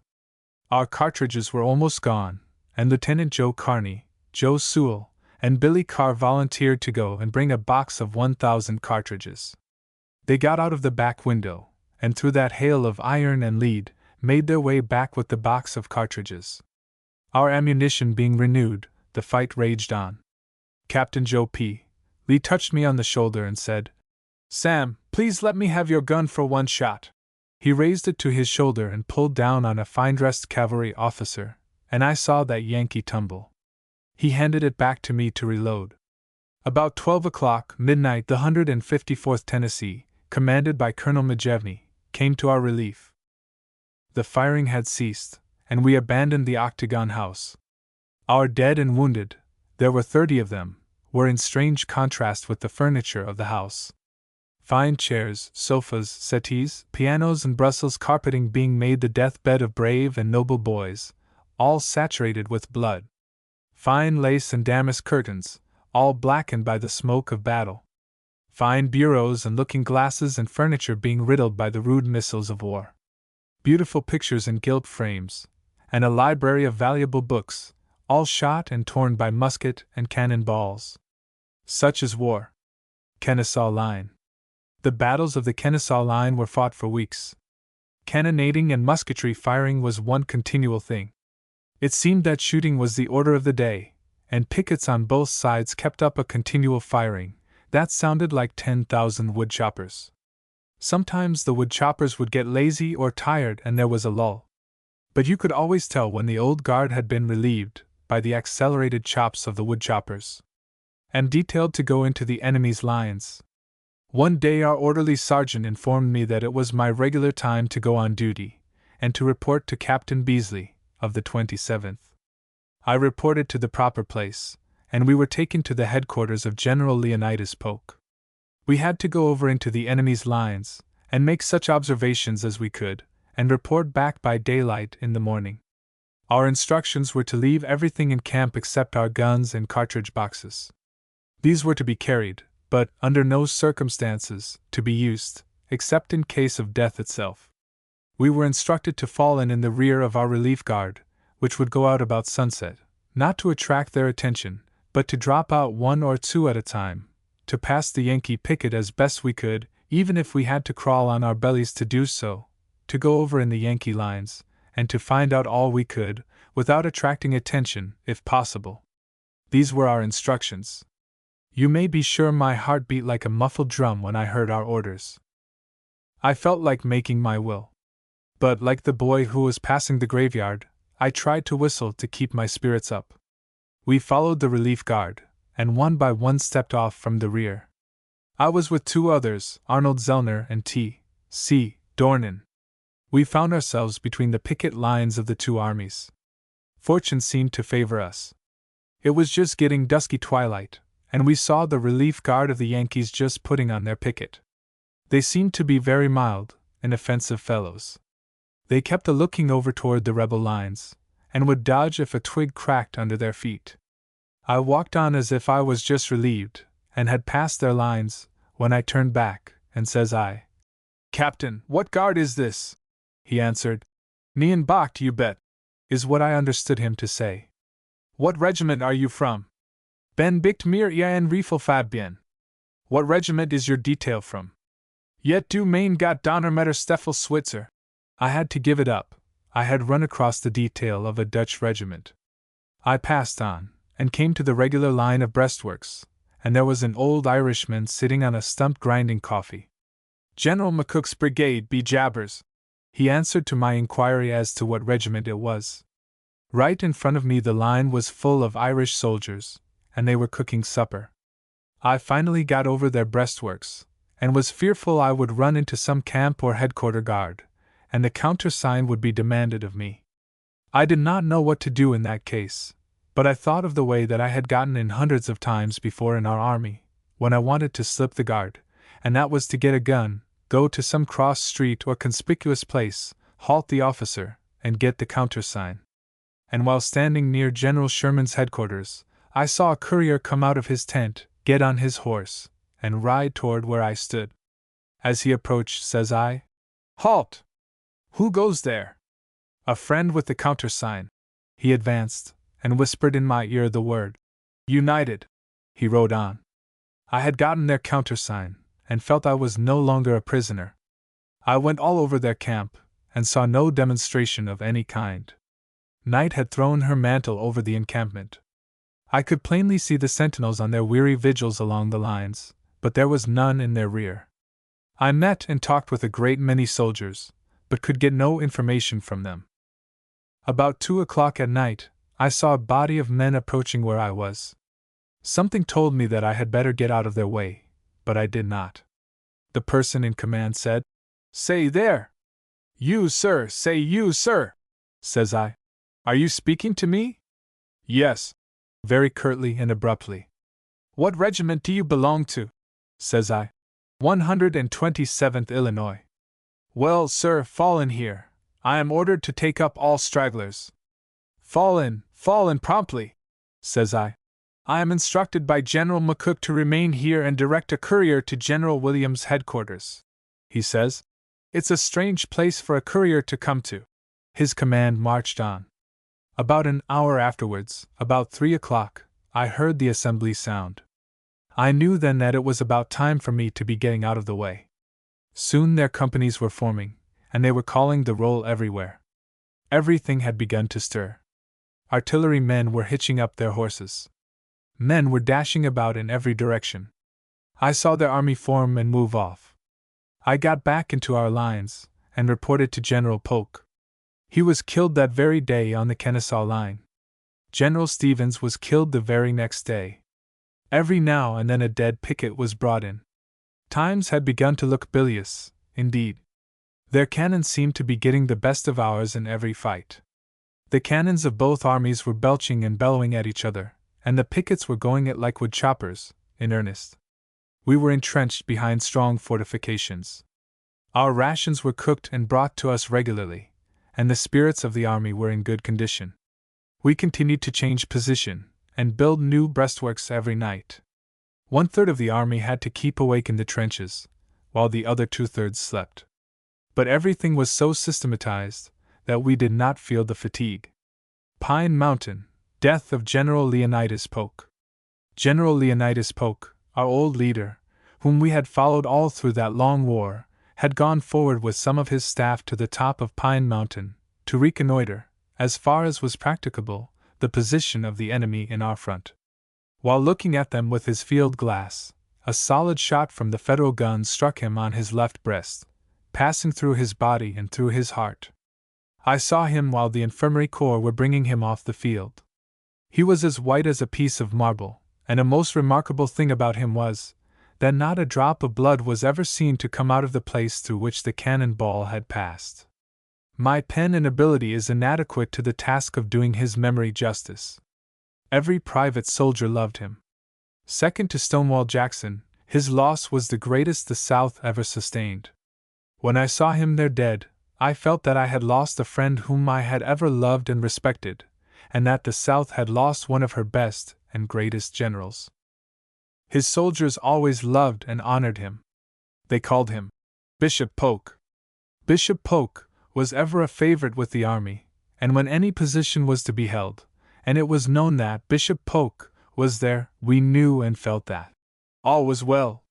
Golgotha Church, General Lucius E. Polk wounded. On this Kennesaw line, near Golgotha Church, one evening about 4 o'clock, our Confederate line of battle and the Yankee line came in close proximity. If I mistake not, it was a dark, drizzly, rainy evening. The cannon balls were ripping and tearing through the bushes. The two lines were in plain view of each other. General Pat Cleburne was at this time commanding Hardee's corps, and General Lucius E. Polk was in command of Cleburne's division. General John C. Brown's division was supporting Cleburne's division, or rather, in echelon. Every few moments, a raking fire from the Yankee lines would be poured into our lines, tearing limbs off the trees, and throwing rocks and dirt in every direction, but I never saw a soldier quail, or even dodge. We had confidence in Old Joe, and were ready to march right into the midst of battle at a moment's notice. While in this position, a bomb, loaded with shrapnel and grape shot, came ripping and tearing through our ranks, wounding General Lucius E. Polk, and killing some of his staff. And right here, I deem it not inappropriate to make a few remarks as to the character and appearance of so brave and gallant an officer. At this time he was about 25 years old, with long black hair that curled, a gentle and attractive black eye that seemed to sparkle with love rather than chivalry, and were it not for a young mustache and goatee that he usually wore, he would have passed for a beautiful girl. In his manner he was as simple and guileless as a child, and generous almost to a fault. Enlisting in the 1st Arkansas Regiment as a private soldier, and serving for 12 months as orderly sergeant, at the reorganization he was elected colonel of the regiment, and afterwards, on account of merit and ability, was commissioned brigadier general, distinguishing himself for conspicuous bravery and gallantry on every battlefield, and being scalped by a Minnie ball at Richmond, Kentucky, which scar marks its furrow on top of his head today. In every battle he was engaged in, he led his men to victory, or held the enemy at bay. While the surge of battle seemed against us, he always seemed the successful general, who would snatch victory out of the very jaws of defeat. In every battle, Polk's brigade, of Cleburne's division, distinguished itself, almost making the name of Cleburne as the Stonewall of the West. Polk was to Cleburne what Murat or the Old Guard was to Napoleon. And, at the Battle of Chickamauga, when it seemed that the Southern army had nearly lost the battle, General Lucius E. Polk's brigade made the most gallant charge of the war, turning the tide of affairs, and routing the Yankee army. General Polk himself led the charge in person, and was the first man on top of the Yankee breastworks, v. General D. H. Hill's report of the Battle of Chickamauga, and in every attack he had the advance guard, and in every retreat, the rear guard of the army. Why? Because General Lucius E. Polk and his brave soldiers never faltered, and with him as leader, the general commanding the army knew that all was well. Well, this evening of which I now write, the litter corps ran up and placed him on a litter, and were bringing him back through Company Aytch, of our regiment, when one of the men was wounded, and I am not sure but another one was killed, and they let him fall to the ground.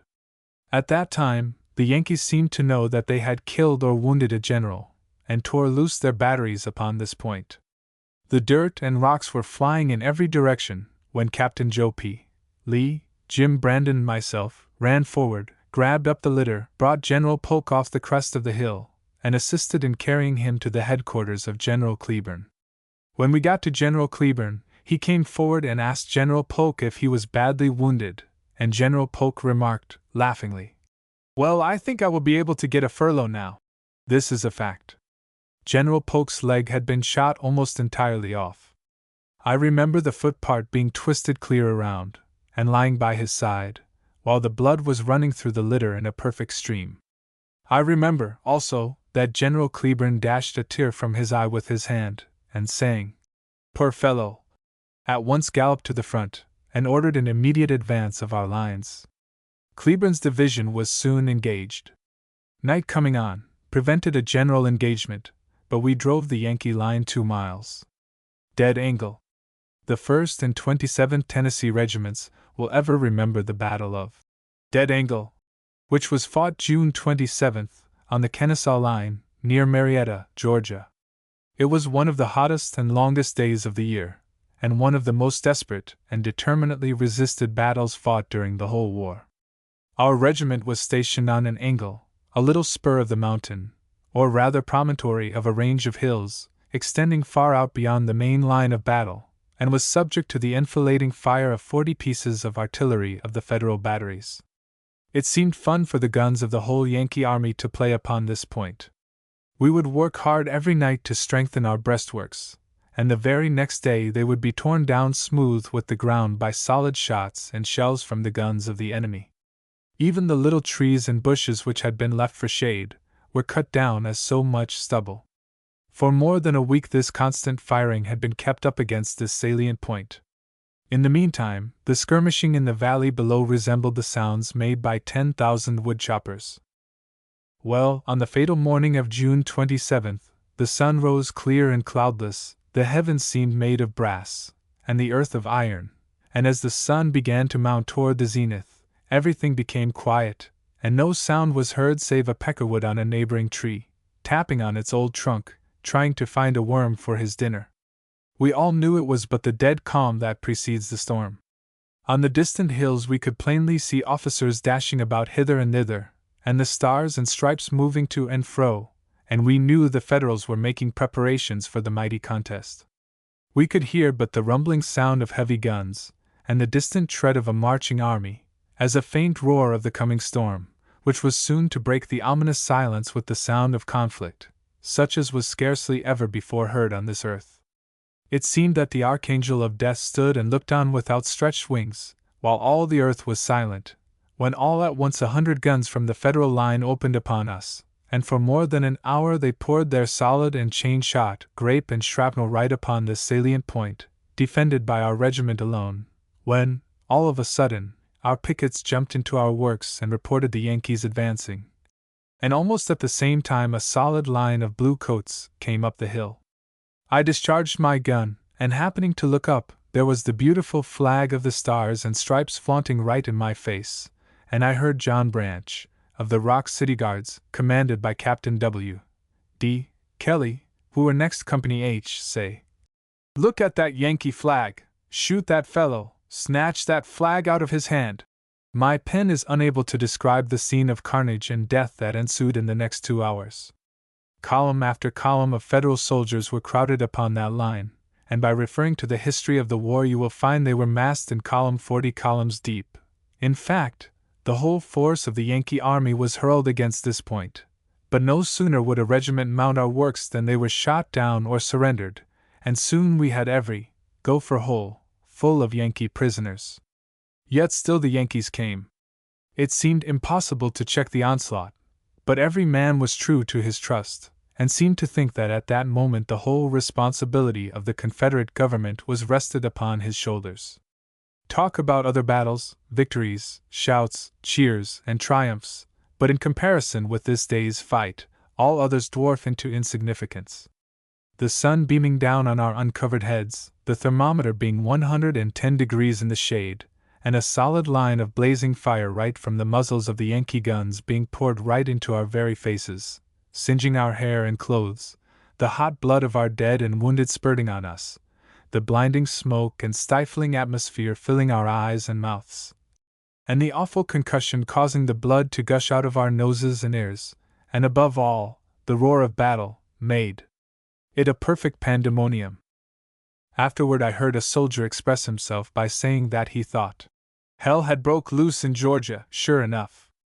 I have heard men say that if they ever killed a Yankee during the war they were not aware of it.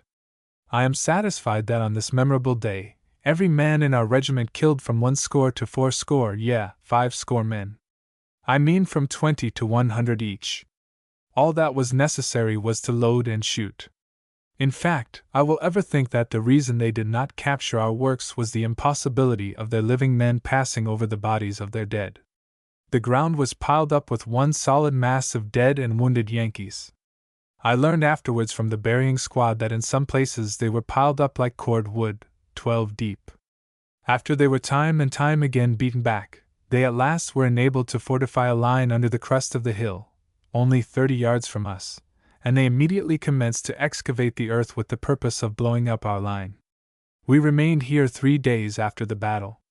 In the meantime the woods had taken fire, and during the nights and days of all that time continued to burn, and at all times, every hour of day and night, you could hear the shrieks and screams of the poor fellows who were left on the field, and a stench, so sickening as to nauseate the whole of both armies, arose from the decaying bodies of the dead left lying on the field.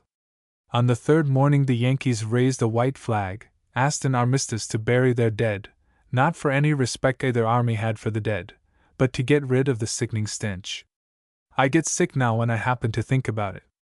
Long and deep trenches were dug, and hooks made from bayonets crooked for the purpose, and all the dead were dragged and thrown pell-mell into these trenches. Nothing was allowed to be taken off the dead, and finely dressed officers, with gold watch chains dangling over their vests, were thrown into the ditches. During the whole day both armies were hard at work, burying the Federal dead. Every member of the 1st and 27th Tennessee Regiments deserves a wreath of imperishable fame, and a warm place in the hearts of their countrymen, for their gallant and heroic valor at the Battle of Dead Angle. No man distinguished himself above another. All did their duty, and the glory of one is but the glory and just tribute of the others.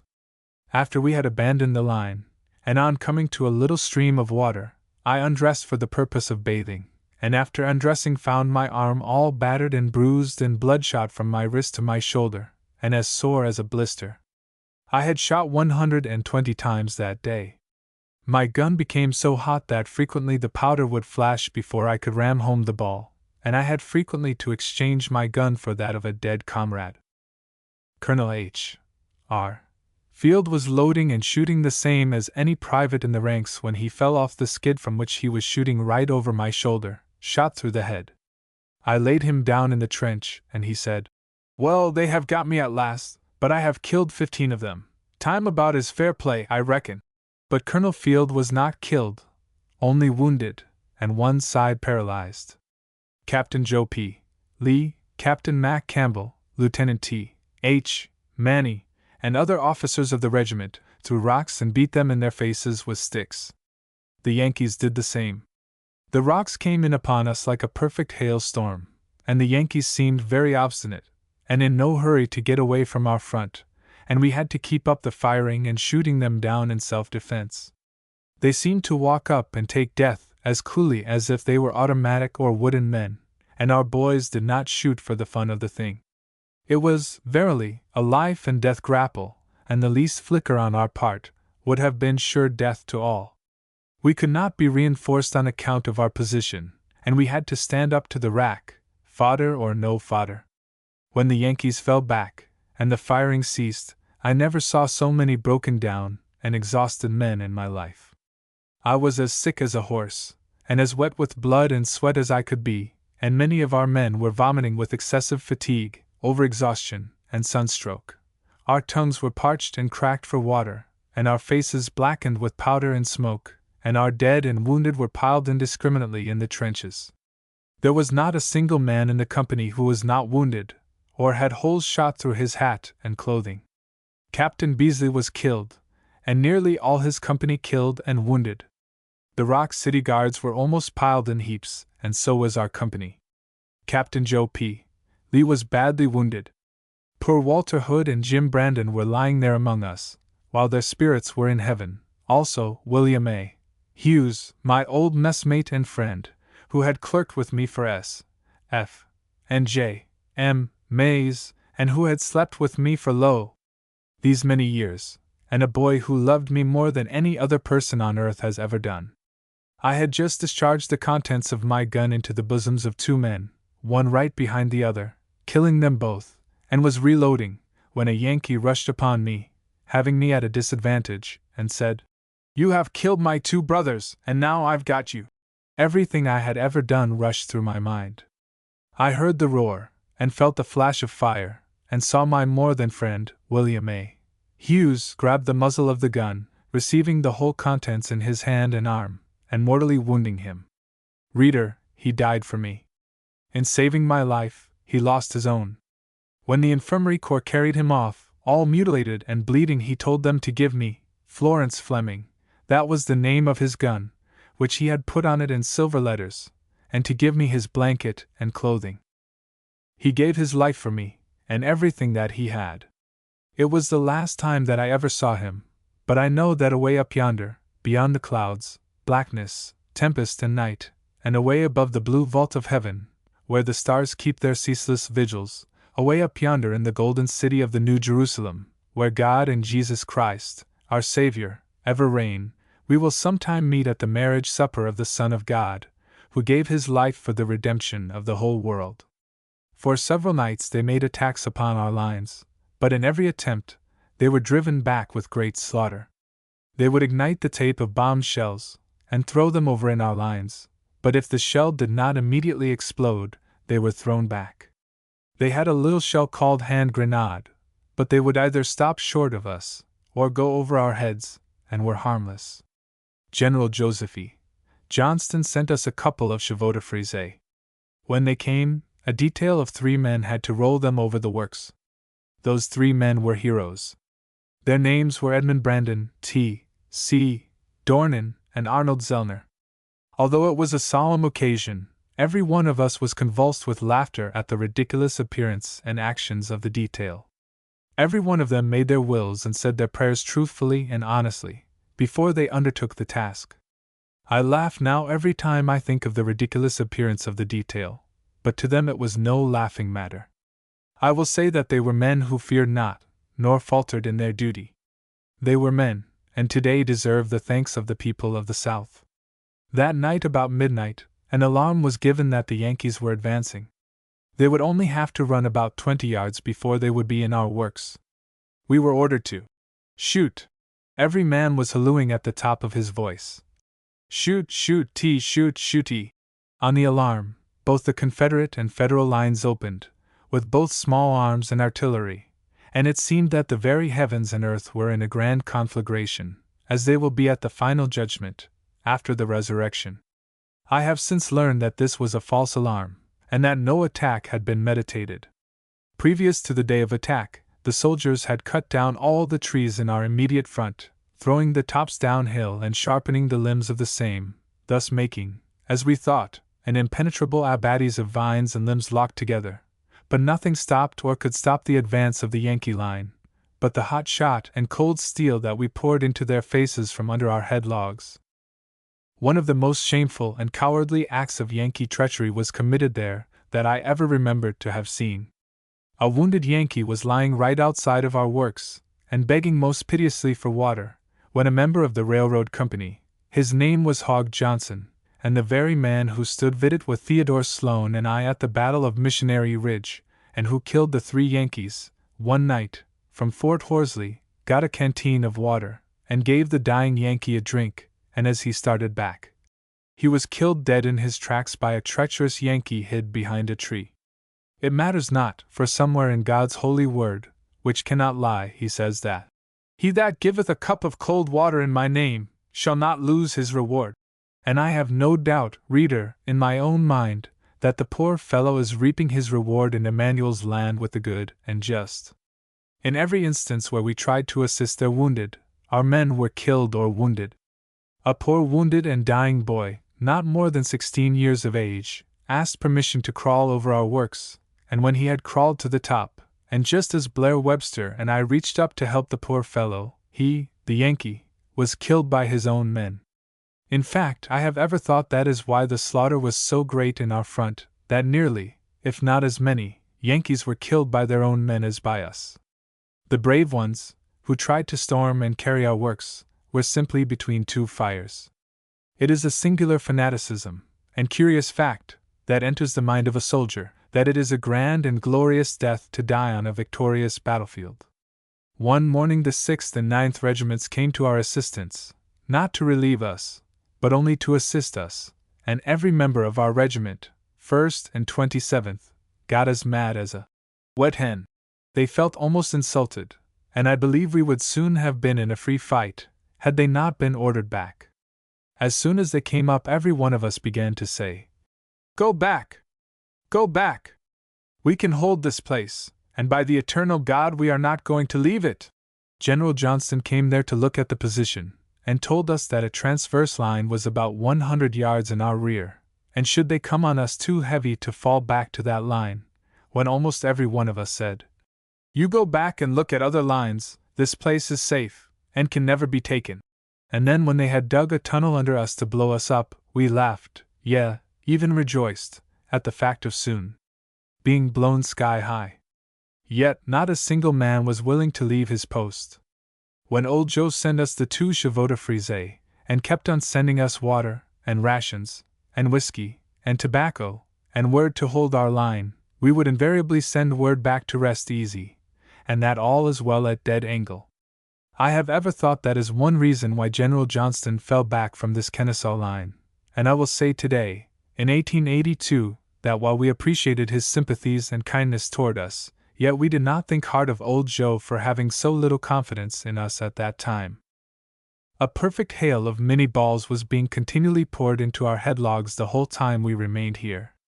The Yankees would hold up small looking glasses, so that our strength and breastworks could be seen in the reflection in the glass, and they also had small mirrors on the butts of their guns, so arranged that they could hide up the barrels of their guns by looking through these glasses, while they themselves would not be exposed to our fire, and they kept up this continual firing day and night, whether they could see us or not. Sometimes a glancing shot from our headlogs would wound someone, but I cannot describe it as I would wish. I would be pleased to mention the name of every soldier, not only of Company H alone, but every man in the 1st and 27th Tennessee Consolidated Regiments on this occasion, but I cannot now remember their names, and will not mention any one in particular, fearing to do injustice to some whom I might inadvertently omit. Every man and every company did their duty.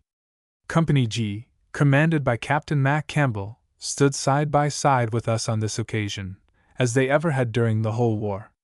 But soldiers of the 1st and 27th Regiments, it is with a feeling of pride and satisfaction to me, today, that I was associated with so many noble and brave men, and who were subsequently complimented by Jeff Davis, then President of the Confederate States of America, in person, who said that every member of our regiment was fit to be a captain. His very words. I mention Captain W. C.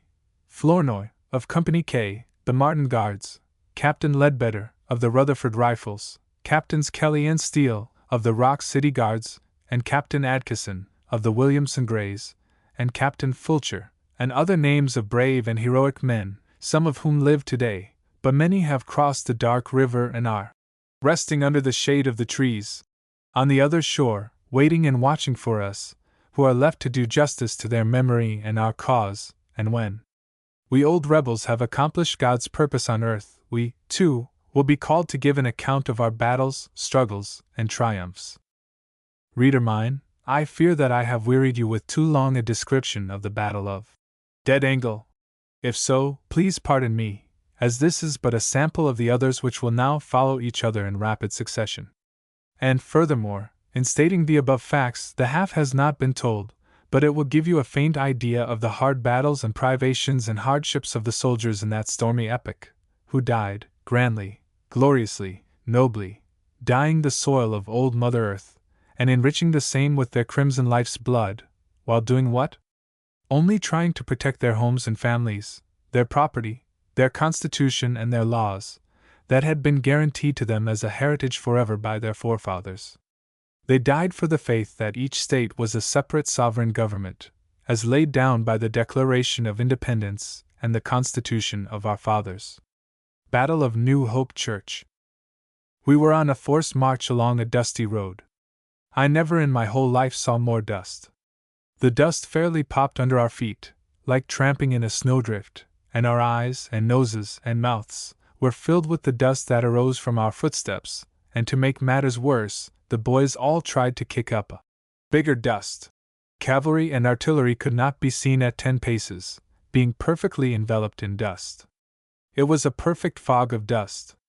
We were marching along, it then being nearly dark, when we heard the hoarse boom of a cannon in our rear.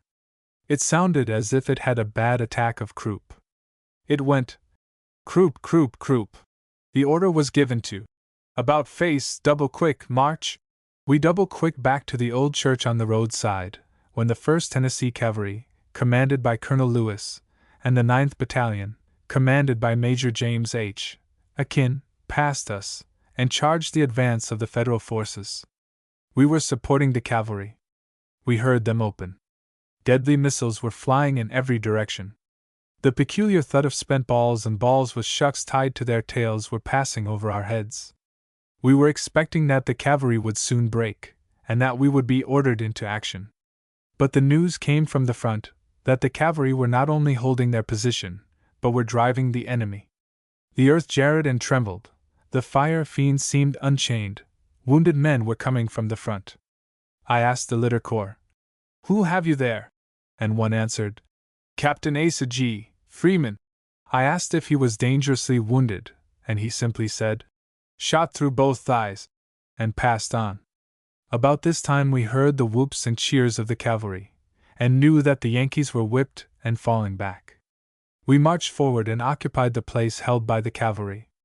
The trees looked as if they had been cut down for new ground, being mutilated and shivered by musket and cannon balls.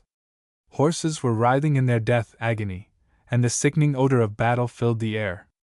Well, well, those who go to battle may expect to die.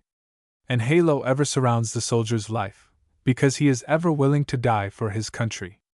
Battle of Dallas, Breckinridge charges the heights. We are ordered to march to Dallas. Reader, somehow the name and character of General John C. Breckinridge charms me.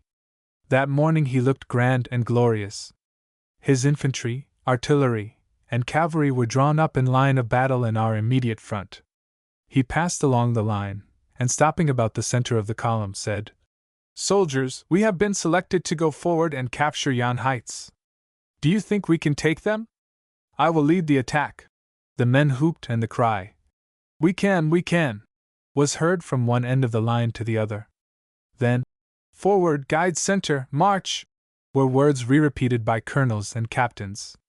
They debouched through the woods, and passed out of sight in a little ravine, when we saw them emerge in an open field and advance right upon the Federal breastworks. It was the grandest spectacle I ever witnessed. We could see the smoke and dust of battle, and hear the shout of the charge, and the roar and rattle of cannon and musketry. But Breckinridge's division continued to press forward, without wavering or hesitating. We can see the line of dead and wounded along the track over which he passed, and finally we see our battle flag planted upon the Federal breastworks. I cannot describe the scene. If you, reader, are an old soldier, you can appreciate my failure to give a pen picture of battle. But Breckinridge could not long hold his position. Why we were not ordered forward to follow up his success, I do not know, but remember, reader, I am not writing history. I try only to describe events as I witnessed them. We marched back to the old church on the roadside, called New Hope Church, and fortified, occupying the battlefield of the day before. The stench and sickening odor of dead men and horses were terrible. We had to breathe the putrid atmosphere. The next day, Colonel W. M. Voorhees' 48th Tennessee Regiment took position on our right. Now, here were all the Maury County boys got together at New Hope Church. I ate dinner with Captain Joe Love, and Frank Frierson filled my haversack with hardtack and bacon. Battle of Zion Church, July 4, 1864. The 4th day of July, 12 months before, Pemberton had surrendered 25,000 soldiers, 200 pieces of artillery, and other munitions of war in proportion, at Vicksburg. The Yankees wanted to celebrate the day. They thought it was their lucky day, but Old Joe thought he had as much right to celebrate the Sabbath day of American independence as the Yankees had, and we celebrated it. About dawn, continued boom of cannon reverberated over the hills as if firing a 4th of July salute. I was standing on top of our works, leveling them off with a spade. A sharpshooter fired at me, but the ball missed me and shot William A. Graham through the heart. He was as noble and brave a soldier as ever drew the breath of life, and lacked but a few votes of being elected captain of Company Aytch at the reorganization. He was smoking his pipe when he was shot. We started to carry him to the rear, but he remarked, "Boys, it is useless. Please lay me down and let me die."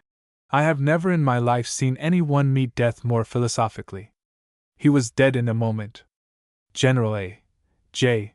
Vaughan, commanding General Preston Smith's brigade, had his foot shot off by a cannon ball a few minutes afterwards. It seemed that both Confederate and Federal armies were celebrating the 4th of July. I cannot now remember a more severe artillery duel. 200 cannon were roaring and belching like blue blazes. It was but a battle of cannonade all day long. It seemed as though the Confederate and Federal cannons were talking to each other. Sometimes a ball passing over would seem to be mad, then again some would seem to be laughing, some would be mild, some sad, some gay, some sorrowful, some rollicking and jolly, and then again some would scream like the ghosts of the dead. In fact, they gave forth every kind of sound that you could imagine. It reminded one of when two storms meet in mid-ocean, the mountain billows of waters coming from two directions lash against the vessel's side, while the elements are filled with roaring, thundering, and lightning. You could almost feel the earth roll and rock like a drunken man, or a ship, when she rides the billows in an awful storm. It seemed that the earth was frequently moved from its foundations, and you could hear it grate as it moved.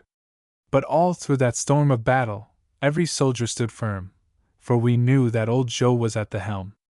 Kingston. Here General Johnston issued his first battle order, that thus far he had gone and intended to go no further.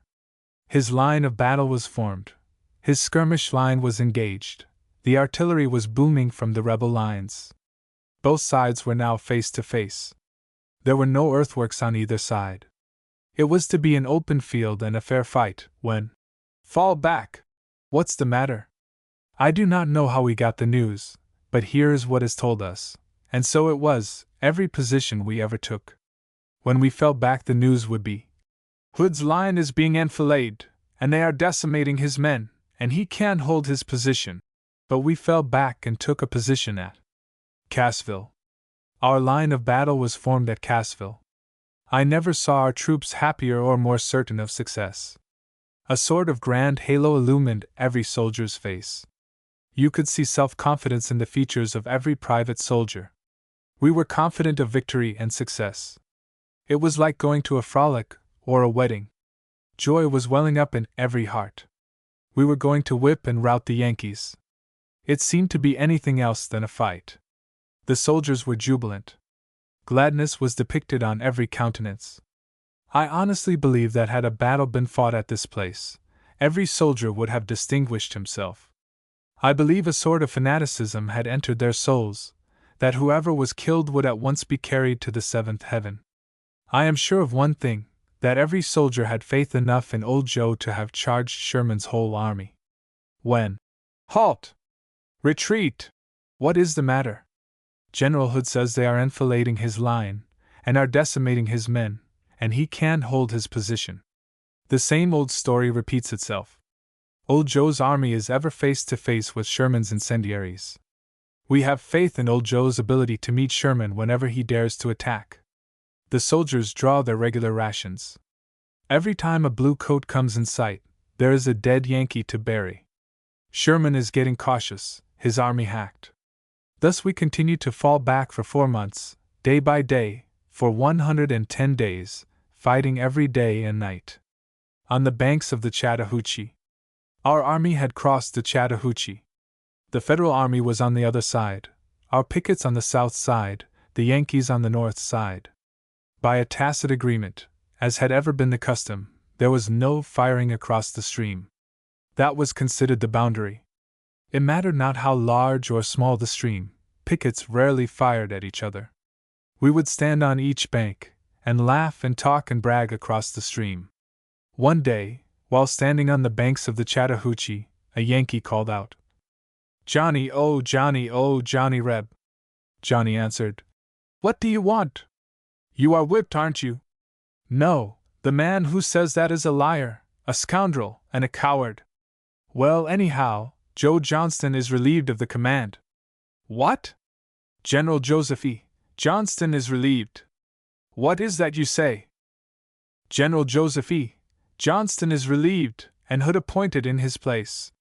"You are a liar, and if you will come out and show yourself I will shoot you down in your tracks, you lying Yankee galoot." "That's more than I will stand if the others will hands off. I will fight a duel with you. Now show your manhood." Well, reader, every word of this is true, as is everything in this book.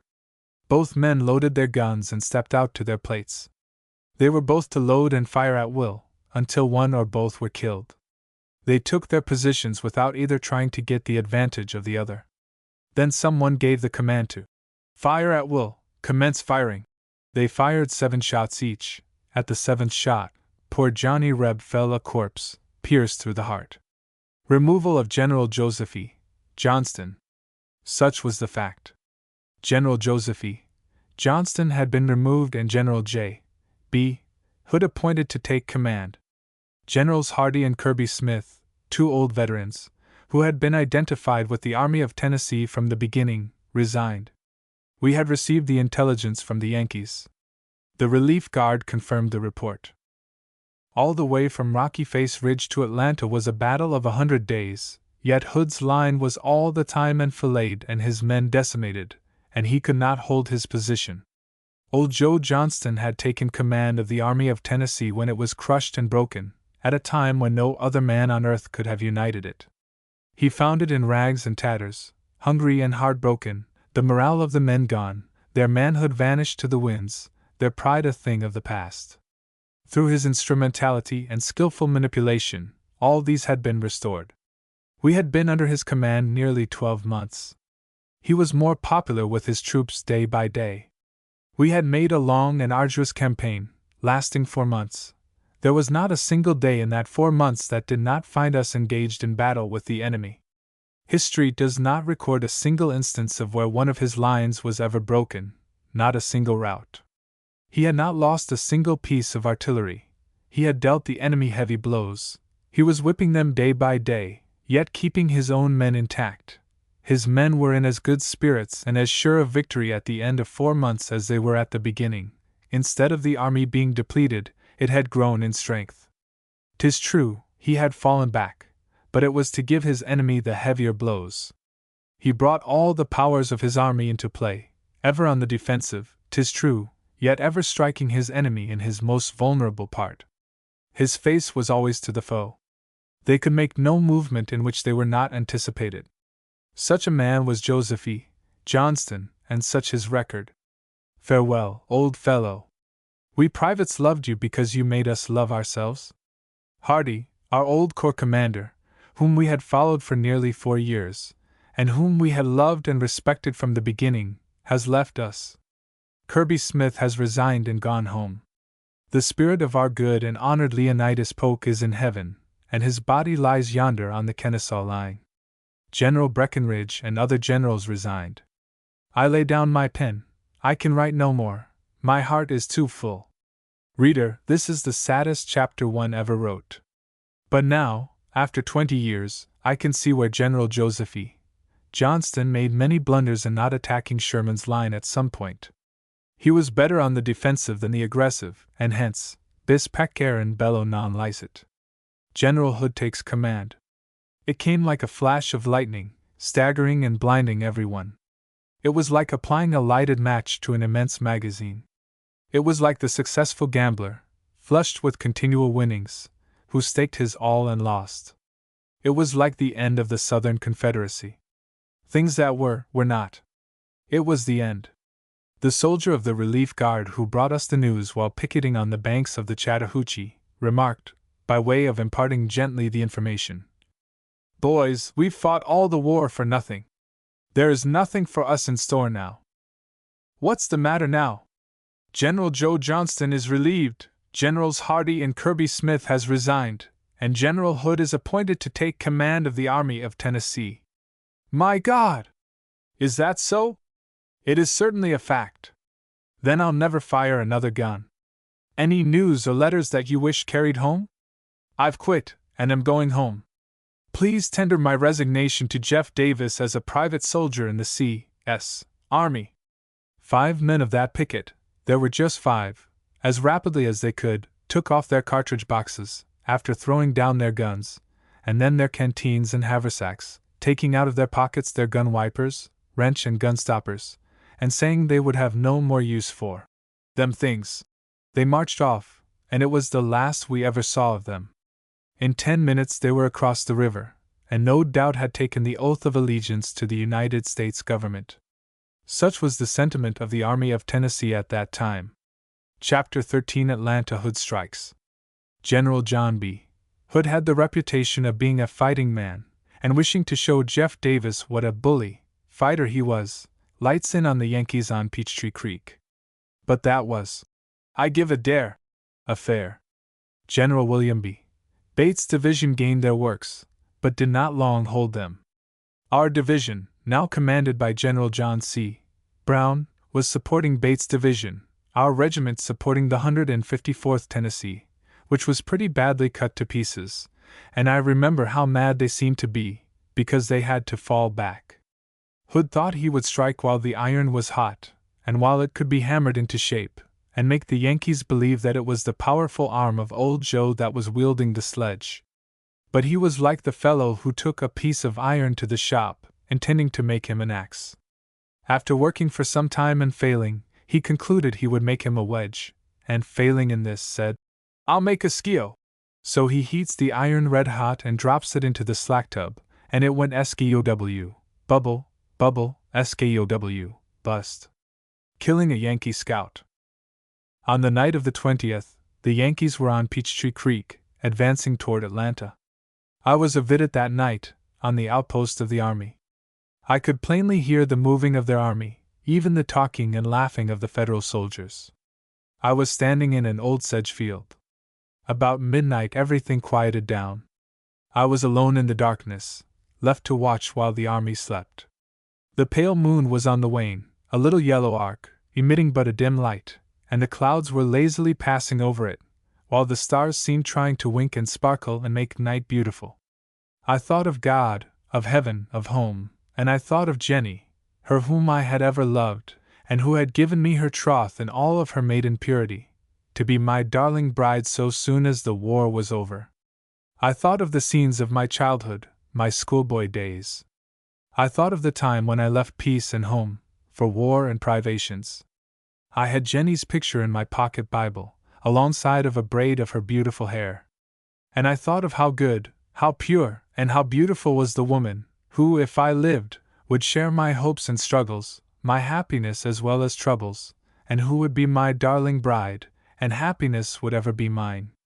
An owl had lit on an old tree near me and began to, who are you?" And his mate would answer back from the lugubrious depths of the Chattahoochee swamps. A shivering owl also sat on the limb of a tree and kept up its dismal wailings. And ever now and then I could hear the tingle, tingle, tingle of a cow bell in the distance, and the shrill cry of the whippoorwill. The shivering owl and whippoorwill seemed to be in a sort of talk, and the jack-o'-lantern seemed to be playing spirits, when, hush! What is that? Listen! It might have been 2 o'clock, and I saw, or thought I saw, the dim outlines of a Yankee soldier, lying on the ground not more than 10 steps from where I stood. I tried to imagine it was a stump or hallucination of the imagination. I looked at it again. The more I looked, the more it assumed the outlines of a man. Something glistens in his eyes. Am I mistaken? Tut, tut, it's nothing but a stump. You are getting demoralized. What? It seems to be getting closer. There are 2 tiny specks that shine like the eyes of a cat in the dark. Look here, thought I, you are getting nervous. Well, I can stand this doubt and agony no longer. I am going to fire at that object anyhow, let come what will. I raised my gun, placed it to my shoulder, took deliberate aim, and fired, and wah-whew, the most unearthly scream I ever heard, greeted my ears. I broke and run to a tree nearby, and had just squatted behind it, when zip, zip, 2 balls from our picket post struck the tree in 2 inches of my head. I hallooed to our picket not to fire, that it was me, the vidit. I went back, and says I, who fired those 2 shots? 2 fellows spoke up and said that they did it. No sooner was it spoken, than I was on them like a duck on a June bug, pugnus et calcibus. We fout and fit, and gouged and bit. Right there in that picket post. I have the marks on my face and forehead where one of them struck me with a Yankee zinc canteen, filled with water. I do not know which whipped. My friends told me that I whipped both of them, and I suppose their friends told them that they had whipped me. All I know is, they both run, and I was bloody from head to foot, from where I had been cut in the forehead and face by the canteens. This all happened one dark night in the month of July, 1864, in the rifle pit in front of Atlanta. When day broke the next morning, I went forward to where I had shot at the boogaboo of the night before, and right there I found a dead Yankee soldier, fully accoutred for any emergency, his eyes wide open. I looked at him, and I said, "Old fellow, I am sorry for you. Didn't know it was you, or I would have been worse scared than I was. You are dressed mighty fine, old fellow, but I don't want anything you have got, but your haversack." It was a nice haversack, made of chamois skin. I kept it until the end of the war, and when we surrendered at Greensboro, N.C., I had it on. But the other soldiers who were with me went through him and found $12 in greenback, a piece of tobacco, a gun wiper and gun stopper and wrench, a looking glass and pocket comb, and various and sundry other articles. I came across that dead Yankee 2 days afterwards, and he was as naked as the day he came into the world, and was as black as a Negro, and was as big as a skinned horse. He had mortified. I recollect of saying, "Ugh, ugh," and of my hat being lifted off my head by my hair, which stood up like the quills of the fretful porcupine. He scared me worse when dead than when living. An old citizen. But after the little unpleasant episode in the rifle pit, I went back and took my stand when nearly day. I saw the bright and beautiful star in the east rise above the tree-tops, and the gray fog from off the river begun to rise, and every now and then could hear a far-off chicken crow. While I was looking toward the Yankee line, I saw a man riding leisurely along on horseback, and singing a sort of humdrum tune. I took him to be some old citizen. He rode on down the road toward me, and when he had approached, "Who goes there?" he immediately answered, "A friend." I thought that I recognized the voice in the darkness, and said I, "Who are you?" He spoke up, and gave me his name. Then said I, "Advance, friend, but you are my prisoner." He rode on toward me, and I soon saw that it was Mr. Mumford Smith, the old sheriff of Maury County. I was very glad to see him, and as soon as the relief guard came, I went back to camp with him. I do not remember of ever in my life being more glad to see any person. He had brought a letter from home, from my father, and some Confederate old issue bonds, which I was mighty glad to get, and also a letter from the gal I left behind me, enclosing a rosebud and 2 apple blossoms, resting on an arborvitae leaf, and this on a little piece of white paper, and on this was written a motto, which I will have to tell for the young folks. "Receive me, such as I am, would that I were of more use for your sake. Jenny." Now, that was the bouquet part. I would not like to tell you what was in that letter, but I read that letter over 500 times, and remember it today. I think I can repeat the poetry verbatim et literatim, and will do so, gentle reader, if you don't laugh at me. I'm married now, and only write from memory, and never in my life have I read it in book or paper, and only in that letter.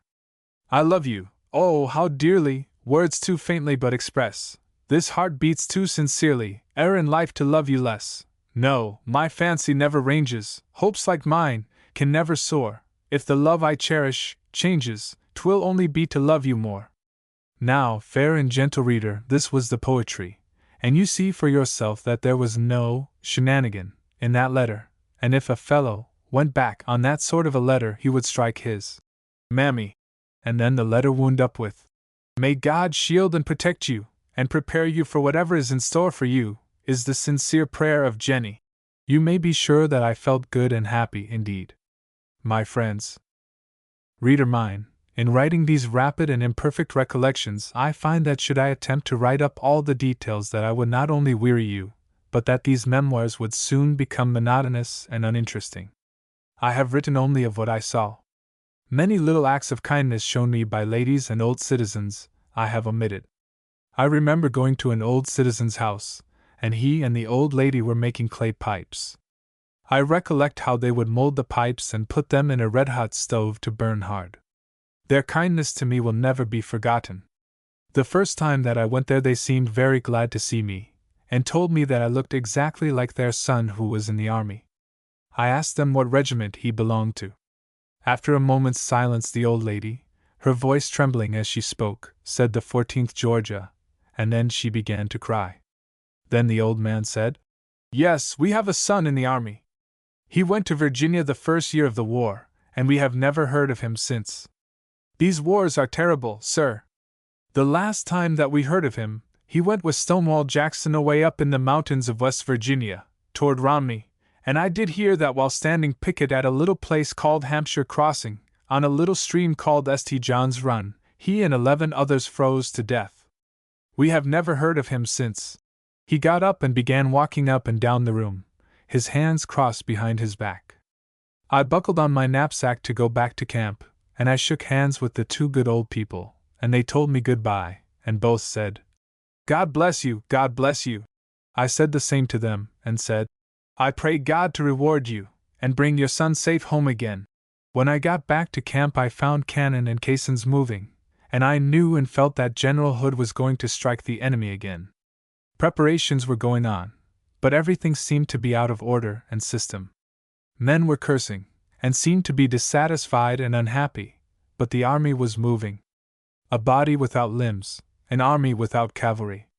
Forrest's cavalry had been sent to Mississippi, Wheeler's cavalry had been sent to North Carolina and East Tennessee. Hood had sent off both of his arms, for cavalry was always called the most powerful arm of the service. The infantry were the feet, and the artillery the body. Now, Hood himself had no legs, and but one arm, and that one in a sling. The most terrible and disastrous blow that the South ever received was when Jefferson Davis placed General Hood in command of the Army of Tennessee. I saw, I will say, thousands of men cry like babies, regular, old-fashioned boo-hoo, boo-hoo, boo-hoo. Now, Hood sent off all his cavalry right in the face of a powerful army, by order and at the suggestion of Jeff Davis, and was using his cannon as feelers. Oh God! Ye gods! I get sick at heart even at this late day when I think of it. I remember the morning that General Wheeler's cavalry filed by our brigade, and of their telling us, "Goodbye, boys, goodbye, boys." The 1st Tennessee Cavalry and 9th Battalion were both made up in Maury County. I saw John J. Stevenson, my friend and stepbrother, and David F. Watkins, my own dear brother, and Arch Lipscomb, Joe Fussell, Captain Kinzer, Jack Gordon, George Martin, Major Dobbins, Colonel Lewis, Captain Galloway, Aaron and Sims Latta, Major J. H. Akin, S. H. Armstrong, Albert Dobbins, Alex Dobbins, Jim Cochran, Rafe Grisham, Captain Jim Polk, and many others with whom I was acquainted. They all said, "Goodbye, Sam, goodbye, Sam," I cried. I remember stopping the whole command and begging them to please not leave us, that if they did, Atlanta, and perhaps Hood's whole army, would surrender in a few days. But they told me, as near as I can now remember, "We regret to leave you, but we have to obey orders." The most ignorant private in the whole army saw everything that we had been fighting for 4 years just scattered like chaff to the winds. All the generals resigned, and those who did not resign were promoted. Colonels were made brigadier generals, captains were made colonels, and the private soldier, well, he deserted, don't you see? The private soldiers of the Army of Tennessee looked upon Hood as an overrated general, but Jeff Davis did not. Battle of July 22, 1864. Cannonballs, at long range, were falling into the city of Atlanta. Details of citizens put out the fires as they would occur from the burning shells. We could see the smoke rise and hear the shells pass away over our heads as they went on toward the doomed city. One morning Cheatham's corps marched out and through the city, we knew not whither, but we soon learned that we were going to make a flank movement. After marching 4 or 5 miles, we about-faced, and marched back again to within 200 yards of the place from whence we started. It was a flank movement, you see, and had to be counted that way anyhow. Well, now as we had made the flank movement, we had to storm and take the Federal lines, because we had made a flank movement, you see. When one army makes a flank movement, it is courtesy on the part of the other army to recognize the flank movement, and to change his base. Why, sir, if you don't recognize a flank movement, you ain't a graduate of West Point. Hood was a graduate of West Point, and so was Sherman. But unfortunately there was Mynheer Dutchman commanding. McPherson had gone to dinner, the corps that had been flanked, and he couldn't speak English worth a cent. He, no doubt, had on board Maine lager beer, so gut as vat never vas. I Schweitzer Maine got, you bet. Bang, bang, bang, goes our skirmish line advancing to the attack. Hans, that fairish dot shooting mit Maine left wing? Ich Dr. repels Hans? The attack. The plan of battle, as conceived and put into action by General Cleburne, was one of the boldest conceptions, and, at the same time, one of the most hazardous that ever occurred in our army during the war, but it only required nerve and pluck to carry it out, and General Cleburne was equal to the occasion. The Yankees had fortified on 2 ranges of hills, leaving a gap in their breastworks in the valley entirely unfortified and unprotected. They felt that they could enfilade the valley between the 2 lines so that no troop would or could attack at this weak point. This valley was covered with a dense undergrowth of trees and bushes. General Walker, of Georgia, was ordered to attack on the extreme right, which he did nobly and gallantly, giving his life for his country while leading his men, charging their breastworks. He was killed on the very top of their works. In the meantime General Cleburne's division was marching by the right flank in solid column, the same as if they were marching along the road, right up this valley, and thus passing between the Yankee lines and cutting them in 2, when the command by the left flank was given, which would throw them into line of battle. By this maneuver, Cleburne's men were right upon their flank, and enfilading their lines, while they were expecting an attack in their front. It was the finest piece of generalship, and the most successful of the war. General Mynheer Dutchman says, Hans, mein Gott! Mein Gott! Where is General Macpherson, eh? Mein Gott, mein Gott! I shust believe dat der Repel ish kooming. Hans, go koch der Philly Colt. Now Hans, I vants to see vetter der Philly Colt mid stand fire. You get on der Philly Colt, you and I will get behind der house, you and ven you shoes come galloping py. I will say boh, you and if der Philly Colt don't jump, den I will know dat der Philly Colt mid stand fire. Hans says, Pap, being as you have to ride her in the battle, you get on her, and let me say buh. Well, General Mynheer gets on the colt, and Hans gets behind the house, and as the general comes galloping by, Hans had got an umbrella, and on seeing his father approach, suddenly opens the umbrella, and howling at the top of his voice boh, boh, boh. The filly makes a sudden jump and kerflop comes down Mynheer. He jumps up and says, Hans, I always know dot you vas a vull. You make 2 pigaboo, vy you said buh loud enough to scare der ol horse. Hans, go bring out der ol horse. Der tam Repel will be here before Macpherson gets back from der dinner time. I shust believe dot der Repel ish flanking, you and dem tam fool colonels of Maine ish not got sense enough to know ven General Hood is flanking. Hans, bring out der old horse, I want to find out whether Macpherson ish got back from der dinner time or not. We were supporting General Cleburne's division. Our division, Cheatham's, was commanded by General John C. Brown. Cleburne's division advanced to the attack. I was marching by the side of a soldier by the name of James Galbraith, and a conscript from the empty pleasant country. I never heard a man pray and go on so before in my life. It actually made me feel sorry for the poor fellow. Every time that our line would stop for a few minutes, he would get down on his knees and clasp his hands and commence praying. He kept saying, "Oh, my poor wife and children! God have mercy on my poor wife and children! God pity me and have mercy on my soul!" Says I, "Galbraith, what are you making a fool of yourself that way for? If you are going to be killed, why you are as ready now as you ever will be, and you are making everybody feel bad. Quit that nonsense." He quit, but kept mumbling to himself, "God have mercy! God have mercy!" Cleburne had reached the Yankee breastworks. The firing had been and was then terrific. The earth jarred, and shook, and trembled, at the shock of battle as the two armies met. "Charge, men!" And I saw the Confederate flag side by side with the Federal flag. A courier dashed up and said, "General Cleburne has captured their works. Advance and attack upon his immediate left. Attention, forward!" A discharge of cannon, and a ball tore through our ranks. I heard Galbraith yell out, "Oh God, have mercy on my poor soul!" The ball had cut his body nearly in two. Poor fellow, he had gone to his reward. We advanced to the attack on Cleburne's immediate left. Cleburne himself was leading us in person, so that we would not fire upon his men, who were then inside the Yankee line. His sword was drawn. I heard him say, "Follow me, boys."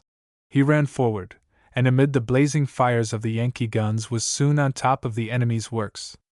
He had on a bobtail Confederate coat, which looked as if it had been cut out of a scrimp pattern. You see, I remember the little things. We were but a few paces behind, following close upon him, and soon had captured their line of works. We were firing at the flying foe, astraddle of their lines of battle. This would naturally throw us in front, and Cleburne's corps supporting us. The Yankee lines seemed routed.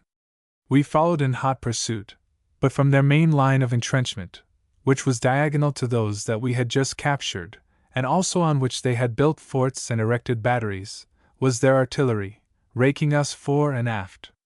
We passed over a hill and down into a valley, being under the muzzles of this rampart of death.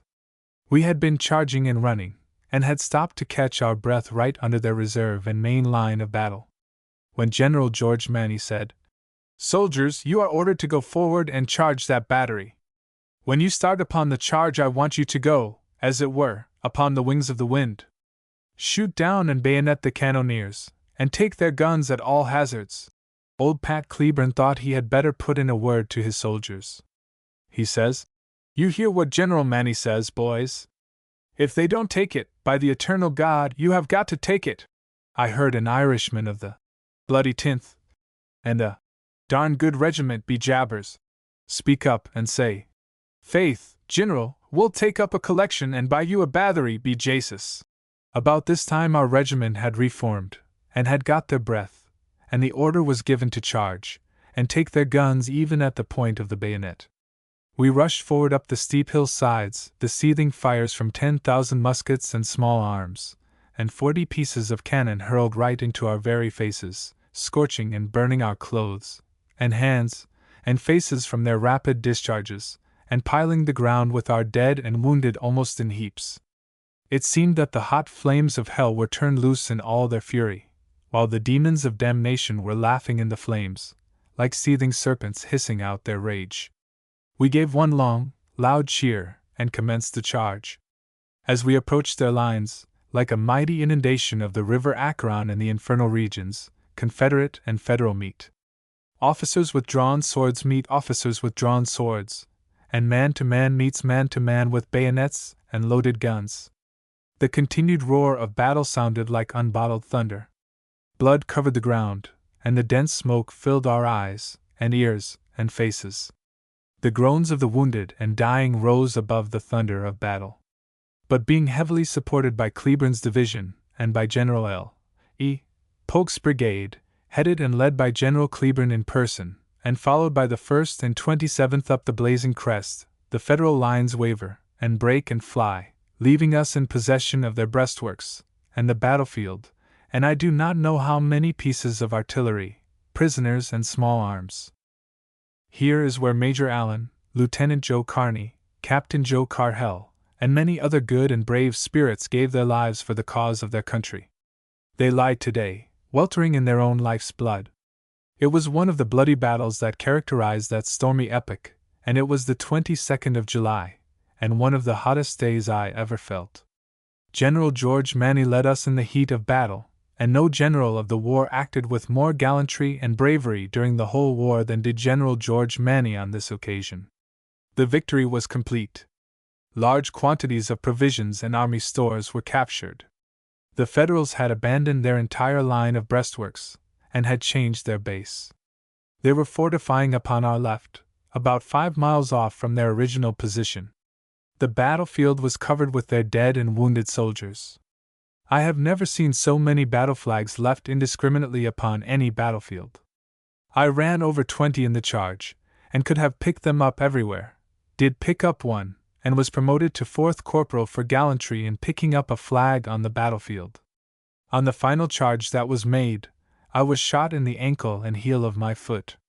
I crawled into their abandoned ditch, which then seemed full and running over with our wounded soldiers.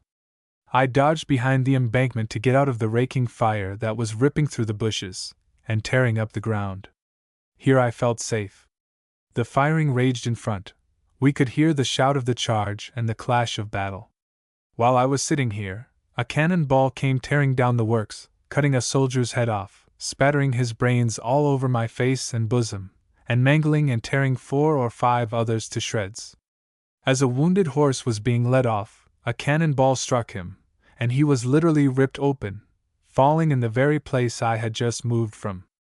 I saw an ambulance coming from toward the Yankee line, at full gallop, saw them stop at a certain place, hastily put a dead man in the ambulance, and gallop back toward the Yankee lines. I did not know the meaning of this maneuver until after the battle, when I learned that it was General McPherson's dead body. We had lost many a good and noble soldier. The casualties on our side were frightful. Generals, colonels, captains, lieutenants, sergeants, corporals, and privates were piled indiscriminately everywhere. Cannon, caissons, and dead horses were piled pell-mell. It was the picture of a real battlefield.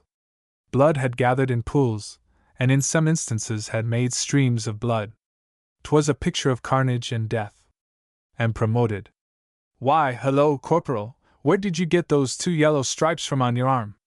"Why, sir, I have been promoted for gallantry on the battlefield, by picking up an orphan flag that had been run over by 1,000 fellows, and when I picked it up I did so because I thought it was pretty, and I wanted to have me a shirt made out of it." "I could have picked up 40, had I known that," said Sloane. "So could I, but I knew that the stragglers would pick them up." Reader mine, the above dialogue is true in every particular. As long as I was in action, fighting for my country, there was no chance for promotion, but as soon as I fell out of ranks and picked up a forsaken and deserted flag, I was promoted for it. I felt, sorter, cheap when complimented for gallantry, and the high honor of 4th Corporal was conferred upon me. I felt that those brave and noble fellows who had kept on in the charge were more entitled to the honor than I was, for when the ball struck me on the ankle and heel, I did not go any further. And had I only known that picking up flags entitled me to promotion and that every flag picked up would raise me 1 notch higher, I would have quit fighting and gone to picking up flags, and by that means I would have soon been President of the Confederate States of America. But honors now begin to cluster around my brow. This is the laurel and ivy that is entwined around the noble brows of victorious and renowned generals. I honestly earned the exalted honor of 4th Corporal by picking up a Yankee battle flag on the 22nd day of July, at Atlanta. 28th of July at Atlanta. Another battle was fought by Generals Stephen D. Lee and Stuart's corps, on the 28th day of July. I was not in it, either was our corps, but from what I afterwards learned, the Yankees got the best of the engagement. But our troops continued fortifying Atlanta. No other battles were ever fought at this place. I visit Montgomery. Our wounded were being sent back to Montgomery. My name was put on the wounded list. We were placed in a boxcar, and whirling down to West Point, where we changed cars for Montgomery. The cars drew up at the depot at Montgomery, and we were directed to go to the hospital. When we got off the cars, little huckster stands were everywhere, apples, oranges, peaches, watermelons, everything. I know that I never saw a greater display of eatables in my whole life.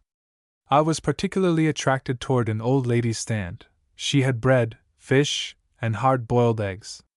The eggs were what I was hungry for. Says I, "Madam, how do you sell your eggs?" "2 for $1, she said. "How much is your fish worth?" "A piece of bread and a piece of fish for $1. "Well, madam, put out your fish and eggs." The fish were hot and done to a crisp, actually frying in my mouth, crackling and singing as I bit off a bite. It was good, I tell you. The eggs were a little over half done. I soon demolished both, and it was only an appetizer. I invested a couple of dollars more, and thought that maybe I could make out till supper time. As I turned around, a smiling, one-legged man asked me if I wouldn't like to have a drink. Now, if there was anything that I wanted at that time, it was a drink. "How do you sell it?" says I. $1 a drink," said he. "Pour me out a drink." It was a tin cap box. I thought that I knew the old fellow, and he kept looking at me as if he knew me. Finally, he said to me, "It seems that I ought to know you." I told him that I reckoned he did, as I had been there. "Ain't your name Sam?" said he. "That is what my mother called me." Well, after shaking hands, it suddenly flashed upon me who the old fellow was. I knew him well. He told me that he belonged to Captain Addition O'Neill's company, 2nd Tennessee Regiment, General William B.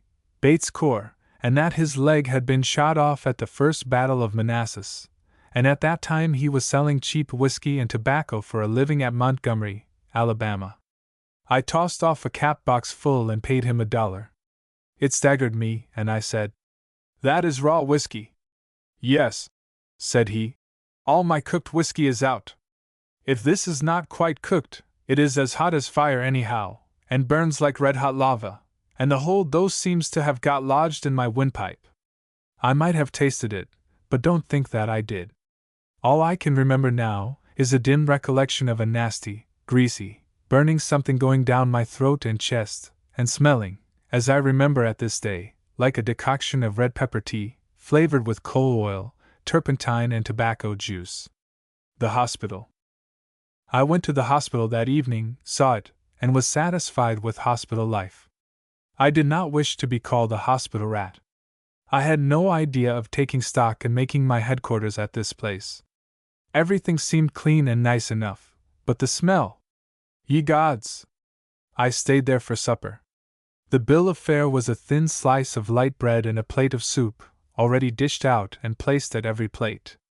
I ate it, but it only made me hungry. At 9 o'clock I had to go to bed, and all the lights were put out.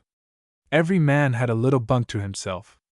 I do not know whether I slept or not, but I have a dim recollection of sawing gourds, and jumping up several times to keep some poor wretch from strangling. He was only snoring. I heard rats filing away at night, and thought that burglars were trying to get in. My dreams were not pleasant, if I went to sleep at all. I had not slept off of the ground or in a house in 3 years. It was something new to me, and I could not sleep, for the room was so dark that had I got up I could not have found my way out. I laid there, I do not know how long, but I heard a rooster crow, and a dim twilight began to glimmer in the room, and even footsteps were audible in the rooms below. I got sleepy then, and went off in a doze. I had a beautiful dreamed that I was in heaven, or rather, that a pair of stairs with richly carved balusters and wings, and golden steps overlaid with silk and golden-colored carpeting came down from heaven to my room, and 2 beautiful damsels kept peeping, and laughing, and making faces at me from the first platform of these steps, and every now and then they would bring out their golden harps, and sing me a sweet and happy song. Others were constantly passing, but always going the same way. They looked like so many schoolgirls, all dressed in shining garments. 2 or 3 times the 2 beautiful girls would go up the stairs and return, bringing fruits and vegetables that shined like pure gold. I knew that I never had seen 2 more beautiful beings on earth. The steps began to lengthen out, and seemed to be all around me. They seemed to shine a halo of glory all about.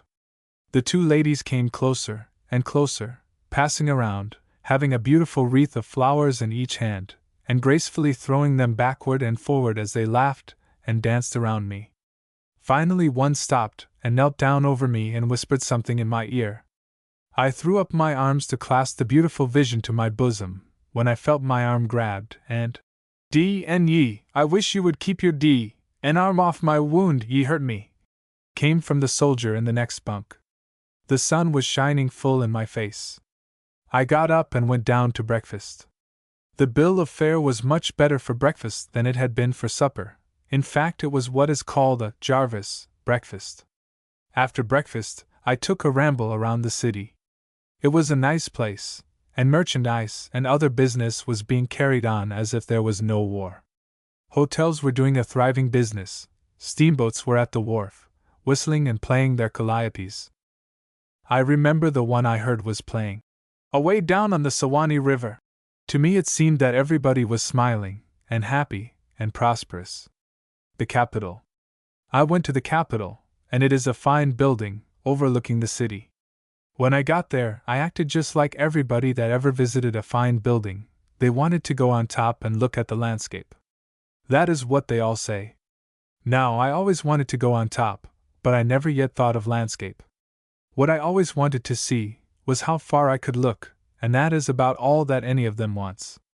It's mighty nice to go up on a high place with your sweetheart, and hear her say, "La! Ain't it beautiful? Now, please don't go there." And how you walk up pretty close to the edge and spit over, to show what a brave man you are.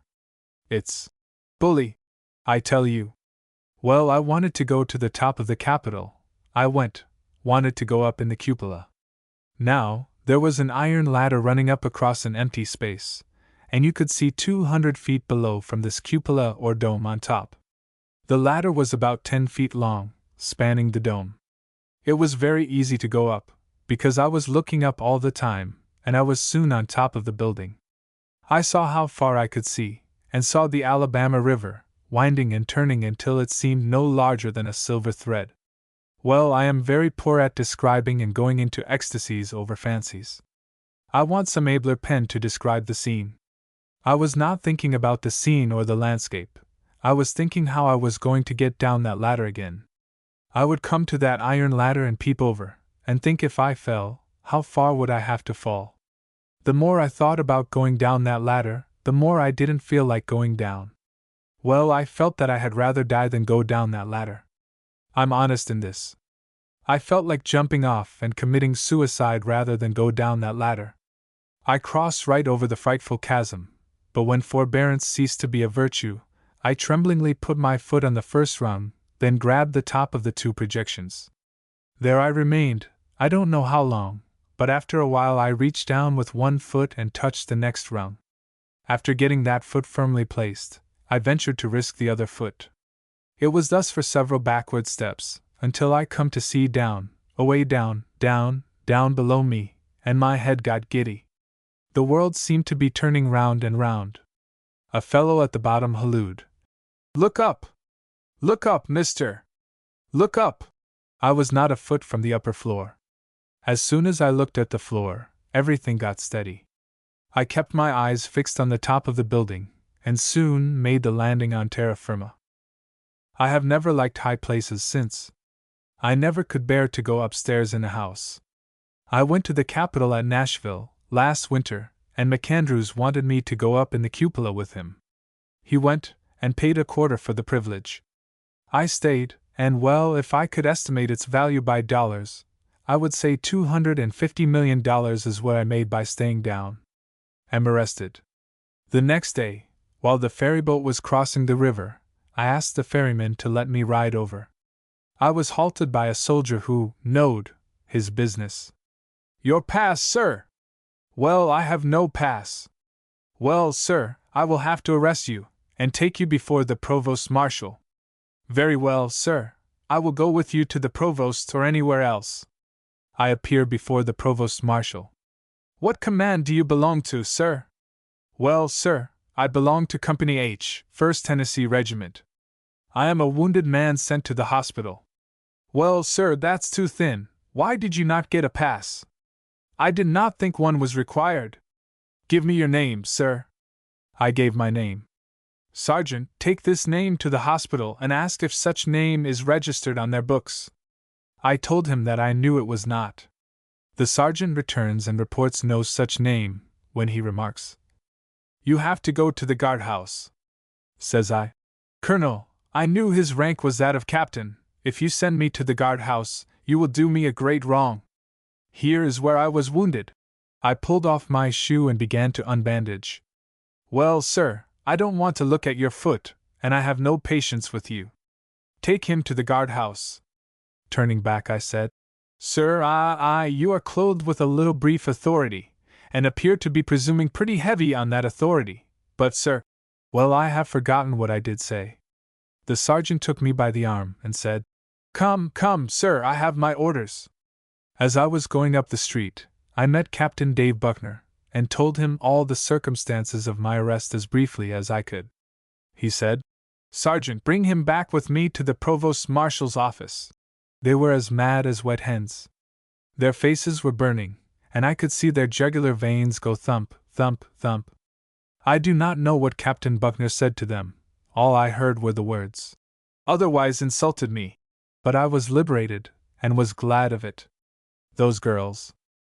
I then went back to the river, and gave a fellow $2 to row me over the ferry. I was in no particular hurry, and limped along at my leisure until about nightfall, when I came to a nice, cozy-looking farmhouse, and asked to stay all night. I was made very welcome, indeed. There were 2 very pretty girls here, and I could have loved either were Tother dear charmer away. But I fell in love with both of them, and thereby overdid the thing. This was by a dim firelight. The next day was Sunday, and we all went to church in the country. We went in an old rockaway carriage. I remember that the preacher used the words, "Oh God," 19 times in his prayer. I had made up my mind which one of the girls I would marry. Now, don't get mad, fair reader mine. I was all gallantry and smiles, and when we arrived at home, I jumped out and took hold the hand of my fair charmer to help her out. She put her foot out, and well, I came very near telling, she tramped on a cat. The cat squalled. The talisman. But then, you know, reader, that I was engaged to Jenny, and I had a talisman in my pocket Bible, in the way of a love letter, against the charms of other beautiful and interesting young ladies. Uncle Jimmy Reeves had been to Maury County, and on returning to Atlanta, found out that I was wounded and in the hospital at Montgomery, and brought the letter to me. And, as I am married now, I don't mind telling you what was in the letter, if you won't laugh at me. You see, Jenny was my sweetheart, and here is my sweetheart's letter. My dear Sam, I write to tell you that I love you yet, and you alone, and day by day I love you more, and pray, every night and morning for your safe return home again. My greatest grief is that we heard you were wounded and in the hospital, and I cannot be with you to nurse you. We heard of the death of many noble and brave men at Atlanta, and the death of Captain Carhell, Cousin Mary's husband. It was sent by Captain January. He belonged to the 12th Tennessee, of which Colonel Watkins was lieutenant colonel. The weather is very beautiful here, and the flowers in the garden are in full bloom, and the apples are getting ripe. I have gathered a small bouquet, which I will put in the letter. I also send by Uncle Jimmy a tobacco bag, and a watchguard, made out of horse hair, and a woolen hood, knit with my own hands, with love and best respects.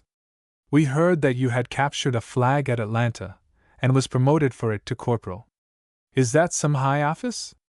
I know you will be a general yet, because I always hear of your being in every battle, and always the foremost man in the attack. Sam, please take care of yourself for my sake, and don't let the Yankees kill you. Well, goodbye, darling. I will ever pray for God's richest and choicest blessings upon you. Be sure and write a long, long letter, I don't care how long, to your loving and sincere Jenny. The brave captain. When I got back to the Alabama River, opposite Montgomery, the ferryboat was on the other shore. A steamboat had just pulled out of its moorings and crossed over to where I was, and began to take on wood. I went on board, and told the captain, who was a clever and good man, that I would like to take a trip with him to Mobile and back, and that I was a wounded soldier from the hospital. He told me, "All right, come along, and I will foot expenses." It was about sunset, but along the line of the distant horizon we could see the dark and heavy clouds begin to boil up in thick and ominous columns. The lightning was darting to and fro like lurid sheets of fire, and the storm seemed to be gathering. We could hear the Storm King in his chariot in the clouds, rumbling as he came, but a dead lull was seen and felt in the air and in nature. Everything was in a holy hush, except the hoarse belchings of the engines, the sizzing and frying of the boilers, and the work of the machinery on the lower deck. At last the storm burst upon us in all its fury. It was a tornado, and the women and children began to scream and pray, the mate to curse and swear. I was standing by the captain on the main upper deck, as he was trying to direct the pilot how to steer the boat through that awful storm, when we heard the alarm bell ring out, and the hoarse cry of, "Fire! Fire! Fire!" Men were running toward the fire with buckets, and the hose began throwing water on the flames. Men, women, and children were jumping in the water, and the captain used every effort to quiet the panic, and to land his boat with its passengers, but the storm and fire were too much, and down the vessel sank to rise no more. Many had been saved in the lifeboat, and many were drowned. I jumped overboard, and the last thing I saw was the noble and brave captain still ringing the bell, as the vessel went down. He went down amid the flames to fill a watery grave. The water was full of struggling and dying people for miles. I did not go to Mobile. How I get back to Atlanta? When I got to Montgomery, the cars said toot, toot, and I raised the hue and cry and followed in pursuit. Kind friends, I fear that I have wearied you with my visit to Montgomery, but I am going back to camp now, and will not leave it again until our banner is furled, never to be again unfurled. I, you remember, was without a pass, and did not wish to be carried a second time before that good, brave, and just provost marshal, and something told me not to go to the hospital. I found out when the cars would leave, and thought that I would get on them and go back without any trouble. I got on the cars, but was hustled off mighty quick, because I had no pass. A train of boxcars was about leaving for West Point, and I took a seat on top of one of them, and was again hustled off, but I had determined to go, and as the engine began to puff, and tug, and pull, I slipped in between two boxcars, sitting on one part of one and putting my feet on the other, and rode this way until I got to West Point. The conductor discovered me, and had put me off several times before I got to West Point, but I would jump on again as soon as the cars started. When I got to West Point, a train of cars started off, and I ran, trying to get on, when Captain Peebles reached out his hand and pulled me in, and I arrived safe and sound at Atlanta. On my way back to Atlanta, I got with Dowakin and Billy March. Billy March had been shot through the underjaw by a Minnie ball at the Octagon House, but by proper attention and nursing, he had recovered. Conner-a-kin was killed at the Octagon House, and Dow wounded. When we got back to the regiment, then stationed near a fine concrete house, where Shepard and I would sleep every night, nearly right on our works, we found two 32-pound Parrott guns stationed in our immediate front, and throwing shells away over our heads into the city of Atlanta. We had just begun to tell all the boys howdy, when I saw Dowakin fall. A fragment of shell had struck him on his backbone, and he was carried back wounded and bleeding. We could see the smoke boil up, and it would be nearly a minute before we would hear the report of the cannon, and then a few moments after we would hear the scream of the shell as it went on to Atlanta. We used to count from the time we would see the smoke boil up until we would hear the noise, and some fellow would call out, "Look out, boys, the United States is sending iron over into the Southern Confederacy. Let's send a little lead back to the United States." And we would blaze away with our Enfield and Whitworth guns, and every time we would fire, we would silence those Parrott guns. This kind of fun was carried on for 46 days. Death of Tom Tuck's rooster. Atlanta was a great place to fight chickens. I had heard much said about cockpits and cockfights, but had never seen such a thing. Away over the hill, outside of the range of Thomas's 30-pound Parrott guns, with which he was trying to burn up Atlanta, the boys had fixed up a cockpit. It was fixed exactly like a circus ring, and seats and benches were arranged for the spectators. Well, I went to the cockfight one day. A great many roosters were to be pitted that day, and each one was trimmed and gaffed. A gaff is a long, keen piece of steel, as sharp as a needle, that is fitted over the spurs. Well, I looked on at the fun. Tom Tuck's rooster was named Southern Confederacy, but this was abbreviated to Confederation, and as a pet name, they called him Fed. Well, Fed was a trained rooster, and would clean up, a big-foot rooster as soon as he was put in the pit. But Tom always gave Fed every advantage. One day a green-looking country hunk came in with a rooster that he wanted to pit against Fed. He looked like a common rail splitter. The money was soon made up, and the stakes placed in proper hands. The gaffs were fitted, the roosters were placed in the pit and held until both were sufficiently mad to fight, when they were turned loose, and each struck at the same time. I looked and poor Fed was dead. The other rooster had popped both gaffs through his head. He was a dead rooster, yeah, a dead cock in the pit. Tom went and picked up his rooster and said, "Poor Fed, I loved you. You used to crow every morning at daylight to wake me up. I have carried you a long time, but alas! Alas! Poor Fed, your days are numbered, and those who fight will sometimes be slain. Now, friends, conscripts, countrymen, if you have any tears to shed, prepare to shed them now. I will not bury Fed. The evil that roosters do live after them, but the good is oft interred with their bones. So let it not be with Confederation Confed left no will, but I will pick him, and fry him, and dip my biscuit in his gravy. Poor Fed, Confed, Confederacy, I place one hand on my heart and one on my head, regretting that I have not another to place on my stomach, and whisper, softly whisper, in the most doleful accents, goodbye, farewell, a long farewell. Not a laugh was heard, not even a joke, as the dead rooster in the camp kettle they hurried, for Tom had lost $10, and was broke, in the cockpit where Confed was buried. They cooked him slowly in the middle of the day, as the frying pan they were solemnly turning, the hungry fellows looking at him as he lay, with one side raw, the other burning. Some surplus feathers covered his breast, not in a shroud, but in a tiara they soused him. He lay like a picked chicken taking his rest, while the rebel boys danced and cursed around him. Not a few or short were the cuss words they said, yet they spoke many words of sorrow, as they steadfastly gazed on the face of the dead, and thought, what'll we do for chicken tomorrow? Lightly they'll talk of the Southern Confederation that's gone, and o'er his empty carcass upbraid him, but nothing he'll wreck, if they let him sleep on, in the place where they have laid him. Sadly and slowly they laid him down, from the field of fame fresh and gory.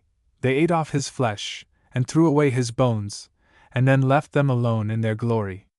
When, cut, slash, bang, de bong, and here comes a dash of Yankee cavalry, right in the midst of the camp, under whip and spur, yelling like a band of wild Comanches, and bearing right down on the few mourners around the dead body of Confederation. After making this bold dash, they about-faced, and were soon out of sight. There was no harm done, but alas! That cooked chicken was gone. Poor Confed! To what a sad end you have come! Just to think that but a few short hours ago, you was a proud rooster, was cock of the walk, and was considered invincible. But, alas! You have sunk so low as to become food for Federals. Breakfast at and pace you can crow no more. Old Joe Brown's Pets. By way of grim jest, and a fitting burlesque to tragic scenes, or, rather, to the thing called glorious war, Old Joe Brown, then governor of Georgia, sent in his militia. It was the richest picture of an army I ever saw. It beat Forepaw's double-ringed circus. Every one was dressed in citizens' clothes, and the very best they had at that time. A few had double-barreled shotguns, but the majority had umbrellas and walking sticks, and nearly every one had on a duster, a flat-bosomed, biled shirt, and a plug hat, and to make the thing more ridiculous, the dwarf and the giant were marching side by side, the knock-kneed by the side of the bow-legged, the driven-in by the side of the drawn-out, the pale and sallow dyspeptic, who looked like Alex Stevens, and who seemed to have just been taken out of a chimney that smoked very badly, and whose diet was goobers and sweet potatoes, was placed beside the 300-pounder, who was dressed up to kill, and whose look seemed to say, "I've got a substitute in the army, and 20 Negroes at home besides, H.A.M., H.A.M." Now, that is the sort of army that old Joe Brown had when he seceded from the Southern Confederacy. declaring that each state was a separate sovereign government of itself. And, as old Joe Brown was an original secessionist, he wanted to exemplify the grand principles of secession that had been advocated by Patrick Henry, John Randolph, of Roanoke, and John C. Calhoun, in all of whom he was a firm believer. I will say, however, in all due deference to the Georgia militia and old Joe Brown's pets, that there was many a gallant and noble fellow among them. I remember on one occasion that I was detailed to report to a captain of the 4th Tennessee Regiment, Colonel Farquharson, called Guidepost. I have forgotten that captain's name. He was a small-sized man, with a large, long set of black whiskers. He was the captain, and I the corporal of the detail. We were ordered to take a company of the Georgia militia on a scout. We went away around to our extreme right wing, passing through Terry's Mill Pond, and over the old battlefield of the 22nd, and past the place where General Walker fell, when we came across two ladies. One of them kept going from one tree to another, and saying, "This pine tree, that pine tree, this pine tree, that pine tree." In answer to our inquiry, they informed us that the young woman's husband was killed on the 22nd, and had been buried under a pine tree, and she was nearly crazy because she could not find his dead body. We passed on, and as soon as we came in sight of the old line of Yankee breastworks, an unexpected volley of Minnie balls was fired into our ranks, killing this captain of the 4th Tennessee Regiment, and killing and wounding 7 or 8 of the Georgia militia. I hallooed to lay down, as soon as possible, and a perfect whiz of Minnie balls passed over, when I immediately gave the command of attention, forward, charge and capture that squad.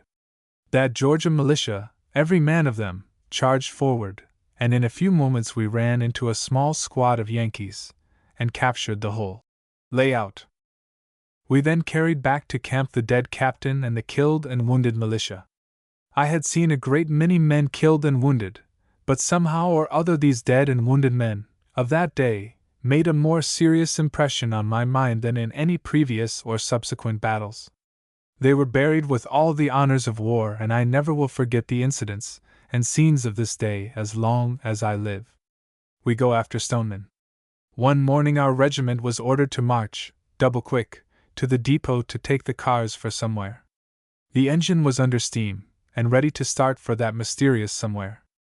The whistle blew long and loud, and away we went at breakneck speed for an hour, and drew up at a little place by the name of Jonesboro. The Yankees had captured the town, and were tearing up the railroad track. A regiment of rebel infantry and a brigade of cavalry were already in line of battle in their rear. We jumped out of the cars and advanced to attack them in front. Our line had just begun to open a pretty brisk fire on the Yankee cavalry, when they broke, running right through and over the lines of the regiment of infantry and brigade of cavalry in their rear, the men opening ranks to get out of the way of the hoofs of their horses. It was Stoneman's cavalry, upon its celebrated raid toward Macon and Andersonville to liberate the Federal prisoners. We went to work like beavers, and in a few hours the railroad track had been repaired so that we could pass. Every few miles we would find the track torn up, but we would get out of the cars, fix up the track, and light out again. We were charging a brigade of cavalry with a train of cars, as it were. They would try to stop our progress by tearing up the track, but we were crowding them a little too strong. At last they thought it was time to quit that foolishness, and then commenced a race between cavalry and cars for Macon, Georgia. The cars had to run exceedingly slow and careful, fearing a tear-up or ambuscade, but at last Macon came in sight. 25 or 30,000 Federal prisoners were confined at this place, and it was poorly guarded and protected. We feared that Stoneman would only march in, overpower the guards, and liberate the prisoners, and we would have some tall fighting to do, but on arriving at Macon, we found that Stoneman and all of his command had just surrendered to a brigade of cavalry and the Georgia militia, and we helped march the gentlemen inside the prison walls at Macon. They had furnished their own transportation, paying their own way and bearing their own expenses, and instead of liberating any prisoners, were themselves imprisoned. An extra detail was made as guard from our regiment to take them on to Andersonville, but I was not on this detail, so I remained until the detail returned. Macon is a beautiful place. Business was flourishing like a green bay tree. The people were good, kind, and clever to us. Everywhere the hospitality of their homes was proffered us. We were regarded as their liberators. They gave us all the good things they had, eating, drinking, etc. We felt our consequence, I assure you, reader. We felt we were heroes, indeed, but the benzine and other fluids became a little promiscuous and the libations of the boys a little too heavy. They began to get boisterous, I might say, riotous.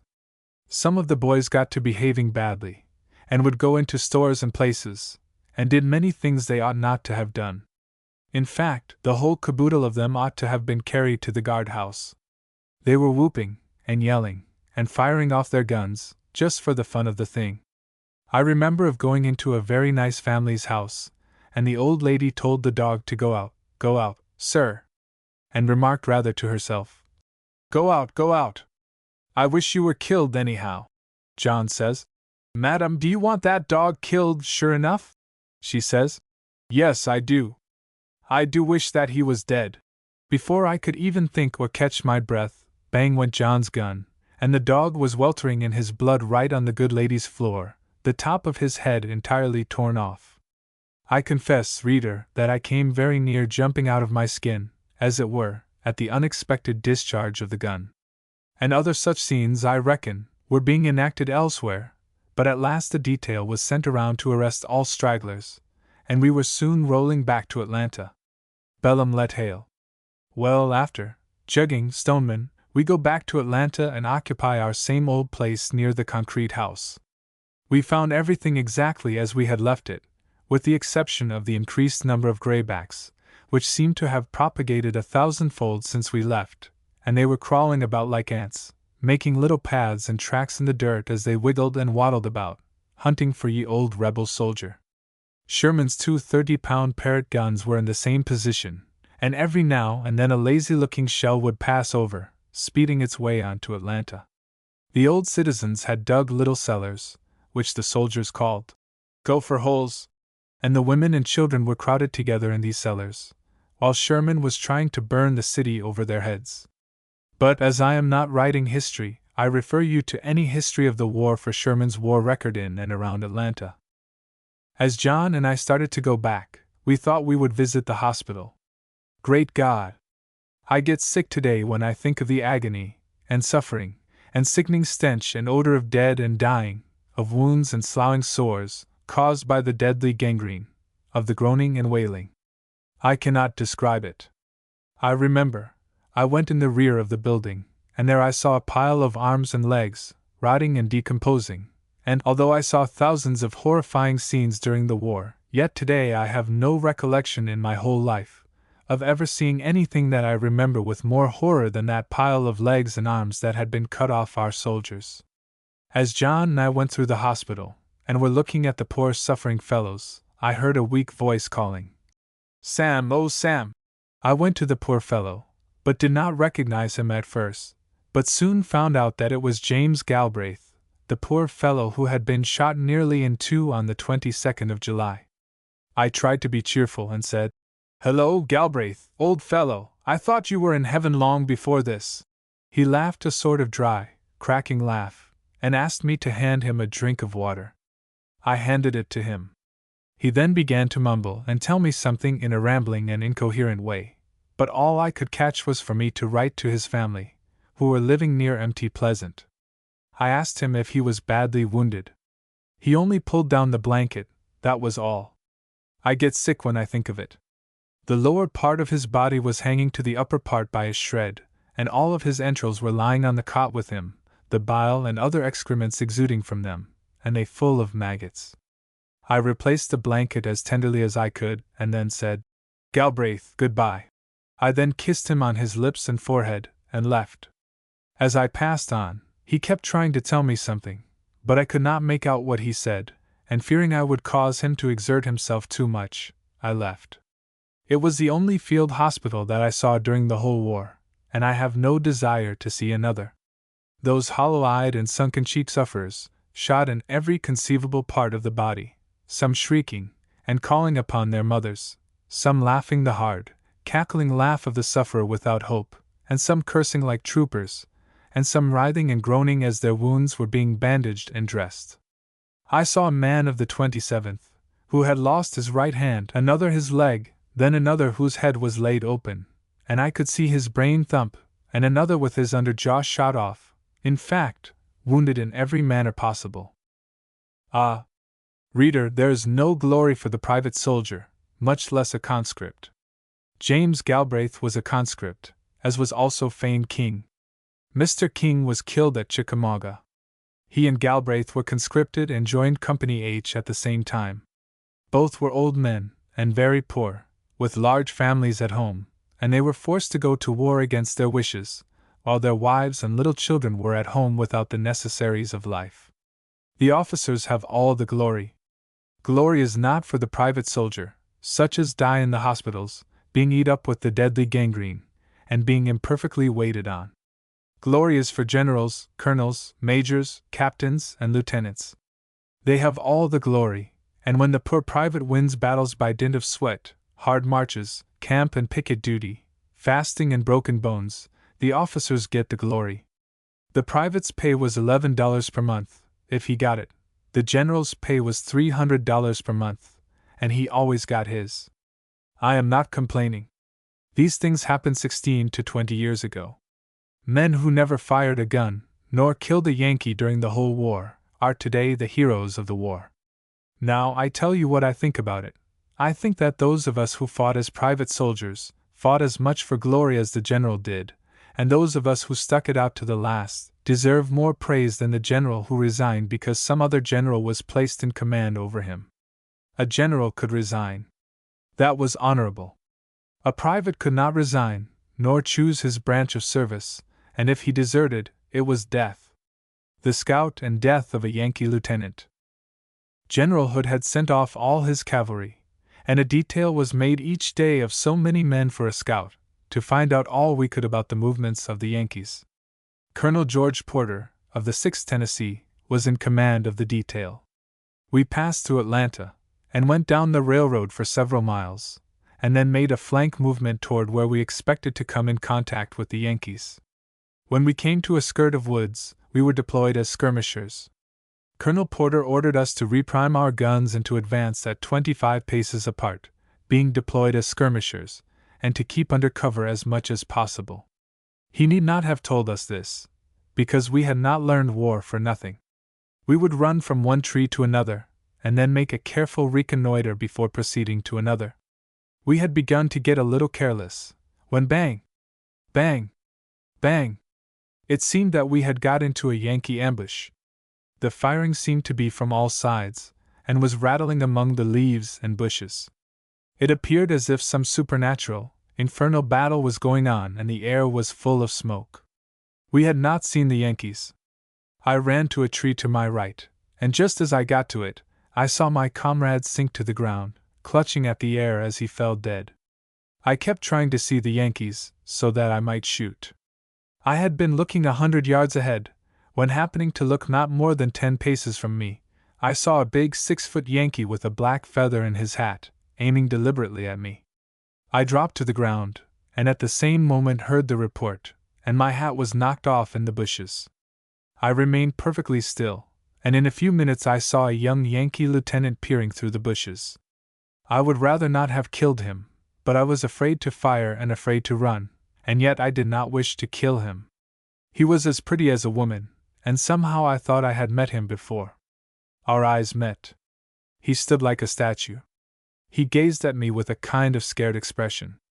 I still did not want to kill him, and am sorry today that I did, for I believe I could have captured him, but I fired, and saw the blood spurt all over his face. He was the prettiest youth I ever saw. When I fired, the Yankees broke and run, and I went up to the boy I had killed, and the blood was gushing out of his mouth. I was sorry. Atlanta forsaken.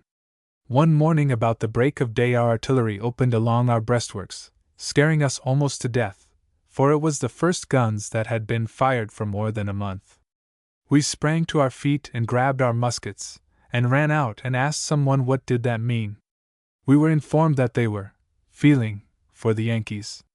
The comment that was made by the private soldier was simply 2 words, and those 2 words were, "Oh, shucks!" The Yankees had gone, no one knew whither, and our batteries were shelling the woods, feeling for them. "Oh, shucks!" "Hello?" says Hood. "War in the Dickens and Tom Walker are them Yanks, hey? Feel for them with long-range feelers. A boom, boom. Can anybody tell me where them Yanks are? Send out a few more feelers. The feelers in the shape of cannon balls will bring them to taw. Boom, boom, boom. For the want of a nail, the shoe was lost. For the want of a shoe, the horse was lost. For the want of a horse, the general was lost. For the want of a general, the battle was lost." Forrest's cavalry had been sent off somewhere. Wheeler's cavalry had been sent away yonder in the rear of the enemy to tear up the railroad and cut off their supplies, etc., and we had to find out the movements of the enemy by feeling for them, by shelling the vacant woods. The Yankees were at that time 25 miles in our rear, 100,000 strong, at a place called Jonesboro. I do not know how it was found out that they were at Jonesboro, but anyhow, the news had come and Cheatham's corps had to go and see about it. Stuart's corps must hold Atlanta, and Stephen D. Lee's corps must be stretched at proper distance, so that the word could be passed backward and forward as to how they were getting along. As yet it is impossible to tell of the movements of the enemy, because our cannon balls had not come back and reported any movements to us. We had always heard that cannon balls were blind, and we did not suppose they could see to find their way back.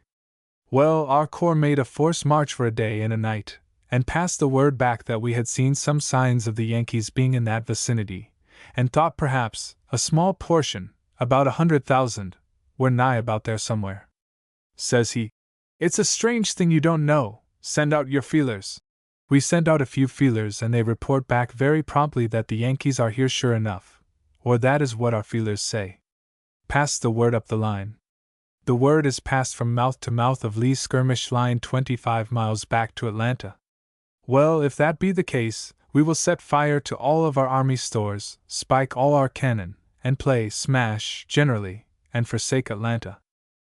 In the meantime, just hold on where you are till Stuart gets through his job of blowing up arsenals, burning up the army stores, and spiking the cannon, and we will send our Negro boy Caesar down to the horse lot to see if he can't catch old Nance.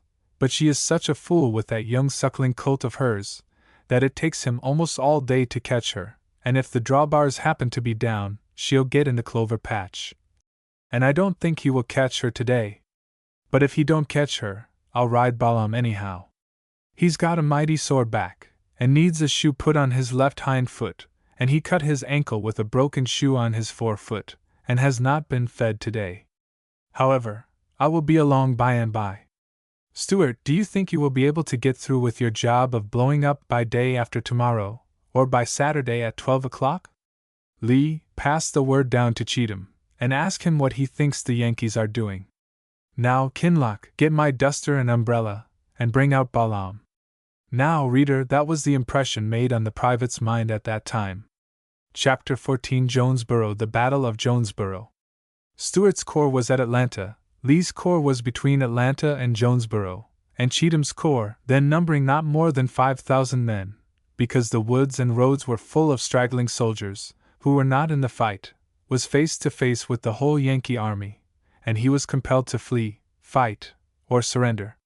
This was the position and condition of the Grand Army of Tennessee on this memorable occasion. If I am not mistaken, General Cleburne was commanding Cheatham's corps at that time. We expected to be ordered into action every moment, and kept seesawing backward and forward, until I did not know which way the Yankees were, or which way the rebels. We would form line of battle, charge bayonets, and would raise a whoop and yell, expecting to be dashed right against the Yankee lines, and then the order would be given to retreat. Then we would immediately reform and be ordered to charge again a mile off at another place.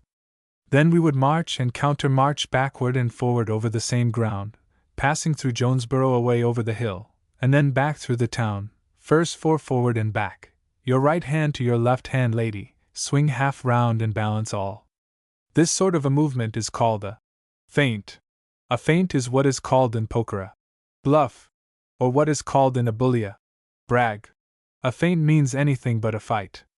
If a lady faints, she is either scared or in love, and wants to fall in her lover's arms. If an army makes a feint movement, it is trying to hide some other movement. Hello, Lee, what does Cleburne say the Yankees are doing at Jonesboro? They are fanning themselves. Well, keep up that faint movement until all the boys faint from sheer exhaustion. Hello, Stuart, do you think you will be able to burn up those 10 locomotives and destroy those 100 car loads of provisions by day after tomorrow? Lee, ask Cleburne if he feels fainty. Ask him how a fellow feels when he faints. Cleburne says, I have fainted, and fainted, until I can't faint any longer. Well, says Hood, if you can't faint any longer, you had better flee, fight, or faint. Balaam gets along mighty slow, but I'll be there after a while. At 1 o'clock we were ordered to the attack. We had to pass through an Osage-orange hedge that was worse than the enemy's fire. Their breastworks were before us. We yelled, and charged, and hurrahed, and said buh! Buh! We're coming, look out, don't you see us coming? Why don't you let us hear the cannon's opening roar? Why don't you rattle a few old muskets over there at us? Buh! Buh! We are coming. Tag! We have done got to your breastworks. Now we tagged first, why don't you tag back? A Yankee seems to be lying on the other side of the breastworks sunning himself, and raising himself on his elbow, says, Fool, who with your fatty bread? We are too old the birds to be caught with that kind of chaff. We don't want any of that kind of pie.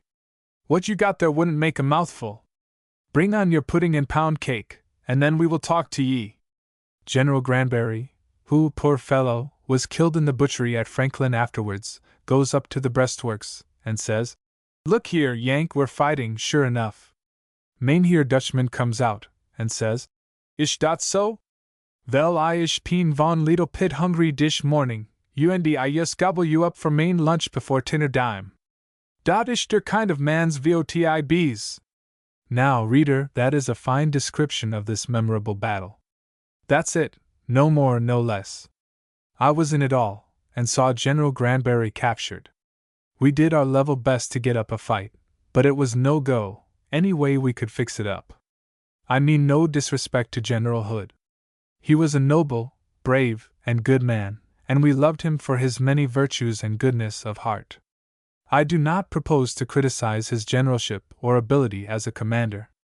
I only write of the impression and sentiment that were made upon the private's mind at the time, and as I remember them now. But Atlanta had fallen into the hands of the Yankees, and they were satisfied for the time. Death of Lieutenant John Whitaker. At this place we built small breastworks, but for what purpose I never knew. The Yankees seemed determined not to fight, no way we could fix it. Every now and then they would send over a feeler to see how we were getting along. Sometimes these feelers would do some damage. I remember one morning we were away over a hill, and every now and then here would come one of those lazy-looking feelers, just bouncing along as if he were in no hurry, called in military ricochet. They were very easy to dodge if you could see them in time. Well, one morning, as before remarked, Lieutenant John Whitaker, then in command of Company Aytch, and myself were sitting down eating breakfast out of the same tin plate. We were sopping gravy out with some cold corn bread, when Captain W. C. Flournoy, of the Martin Guards, hallooed out, Look out, Sam, look! Look! I just turned my head, and in turning, the cannon ball knocked my hat off, and striking Lieutenant Whitaker full in the side of the head, carried away the whole of the skull part, leaving only the face. His brains fell in the plate from which we were sopping, and his head fell in my lap, deluging my face and clothes with his blood. Poor fellow, he never knew what hurt him. His spirit went to its God that morning. Green Reeves carried the poor boy off on his shoulder, and, after wrapping him up in a blanket, buried him. His bones are at Jonesboro today. The cannon ball did not go 20 yards after accomplishing its work of death. Captain Flournoy laughed at me and said, Sam, that came very near getting you. 1/10 of an inch more would have cooked your goose. I saw another man try to stop one of those balls that was just rolling along on the ground.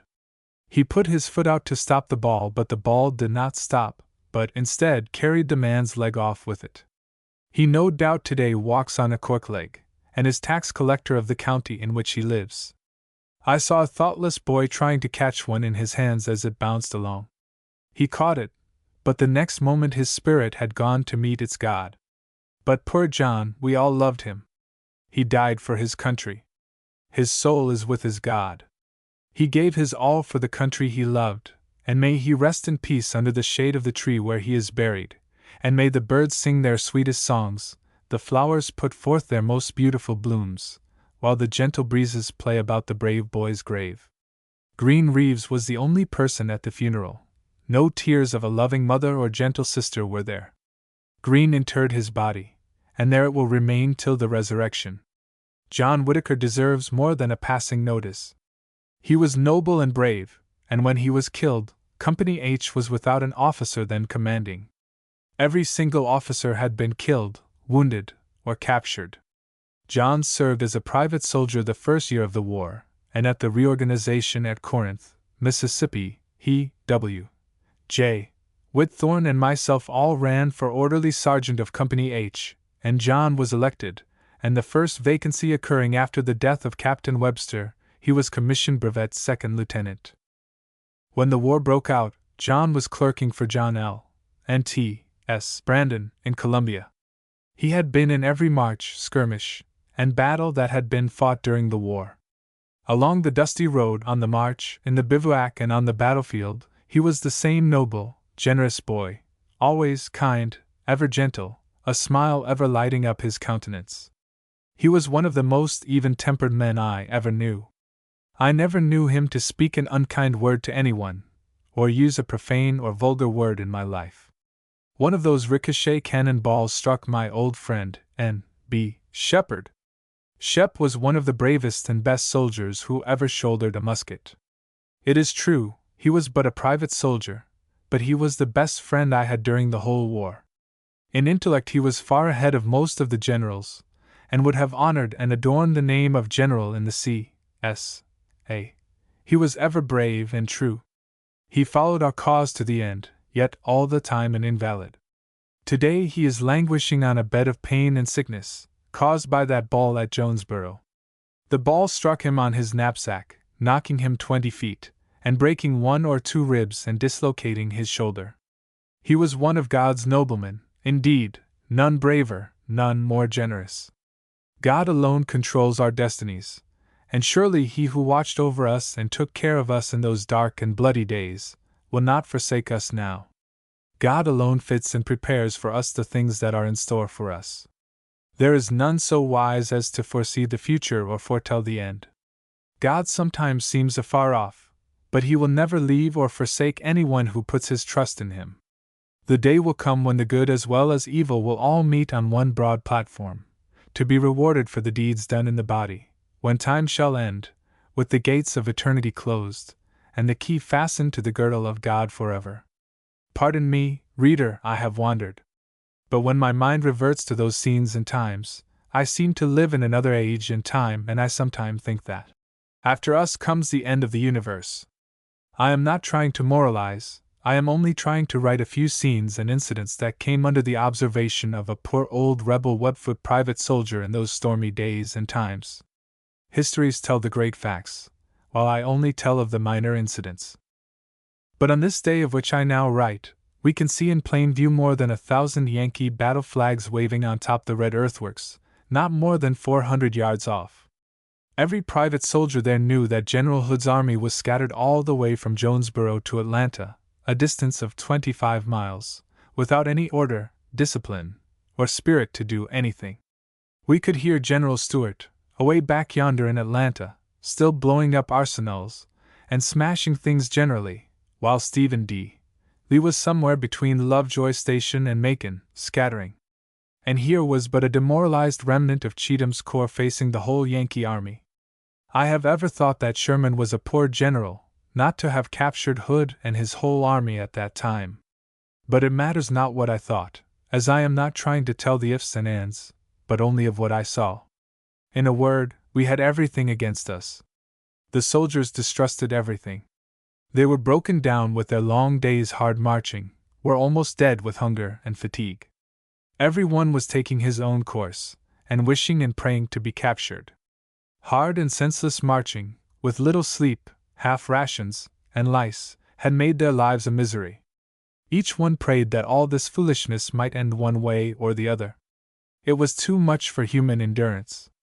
Every private soldier knew that such things as this could not last. They were willing to ring down the curtain, put out the footlights, and go home. There was no hope in the future for them. Then comes the farce.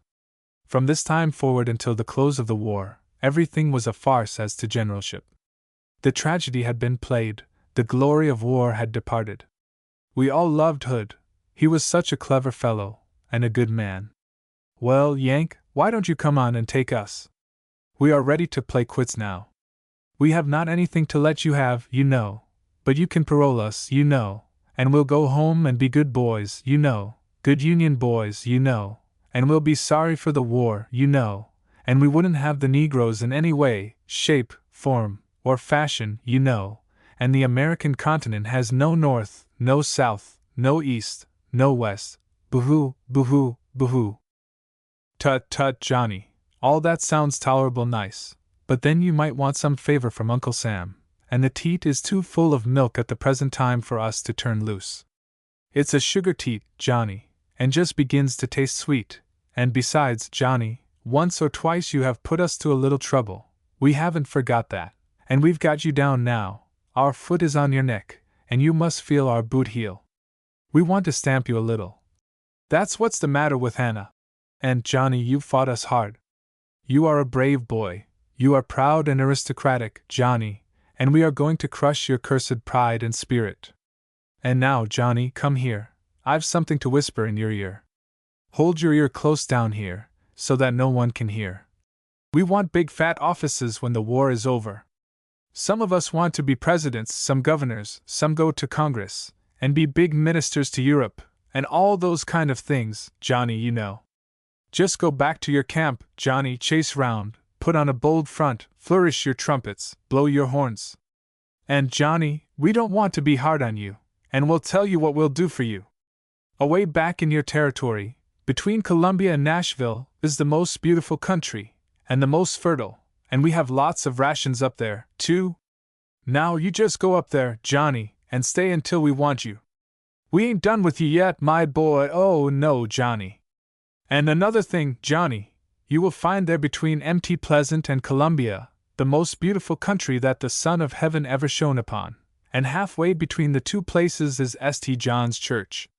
Its tower is all covered over with a beautiful vine of ivy, and, Johnny, you know that in olden times it was the custom to entwine a wreath of ivy around the brows of victorious generals. We have no doubt that many of your brave generals will express a wish, when they pass by, to be buried beneath the ivy vine that shades so gracefully and beautifully the wall of this grand old church. And, Johnny, you will find a land of beauty and plenty, and when you get there, just put on as much style as you like. Just pretend, for our sake, you know, that you are a bully boy with a glass eye, and that you are the victorious army that has returned to free and oppressed people. We will allow you this, Johnny, so that we will be the greater when we want you, Johnny. And now, Johnny, we did not want to tell you what we are going to say to you now, but will, so that you'll feel bad. Sherman wants to march to the sea, while the world looks on and wonders. He wants to desolate the land and burn up your towns, to show what a coward he is, and how dastardly, and one of our boys wants to write a piece of poetry about it. But that ain't all, Johnny. You know that you fellows have got a great deal of cotton at Augusta, Savannah, Charleston, Mobile, and other places, and cotton is worth $2 a pound in gold, and as Christmas is coming, we want to go down there for some of that cotton to make a Christmas gift to old Abe and old CLO, don't you see? Oh no, Johnny, we don't want to end the war just yet a while. The sugar is mighty sweet in the teat, and we want to suck a while longer. Why, sir, we want to rob and then burn every house in Georgia and South Carolina. We will get millions of dollars by robbery alone, don't you see? Palmetto. Hark from the tomb that doleful sound, my ears attend the cry. General J. B.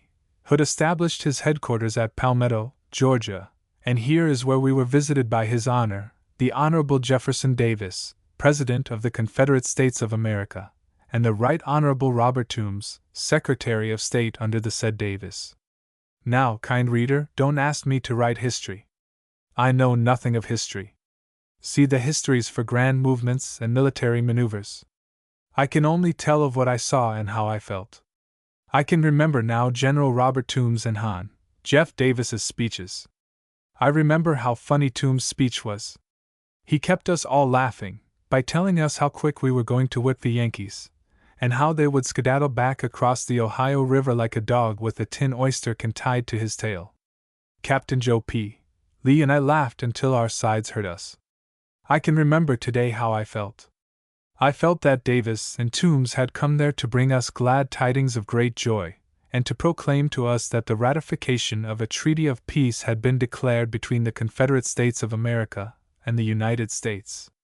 I remember how good and happy I felt when these two leading statesmen told of when grim-visaged war would smooth her wrinkled front, and when the dark clouds that had so long lowered o'er our own loved South would be in the deep bosom of the ocean buried. I do not know how others felt, but I can say never before or since did I feel so grand.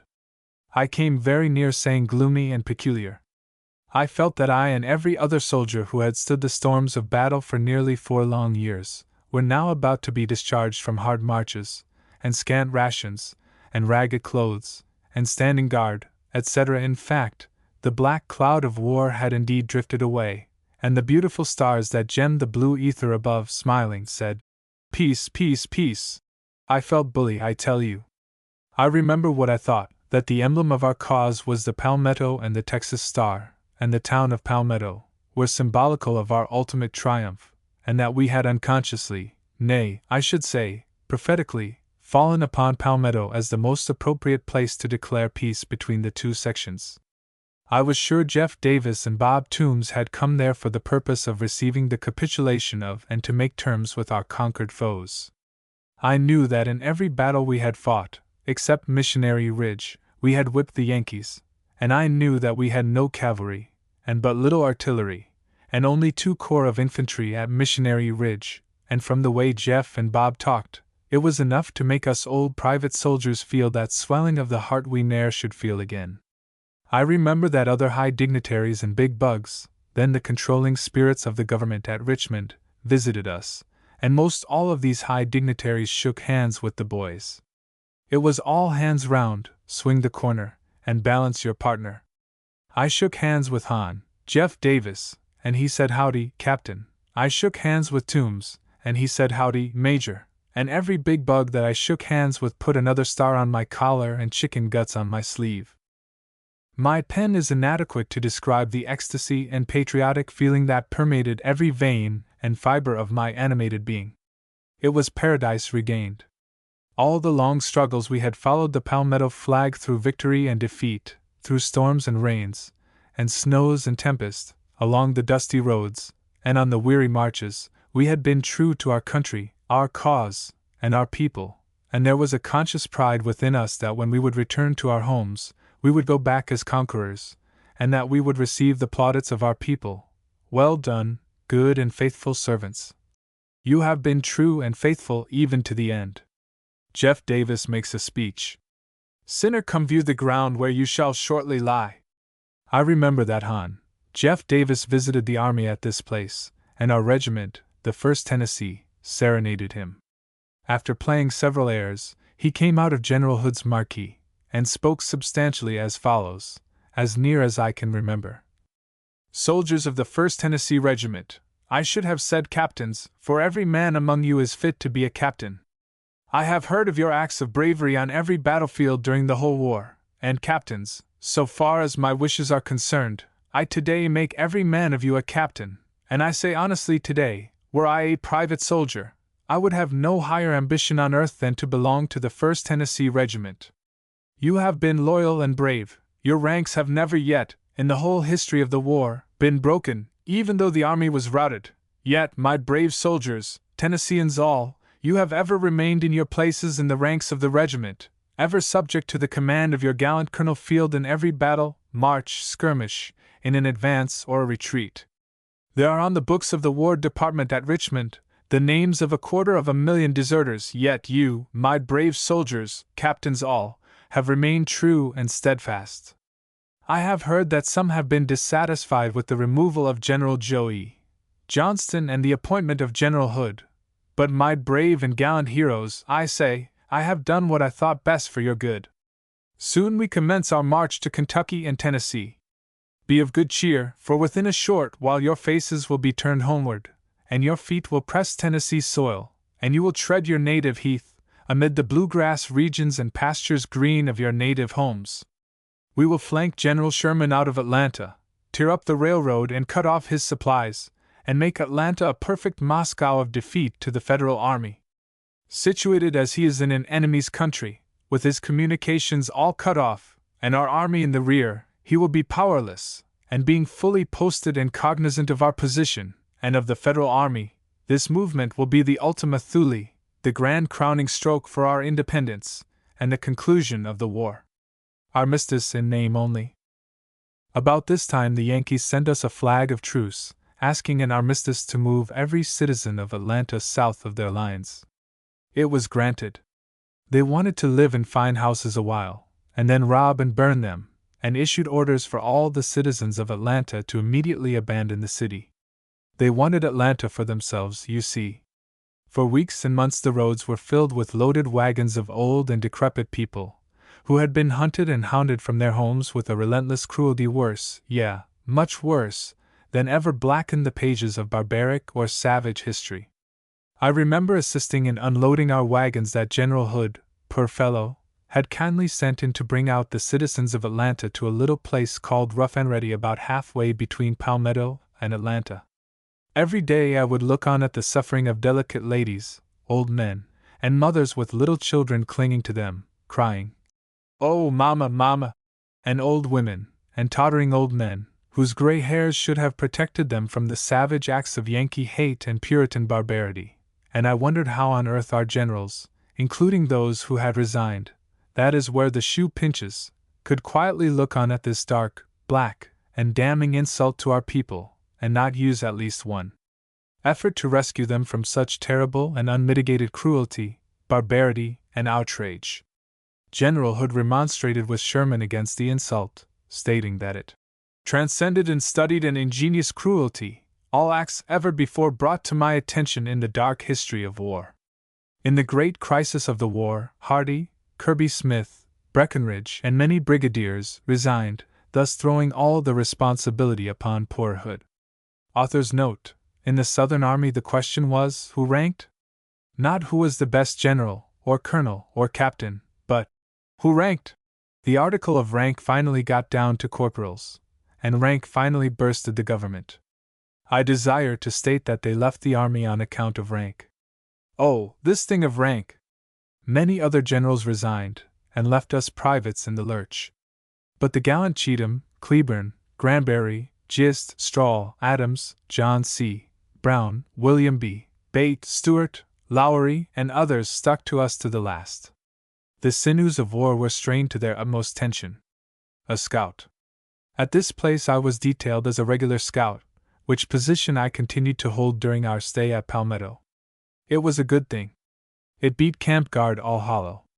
I had answered, here, at roll call 10,000 times in these nearly 4 years. But I had sorter got used to the darn thing. Now, reader, I will give you a few chapters on the kind of fun I had for a while. Our instructions were simply to try and find out all we could about the Yankees, and report all movements. One dark, rainy evening, while out as a scout, and after traveling all day, I was returning from the Yankee outposts at Atlanta, and had captured a Yankee prisoner, who I then had under my charge, and whom I afterwards carried and delivered to General Hood. He was a considerable Muggins, and a great coward, in fact, a Yankee deserter. I soon found out that there was no harm in him, as he was tired of war anyhow, and was anxious to go to prison. We went into an old log cabin near the road until the rain would be over. I was standing in the cabin door looking at the rain drops fall off the house and make little bubbles in the drip, and listening to the pattering on the clapboard roof, when happening to look up, not 50 yards off, I discovered a regiment of Yankee cavalry approaching. I knew it would be utterly impossible for me to get away unseen, and I did not know what to do. The Yankee prisoner was scared almost to death. I said, "Look, look!" I turned in the room, and found the planks of the floor were loose. I raised 2 of them, and Yank and I slipped through. I replaced the planks, and could peep out beneath the sill of the house, and see the legs of the horses. They passed on and did not come to the old house. They were at least a half-hour in passing. At last the main regiment had all passed, and I saw the rear guard about to pass, when I heard the captain say, "Go and look in that old house." 3 fellows detached themselves from the command and came dashing up to the old house. I thought, "Gone up, sure," as I was afraid the Yankee prisoner would make his presence known. When the 3 men came up, they pushed open the door and looked around, and one fellow said, "Buh!" They then rode off. But that "Buh!" I was sure I was caught, but I was not. What is this rebel doing here? I would go up to the Yankee outpost, and if some popinjay of a tacky officer didn't come along, we would have a good time. One morning I was sitting down to eat a good breakfast with the Yankee outpost. They were cavalry, and they were mighty clever and pleasant fellows. I looked down the road toward Atlanta, and not 50 yards from the outpost, I saw a body of infantry approaching. I don't know why I didn't run. I ought to have done so, but didn't. I stayed there until this body of infantry came up. They had come to relieve the cavalry. It was a detail of Negro soldiers, headed by the meanest-looking white man as their captain I ever saw. In very abrupt words he told the cavalry that he had come to take their place, and they were ordered to report back to their command. Happening to catch sight of me, he asked, "What is this rebel doing here?" One of the men spoke up and tried to say something in my favor, but the more he said the more the captain of the blacks would get mad. He started toward me 2 or 3 times. He was starting, I could see by the flush of his face, to take hold of me, anyhow. The cavalryman tried to protest, and said a few cuss words. The captain of the blacks looks back very mad at the cavalry. Here was my opportunity, now or never. Uncle Negro looked on, not seeming to care for the cavalry captain or for me. I took up my gun very gently and cocked it. I had the gentleman. I had made up my mind if he advanced one step further, that he was a dead man. When he turned to look again, it was a look of surprise. His face was as red as a scalded beet, but in a moment was as white as a sheet. He was afraid to turn his head to give a command. The cavalry motioned their hands at me, as much as to say, "Run, Johnny, run!" The captain of the blacks fell upon his face, and I broke and ran like a quarter horse. I never saw or heard any more of the captain of the blacks or his guard afterward. Look out, boys! One night 5 of us scouts, I thought all strangers to me, put up at an old gentleman's house. I took him for a Catholic priest. His head was shaved and he had on a loose gown like a lady's dress, and a large cord and tassel tied around his waist, from which dangled a large bunch of keys. He treated us very kindly and hospitably, so far as words and politeness went, but we had to eat our own rations and sleep on our own blankets. At bedtime, he invited us to sleep in a shed in front of his double-log cabin. We all went in, lay down, and slept. A little while before day, the old priest came in and woke us up, and said he thought he saw in the moonlight a detachment of cavalry coming down the road from toward the rebel lines. One of our party jumped up and said there was a company of cavalry coming that way, and then all 4 broke toward the old priest's room. I jumped up, put on one boot, and holding the other in my hand, I stepped out in the yard, with my hat and coat off, both being left in the room. A Yankee captain stepped up to me and said, "Are you number 200? I answered very huskily, "No, sir, I am not." He then went on in the house, and on looking at the fence, I saw there was at least 200 Yankee cavalry right at me. I did not know what to do. My hat, coat, gun, cartridge box, and knapsack were all in the room.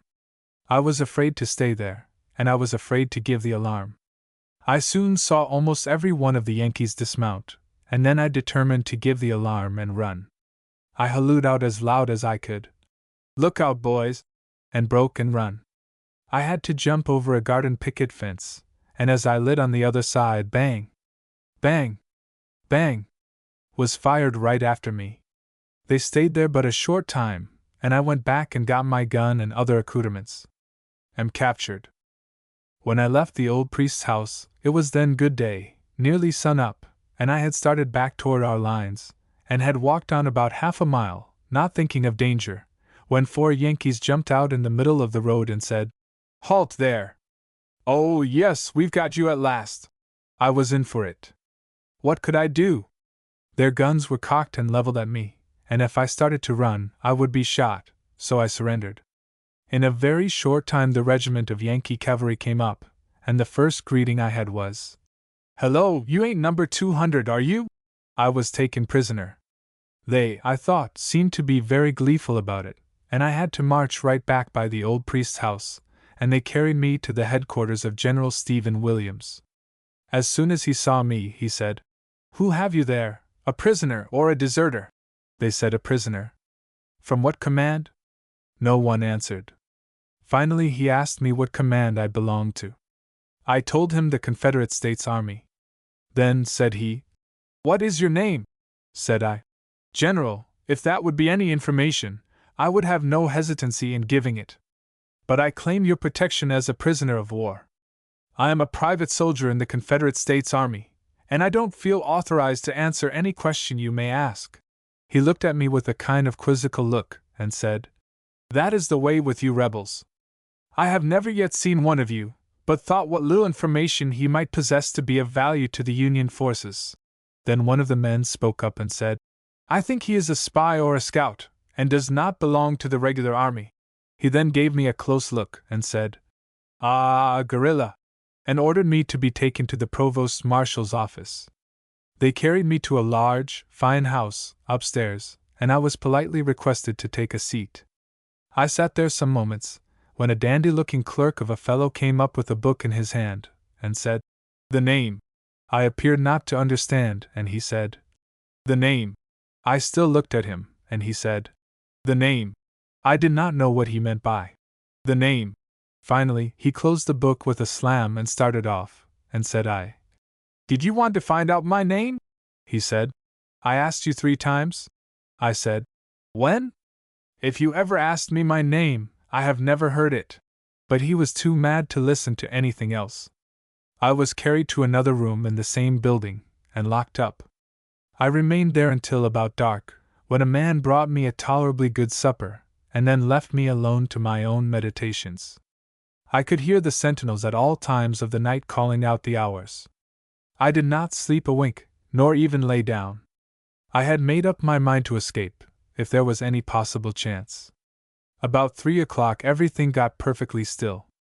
I went to the window, and it had a heavy bolt across it, and I could not open it.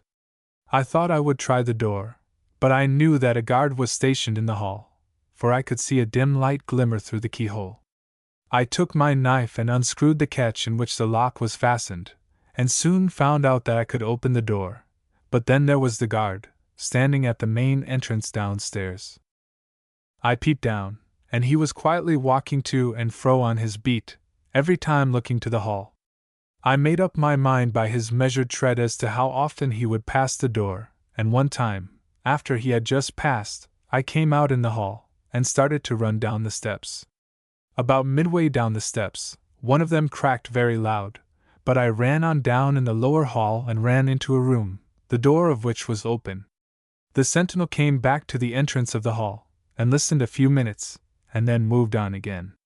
I went to the window and raised the sash, but the blind was fastened with a kind of patent catch. I gave 1 or 2 hard pushes, and felt it move.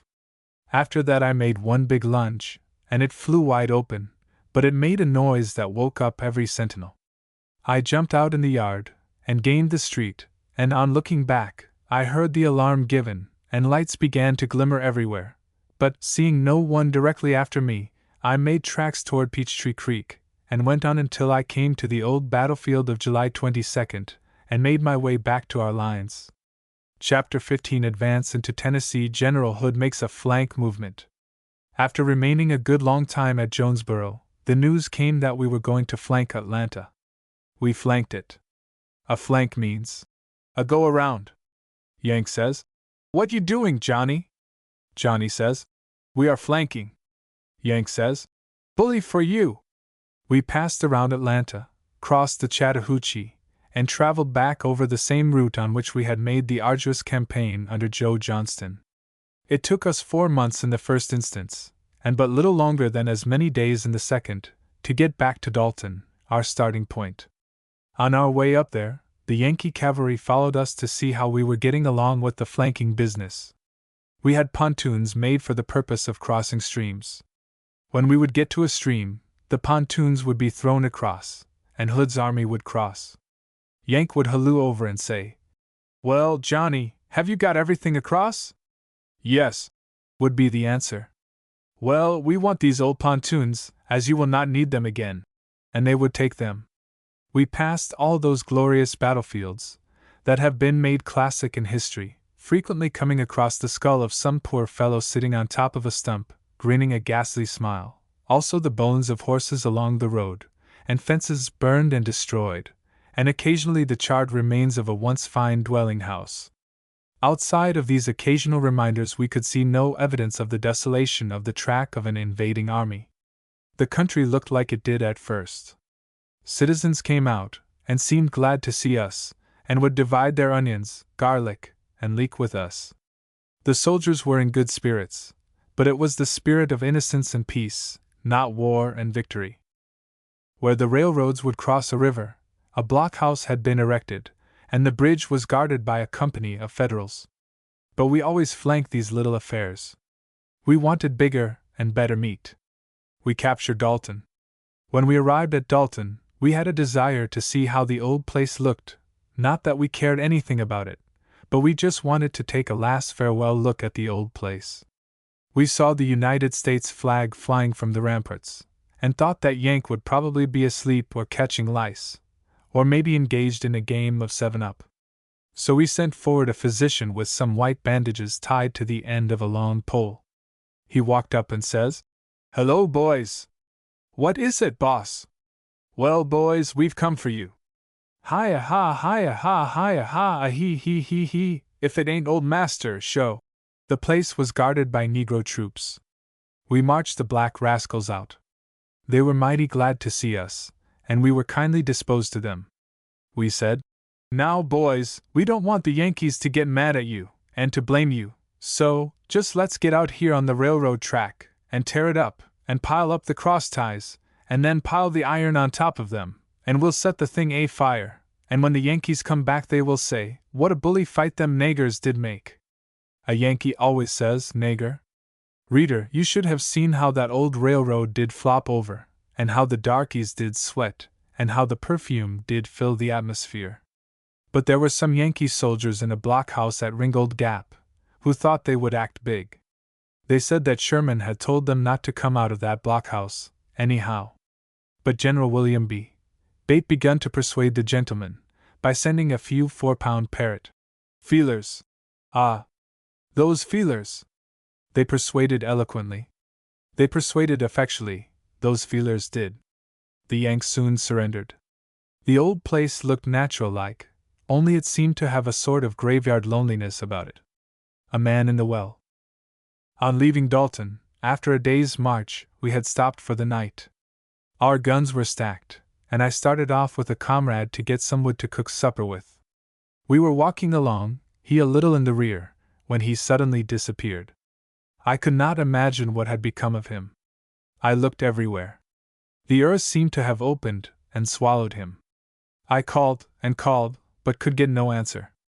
Presently I heard a groan that seemed to come out of the bowels of the earth, but, as yet, I could not make out where he was.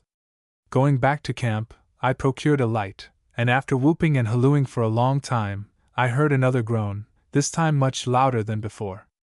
The voice appeared to be overhead. There was no tree or house to be seen, and then again the voice seemed to answer from under the ground, in a hollow, sepulchral tone, but I could not tell where he was. But I was determined to find him, so I kept on hallooing and he answering. I went to the place where the voice appeared to come out of the earth. I was walking along rather thoughtlessly and carelessly, when 1 inch more and I would have disappeared also. Right before me I saw the long dry grass all bending toward a common center, and I knew that it was an old well, and that my comrade had fallen in it. But how to get him out was the unsolved problem. I ran back to camp to get assistance, and everybody had a great curiosity to see the man in the well. They would get chunks of fire and shake over the well, and peeping down, would say, "Well, he's in there," and go off, and others would come and talk about his being in there. The poor fellow stayed in that well all night. The next morning we got a long rope from a battery and let it down in the well, and soon had him on terra firma. He was worse scared than hurt. Tuscumbia. We arrived and remained at Tuscumbia several days, awaiting the laying of the pontoons across the Tennessee River at Florence, Alabama, and then we all crossed over. While at Tuscumbia, John Branch and I saw a nice sweet potato patch that looked very tempting to a hungry rebel. We looked all around, and thought that the coast was clear. We jumped over the fence, and commenced grabbling for the sweet potatoes. I had got my haversack full, and had started off, when we heard, "Halt there!" I looked around, and there was a soldier guard. We broke and run like quarter horses, and the guard pulled down on us just as we jumped the fence. I don't think his gun was loaded, though, because we did not hear the ball whistle. We marched from Decatur to Florence. Here the pontoon bridges were nicely and beautifully stretched across the river. We walked over this floating bridge, and soon found ourselves on the Tennessee side of Tennessee River. In driving a great herd of cattle across the pontoon, the front one got stubborn, and the others, crowding up all in one bulk, broke the line that held the pontoon, and drowned many of the drove. We had beef for supper that night. En route for Columbia. And nightly we pitch our moving tent a day's march nearer home. How every pulse did beat and leap, and how every heart did throb with emotions of joy, which seemed nearly akin to heaven, when we received the glad intelligence of our onward march toward the land of promise, and of our loved ones. The cold November winds coming off the mountains of the northwest were blowing right in our faces, and nearly cutting us in two. We were inured to privations and hardships, had been upon every march, in every battle, in every skirmish, in every advance, in every retreat, in every victory, in every defeat. We had laid under the burning heat of a tropical sun, had made the cold, frozen earth our bed, with no covering save the blue canopy of heaven, had braved dangers, had breasted floods, had seen our comrades slain upon our right and our left hand, had heard guns that carried death in their missiles, had heard the shouts of the charge, had seen the enemy in full retreat and flying in every direction, had heard the shrieks and groans of the wounded and dying, had seen the blood of our countrymen dyeing the earth and enriching the soil, had been hungry when there was nothing to eat, had been in rags and tatters. We had marked the frozen earth with bloody and unshod feet, had been elated with victory and crushed by defeat, had seen and felt the pleasure of the life of a soldier, and had drank the cup to its dregs. Yes, we had seen it all, and had shared in its hopes and its fears, its love and its hate, its good and its bad, its virtue and its vice, its glories and its shame. We had followed the successes and reverses of the flag of the lost cause through all these years of blood and strife. I was simply one of hundreds of thousands in the same fix. The tale is the same that every soldier would tell, except Jim Whittler. Jim had dodged about, and had escaped being conscripted until Hood's raid, he called it. Hood's army was taking up every able-bodied man and conscripting him into the army. Jim Whittler had got a position as overseer on a large plantation, and had about 100 Negroes under his surveillance. The army had been passing a given point, and Jim was sitting quietly on the fence looking at the soldiers. The conscripting squad nabbed him. Jim tried to beg off, but all entreaty was in vain. He wanted to go by home and tell his wife and children goodbye, and to get his clothes. It was no go. But after a while, Jim says, "Gentlemen, I ganny the law." You see, Jim knowed the law. He didn't know be from a bull's foot in the spelling book. But he said the law. Now, when anyone says anything about the law, everyone stops to listen. Jim says, "Ah, ganny the law," laying great stress upon the law, allows every man who has 20 Negroes to stay at home. Ah, ganny!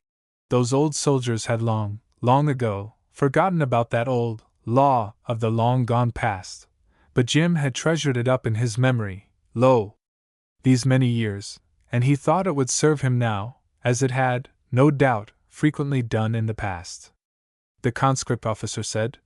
"Law or no law, you fall into line, take this gun and cartridge box, and march." Jim's spirits sank, his hopes vanished into air. Jim was soon in line, and was tramping to the music of the march. He stayed with the company 2 days. The third day it was reported that the Yankees had taken position on the Murfreesboro Pike. A regiment was sent to the attack. It was Jim's regiment. He advanced bravely into battle. The Minnie balls began to whistle around his ears. The regiment was ordered to fire. He hadn't seen anything to shoot at, but he blazed away. He loaded and fired the second time, when they were ordered to retreat. He didn't see anything to run from, but the other soldiers began to run, and Jim run, too. Jim had not learned the word "halt!" and just kept on running. He run, and he run, and he run, and he kept on running until he got home, when he jumped in his door and shouted, "Whoopee, Rhoda! Hi, Ganny, I've served 4 years in the rebel army." Chapter 16 Battles in Tennessee, Columbia. This is my native land. Once more the Maury Grays are permitted to put their feet upon their native heath, and to revisit their homes and friends, after having followed their tattered, and torn, and battle-riddled flag, which they had borne aloft for 4 long years, on every march, and in every battle that had been fought by the Army of Tennessee. We were a mere handful of devoted braves, who had stood by our colors when sometimes it seemed that God Himself had forsaken us. But parents, here are your noble and brave sons, and ladies, for years ago you gave us this flag, and we promise you that we would come back with the flag as victors, or we would come not at all. We have been true to our promise and our trust. On every battlefield the flag that you entrusted to our hands has been borne aloft by brave and heroic men, amid shot and shell, bloody battle, and death. We have never forsaken our colors. Are we worthy to be called the sons of old Maury County? Or have we fought in vain? Have our efforts been appreciated, or have 4 years of our lives been wasted, while we were battling for constitutional government, the supremacy of our laws over centralization, and our rights, as guaranteed to us by the blood of our forefathers on the battlefields of the Revolution? It is for you to make up your verdict. If our lives as soldiers have been a failure, we can but bow our heads on our bosoms, and say, "Surely, 4 years of our lives have been given for naught, and our efforts to please you have been in vain." Yet, the invader's foot is still on our soil, but there beats in our bosoms the blood of brave and patriotic men, and we will continue to follow our old and war-worn and battle-riddled flag until it goes down forever. The Maury Grays, commanded by Captain A. M. Looney, left Columbia 4 years ago, with 120 men. How many of those 120 original members are with the company today? Just 12. Company H has 20 members, but some of this number had subsequently enlisted. But we 12 will stick to our colors till she goes down forever, and until 5 more of this number fall dead and bleeding on the battlefield. A fiasco. When we arrived in sight of Columbia, we found the Yankees still in possession of the town, fortified and determined to resist our advance. We send forward a feeler, and the feeler reports back very promptly. "Yes, the Yankees are there." Well, if that be the case, we'll just make a flank movement. We turn off the main turnpike at J.E.R. Carpenter's, and march through the Cedars, and cross Duck River at Davis's Ferry, on pontoon bridges, near Lowell's Mill. We pass on, and cross Rutherford Creek, near Burke's Mill, about 3 o'clock in the afternoon. We had marched through fields in the heavy mud, and the men, weary and worn out, were just dragging themselves along, passing by the old Union Seminary, and then by Mr. Fred Thompson's, until we came to the Rally Hill Turnpike. It being then nearly dark, we heard some skirmishing, but, exhausted as we were, we went into bivouac. The Yankees, it seems to me, might have captured the whole of us. But that is a matter of history. But I desire to state that no blunder was made by either Generals Cheatham or Stuart, either of whom ever failed to come to time. Jeff Davis is alone responsible for the blunder. About 2 hours after sunup the next morning we received the order to fall in, quick, make haste, hurrah, promptly, men, each rank count 2, by the right flank, quick time, march, keep promptly closed up. Everything indicated an immediate attack. When we got to the turnpike near Spring Hill, lo! And behold, wonder of wonders! The whole Yankee army had passed during the night. The bird had flown. We made a quick and rapid march down the turnpike, finding Yankee guns and knapsacks, and now and then a broken-down straggler, also 2 pieces of howitzer cannon, and at least 20 broken wagons along the road. Everything betokened a rout and a stampede of the Yankee army. Double quick! Forrest is in the rear. Now for fun. All that we want to do now is to catch the blue-coated rascals, ha! Ha! We all want to see the surrender, ha! Ha! Double quick! A rip, rip, rip, woof, pant, pant, pant. First one man drops out, and then another. The Yankees are routed and running, and Forrest has crossed Harpeth River in the rear of Franklin. Hurrah, men! Keep closed up, we are going to capture Schofield. Forrest is in the rear, never mind the straggler and cannon. Kerflop, we come against the breastworks at Franklin.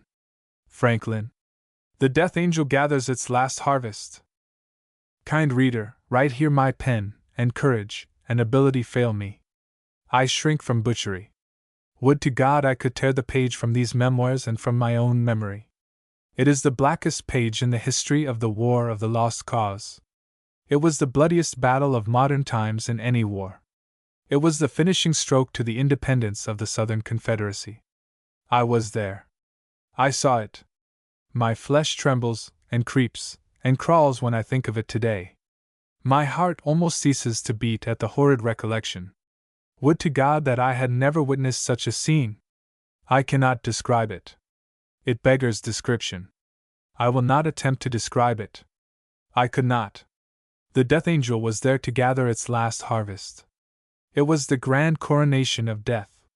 Would that I could turn the page. But I feel, though I did so, that page would still be there, teeming with its scenes of horror and blood. I can only tell of what I saw. Our regiment was resting in the gap of a range of hills in plain view of the city of Franklin. We could see the battle flags of the enemy waving in the breeze. Our army had been depleted of its strength by a forced march from Spring Hill, and stragglers lined the road. Our artillery had not yet come up, and could not be brought into action. Our cavalry was across Harpeth River, and our army was but in poor condition to make an assault. While resting on this hillside, I saw a courier dash up to our commanding general, B. F. Cheatham, and the word, "Attention!" was given. I knew then that we would soon be in action. Forward march! We passed over the hill and through a little skirt of woods. The enemy were fortified right across the Franklin Pike, in the suburbs of the town. Right here in these woods a detail of skirmishers was called for. Our regiment was detailed. We deployed as skirmishers, firing as we advanced on the left of the turnpike road. If I had not been a skirmisher on that day, I would not have been writing this today, in the year of our Lord 1882. It was 4 o'clock on that dark and dismal December day when the line of battle was formed, and those devoted heroes were ordered forward, to strike for their altars and their fires, for the green graves of their sires, for God and their native land. As they marched on down through an open field toward the rampart of blood and death, the Federal batteries began to open and mow down and gather into the garner of death, as brave, and good, and pure spirits as the world ever saw. The twilight of evening had begun to gather as a precursor of the coming blackness of midnight darkness that was to envelop a scene so sickening and horrible that it is impossible for me to describe it. "Forward, men!" is repeated all along the line. A sheet of fire was poured into our very faces, and for a moment we halted as if in despair, as the terrible avalanche of shot and shell laid low those brave and gallant heroes, whose bleeding wounds attested that the struggle would be desperate. "Forward, men!" The air loaded with death-dealing missiles. Never on this earth did men fight against such terrible odds. It seemed that the very elements of heaven and earth were in one mighty uproar. "Forward, men!" And the blood spurts in a perfect jet from the dead and wounded. The earth is red with blood. It runs in streams, making little rivulets as it flows. Occasionally there was a little lull in the storm of battle, as the men were loading their guns, and for a few moments it seemed as if night tried to cover the scene with her mantle. The death angel shrieks and laughs, and old Father Time is busy with his sickle, as he gathers in the last harvest of death, crying, "More, more, more," while his rapacious maw is glutted with the slain. But the skirmish line being deployed out, extending a little wider than the battle did, passing through a thicket of small locusts, where Brown, orderly sergeant of Company B, was killed, we advanced on toward the breastworks, on and on. I had made up my mind to die, felt glorious.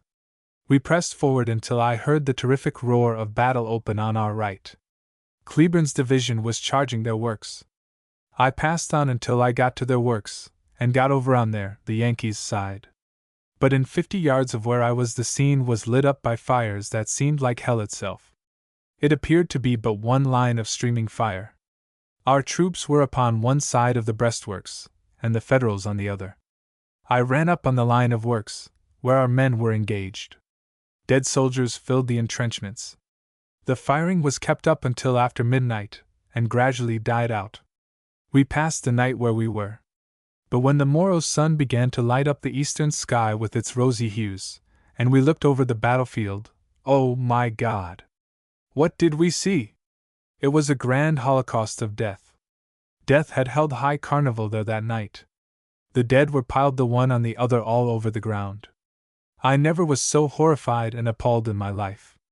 Horses, like men, had died game on the gory breastworks. General Adams' horse had his 4 feet on one side of the works and his hind feet on the other, dead. The general seems to have been caught so that he was held to the horse's back, sitting almost as if living, riddled, and mangled, and torn with balls. General Cleburne's mare had her 4 feet on top of the works, dead in that position. General Cleburne's body was pierced with 49 bullets, through and through.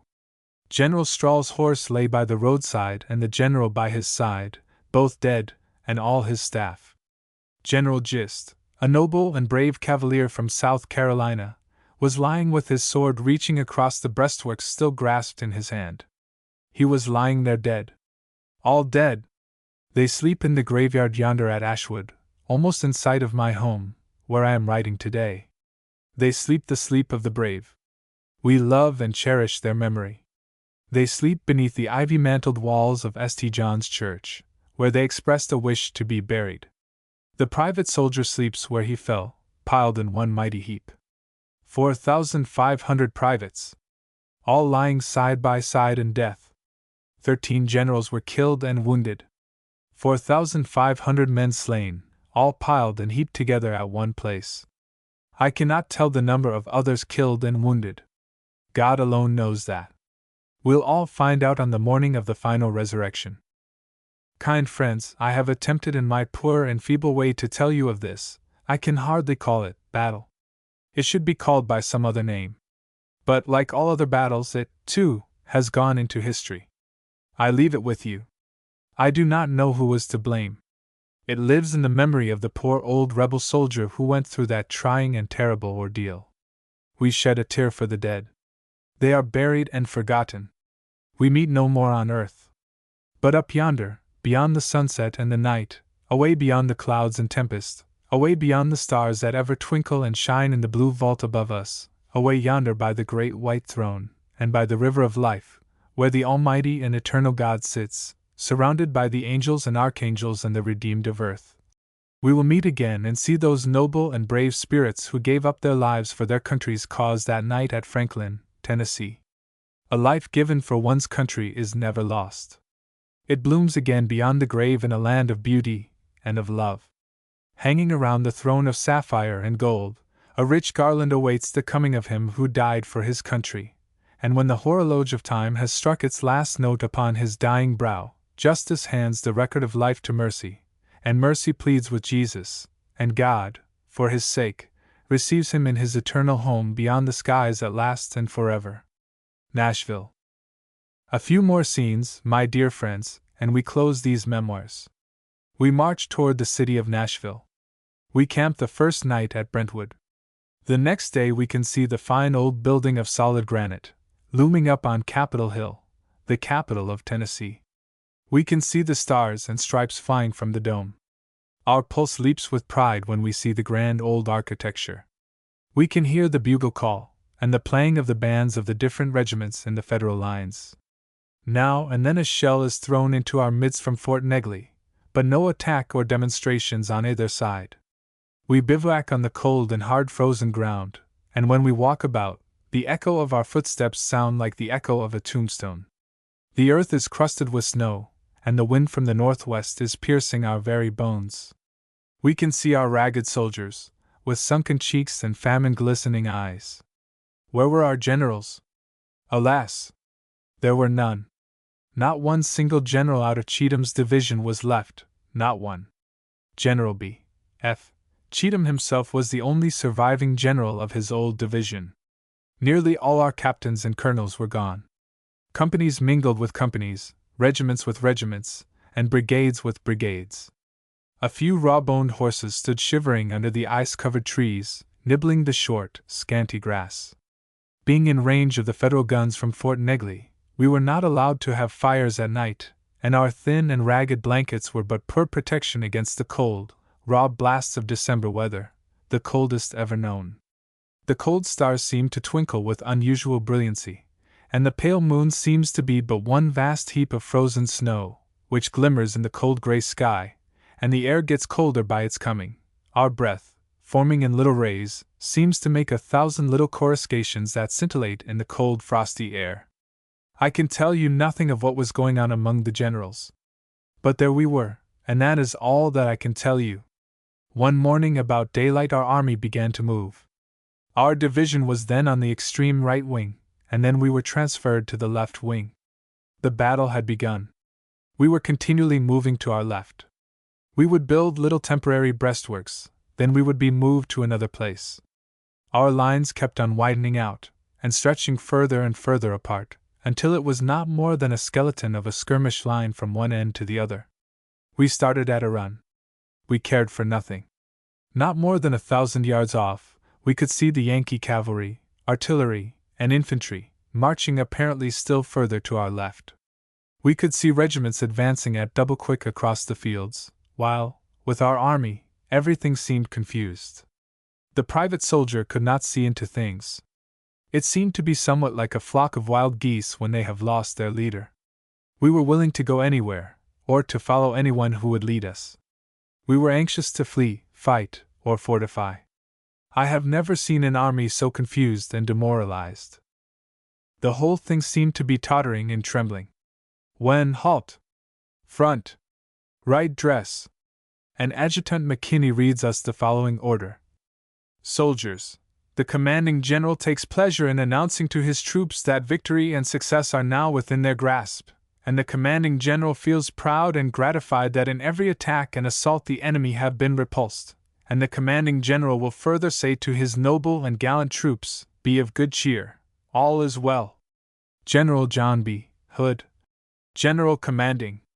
Kinloch Falconer, Acting Adjutant General. I remember how this order was received. Every soldier said, "Oh, shucks, that is all shenanigan," for we knew that we had never met the enemy or fired a gun outside of a little skirmishing.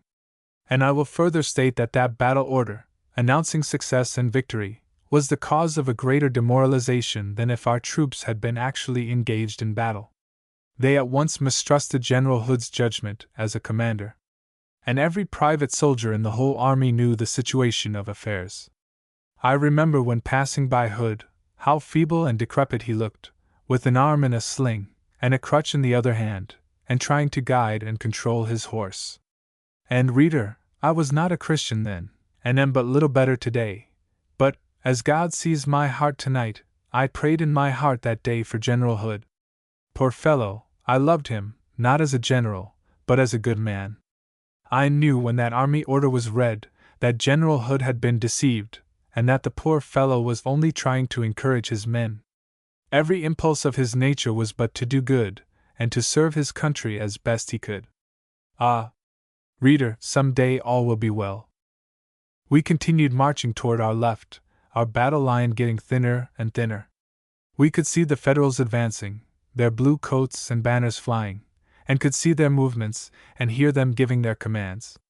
Our regiment was ordered to double quick to the extreme left wing of the army, and we had to pass up a steep hill, and the dead grass was wet and as slick as glass, and it was with the greatest difficulty that we could get up the steep hillside. When we got to the top, we, as skirmishers, were ordered to deploy still further to the left. Billy Carr and J. E. Jones, two as brave soldiers as ever breathed the breath of life. In fact, it was given up that they were the bravest and most daring men in the Army of Tennessee, and myself, were on the very extreme left wing of our army. While we were deployed as skirmishers, I heard, "Surrender, surrender!" And on looking around us, I saw that we were right in the midst of a Yankee line of battle. They were lying down in the bushes, and we were not looking for them so close to us. We immediately threw down our guns and surrendered. J. E. Jones was killed at the first discharge of their guns, when another Yankee raised up and took deliberate aim at Billy Carr, and fired, the ball striking him below the eye and passing through his head.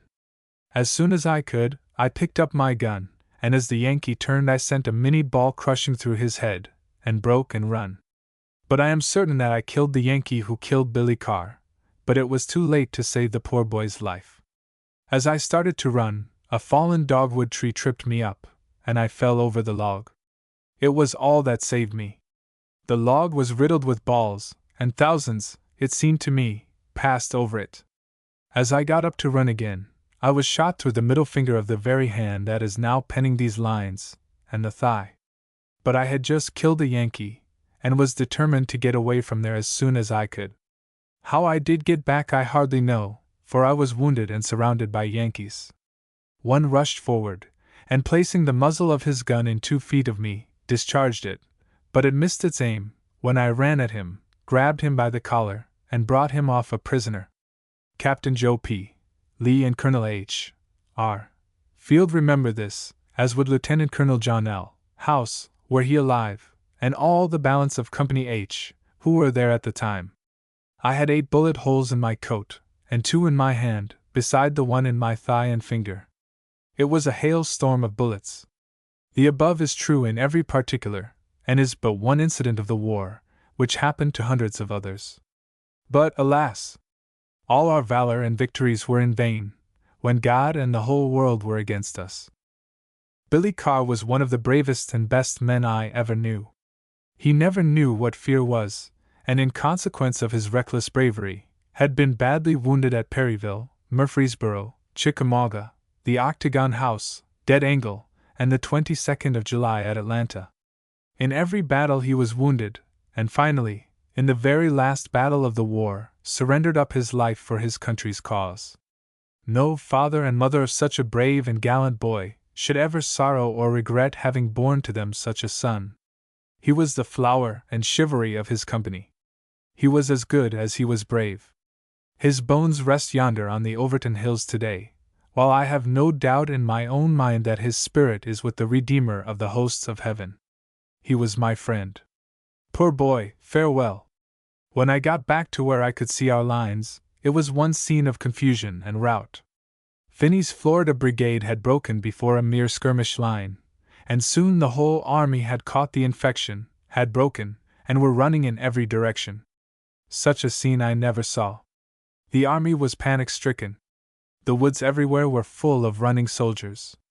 Our officers were crying, "Halt! Halt!" and trying to rally and reform their broken ranks. The Federals would dash their cavalry in amongst us, and even their cannon joined in the charge.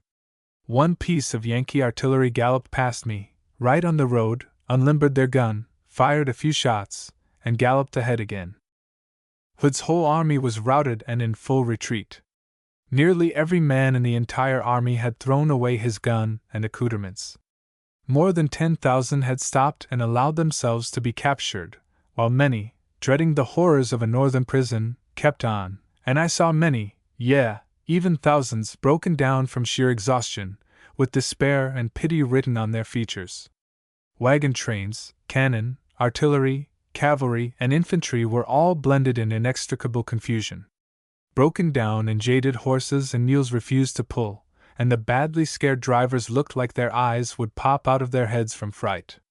Wagon wheels, interlocking each other, soon clogged the road, and wagons, horses, and provisions were left indiscriminately. The officers soon became affected with the demoralization of their troops, and rode on in dogged indifference.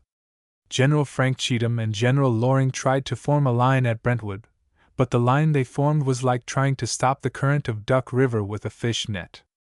I believe the army would have rallied, had there been any colors to rally to. And as the straggling army moves on down the road, every now and then we can hear the sullen roar of the Federal artillery booming in the distance. I saw a wagon and team abandoned, and I unhitched one of the horses and rode on horseback to Franklin, where a surgeon tied up my broken finger and bandaged up my bleeding thigh. My boot was full of blood, and my clothing saturated with it. I was at General Hood's headquarters. He was much agitated and affected, pulling his hair with his one hand, he had but one, and crying like his heart would break. I pitied him, poor fellow. I asked him for a wounded furlough, and he gave it to me. I never saw him afterward. I always loved and honored him, and will ever revere and cherish his memory. He gave his life in the service of his country, and I know today he wears a garland of glory beyond the grave, where justice says, "Well done," and mercy has erased all his errors and faults.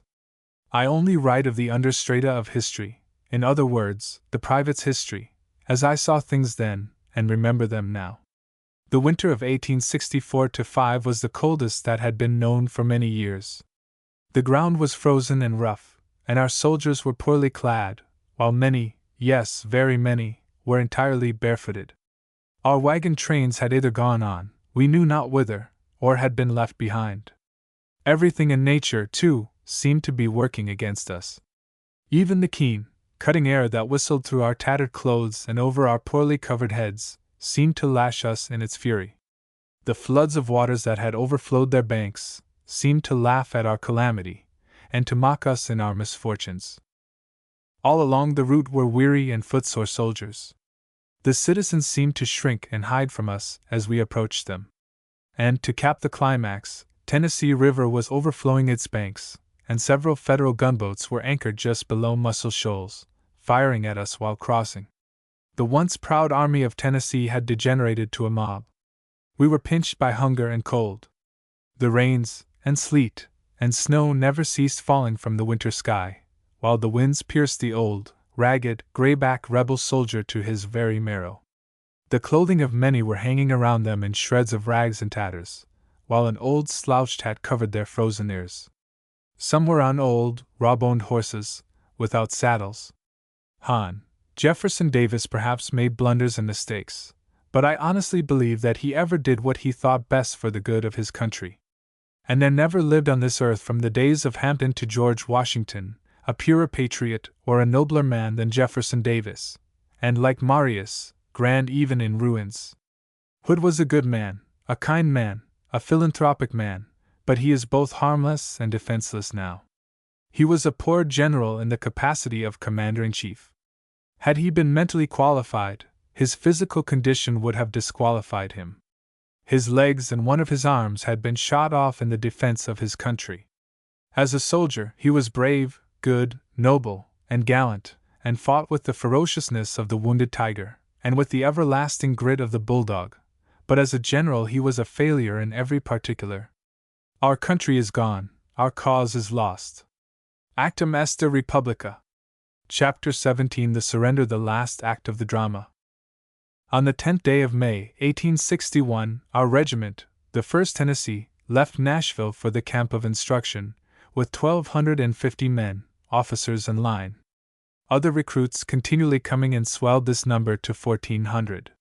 In addition to this, Major Fulcher's battalion of 4 companies, with 400 men, originally, was afterwards attached to the regiment, and the 27th Tennessee Regiment was afterwards consolidated with the 1st. And besides this, there were about 200 conscripts added to the regiment from time to time. To recapitulate, the 1st Tennessee, numbering originally 1,250, recruited from time to time 150, Fulcher's battalion 400, the 27th Tennessee 1,200, number of conscripts, at the lowest estimate, 200, making the sum total 3,200 men that belonged to our regiment during the war. The above I think a low estimate. Well, on the 26th day of April, 1865, General Joe E. Johnston surrendered his army at Greensboro, North Carolina. The day that we surrendered our regiment, it was a pitiful sight to behold. If I remember correctly, there were just 65 men in all, including officers, that were paroled on that day.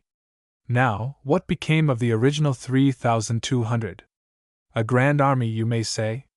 3,200 men. Only 65 left. Now, reader, you may draw your own conclusions. It lacked just 4 days of 4 years from the day we were sworn in to the day of the surrender, and it was just 4 years and 24 days from the time that we left home for the army to the time that we got back again. It was indeed a sad sight to look at, the old 1st Tennessee Regiment. A mere squad of noble and brave men, gathered around the tattered flag that they had followed in every battle through that long war. It was so bullet-riddled and torn that it was but a few blue and red shreds that hung drooping, while it, too, was stacked with our guns forever. Thermopylae had one messenger of defeat, but when General Joe E. Johnston surrendered the Army of the South, there were hundreds of regiments, I might safely say thousands, that had not a representative on the 26th day of April, 1865. Our cause was lost from the beginning. Our greatest victories, Chickamauga and Franklin, were our greatest defeats. Our people were divided upon the question of Union and secession. Our generals were scrambling for who ranked. The private soldier fought and starved and died for naught. Our hospitals were crowded with sick and wounded, but half provided with food and clothing to sustain life. Our money was depreciated to naught, and our cause lost. We left our homes 4 years previous. Amid the waving of flags and handkerchiefs and the smiles of the ladies, while the fife and drum were playing Dixie and the bonny blue flag, we bid farewell to home and friends. The bones of our brave Southern boys lie scattered over our loved South. They fought for their country, and gave their lives freely for that country's cause, and now they who survive sit, like Marius amid the wreck of Carthage, sublime even in ruins. Other pens abler than mine will have to chronicle their glorious deeds of valor and devotion. In these sketches I have named but a few persons who fought side by side with me during that long and unholy war. In looking back over these pages, I ask, where now are many whose names have appeared in these sketches? They are up yonder, and are no doubt waiting and watching for those of us who are left behind. And, my kind reader, the time is coming when we, too, will be called, while the archangel of death is beating the long roll of eternity, and with us it will be the last reveille. God himself will sound the assembly, on yonder beautiful and happy shore, where we will again have a grand reconfederation. We shed a tear over their flower-strewn graves. We live after them. We love their memory yet. But one generation passes away and another generation follows. We know our loved and brave soldiers. We love them yet. But when we pass away, the impartial historian will render a true verdict, and a history will then be written in justification and vindication of those brave and noble boys who gave their all in fighting the battles of their homes, their country, and their God. The United States has no North, no South, no East, no West. We are one and undivided. Adieu. My kind friends, soldiers, comrades, brothers, all, the curtain is rung down, the footlights are put out, the audience has all left and gone home, the seats are vacant, and the cold walls are silent. The gaudy tinsel that appears before the footlights is exchanged for the dress of the citizen. Coming generations and historians will be the critics as to how we have acted our parts. The past is buried in oblivion. The blood-red flag, with its crescent and cross, that we followed for 4 long, bloody, and disastrous years, has been folded never again to be unfurled. We have no regrets for what we did, but we mourn the loss of so many brave and gallant men who perished on the field of battle and honor. I now bid you an affectionate adieu. But in closing these memoirs, the scenes of my life pass in rapid review before me. In imagination, I am young again tonight. I feel the flush and vigor of my manhood, and just 21 years of age. I hear the fife and drum playing Dixie and Bonnie Blue Flag. I see and hear our fire-eating stump orders tell of the right of secession and disunion. I see our fair and beautiful women waving their handkerchiefs and encouraging their sweethearts to go to the war. I see the marshalling of the hosts for glorious war. I see the fine banners waving and hear the cry everywhere, "To arms! To arms!" And I also see our country at peace and prosperous, our fine cities look grand and gay, our fields rich in abundant harvests, our people happy and contented. All these pass in imagination before me. Then I look and see glorious war in all its splendor. I hear the shout and charge, the boom of artillery, and the rattle of small arms. I see gaily dressed officers charging backwards and forwards upon their mettled war horses, clothed in the panoply of war. I see victory and conquest upon flying banners. I see our arms triumph in every battle. And oh, my friends, I see another scene. I see broken homes and broken hearts. I see war in all of its desolation. I see a country ruined and impoverished. I see a nation disfranchised and maltreated. I see a commonwealth forced to pay dishonest and fraudulent bonds that were issued to crush that people. I see sycophants licking the boots of the country's oppressor.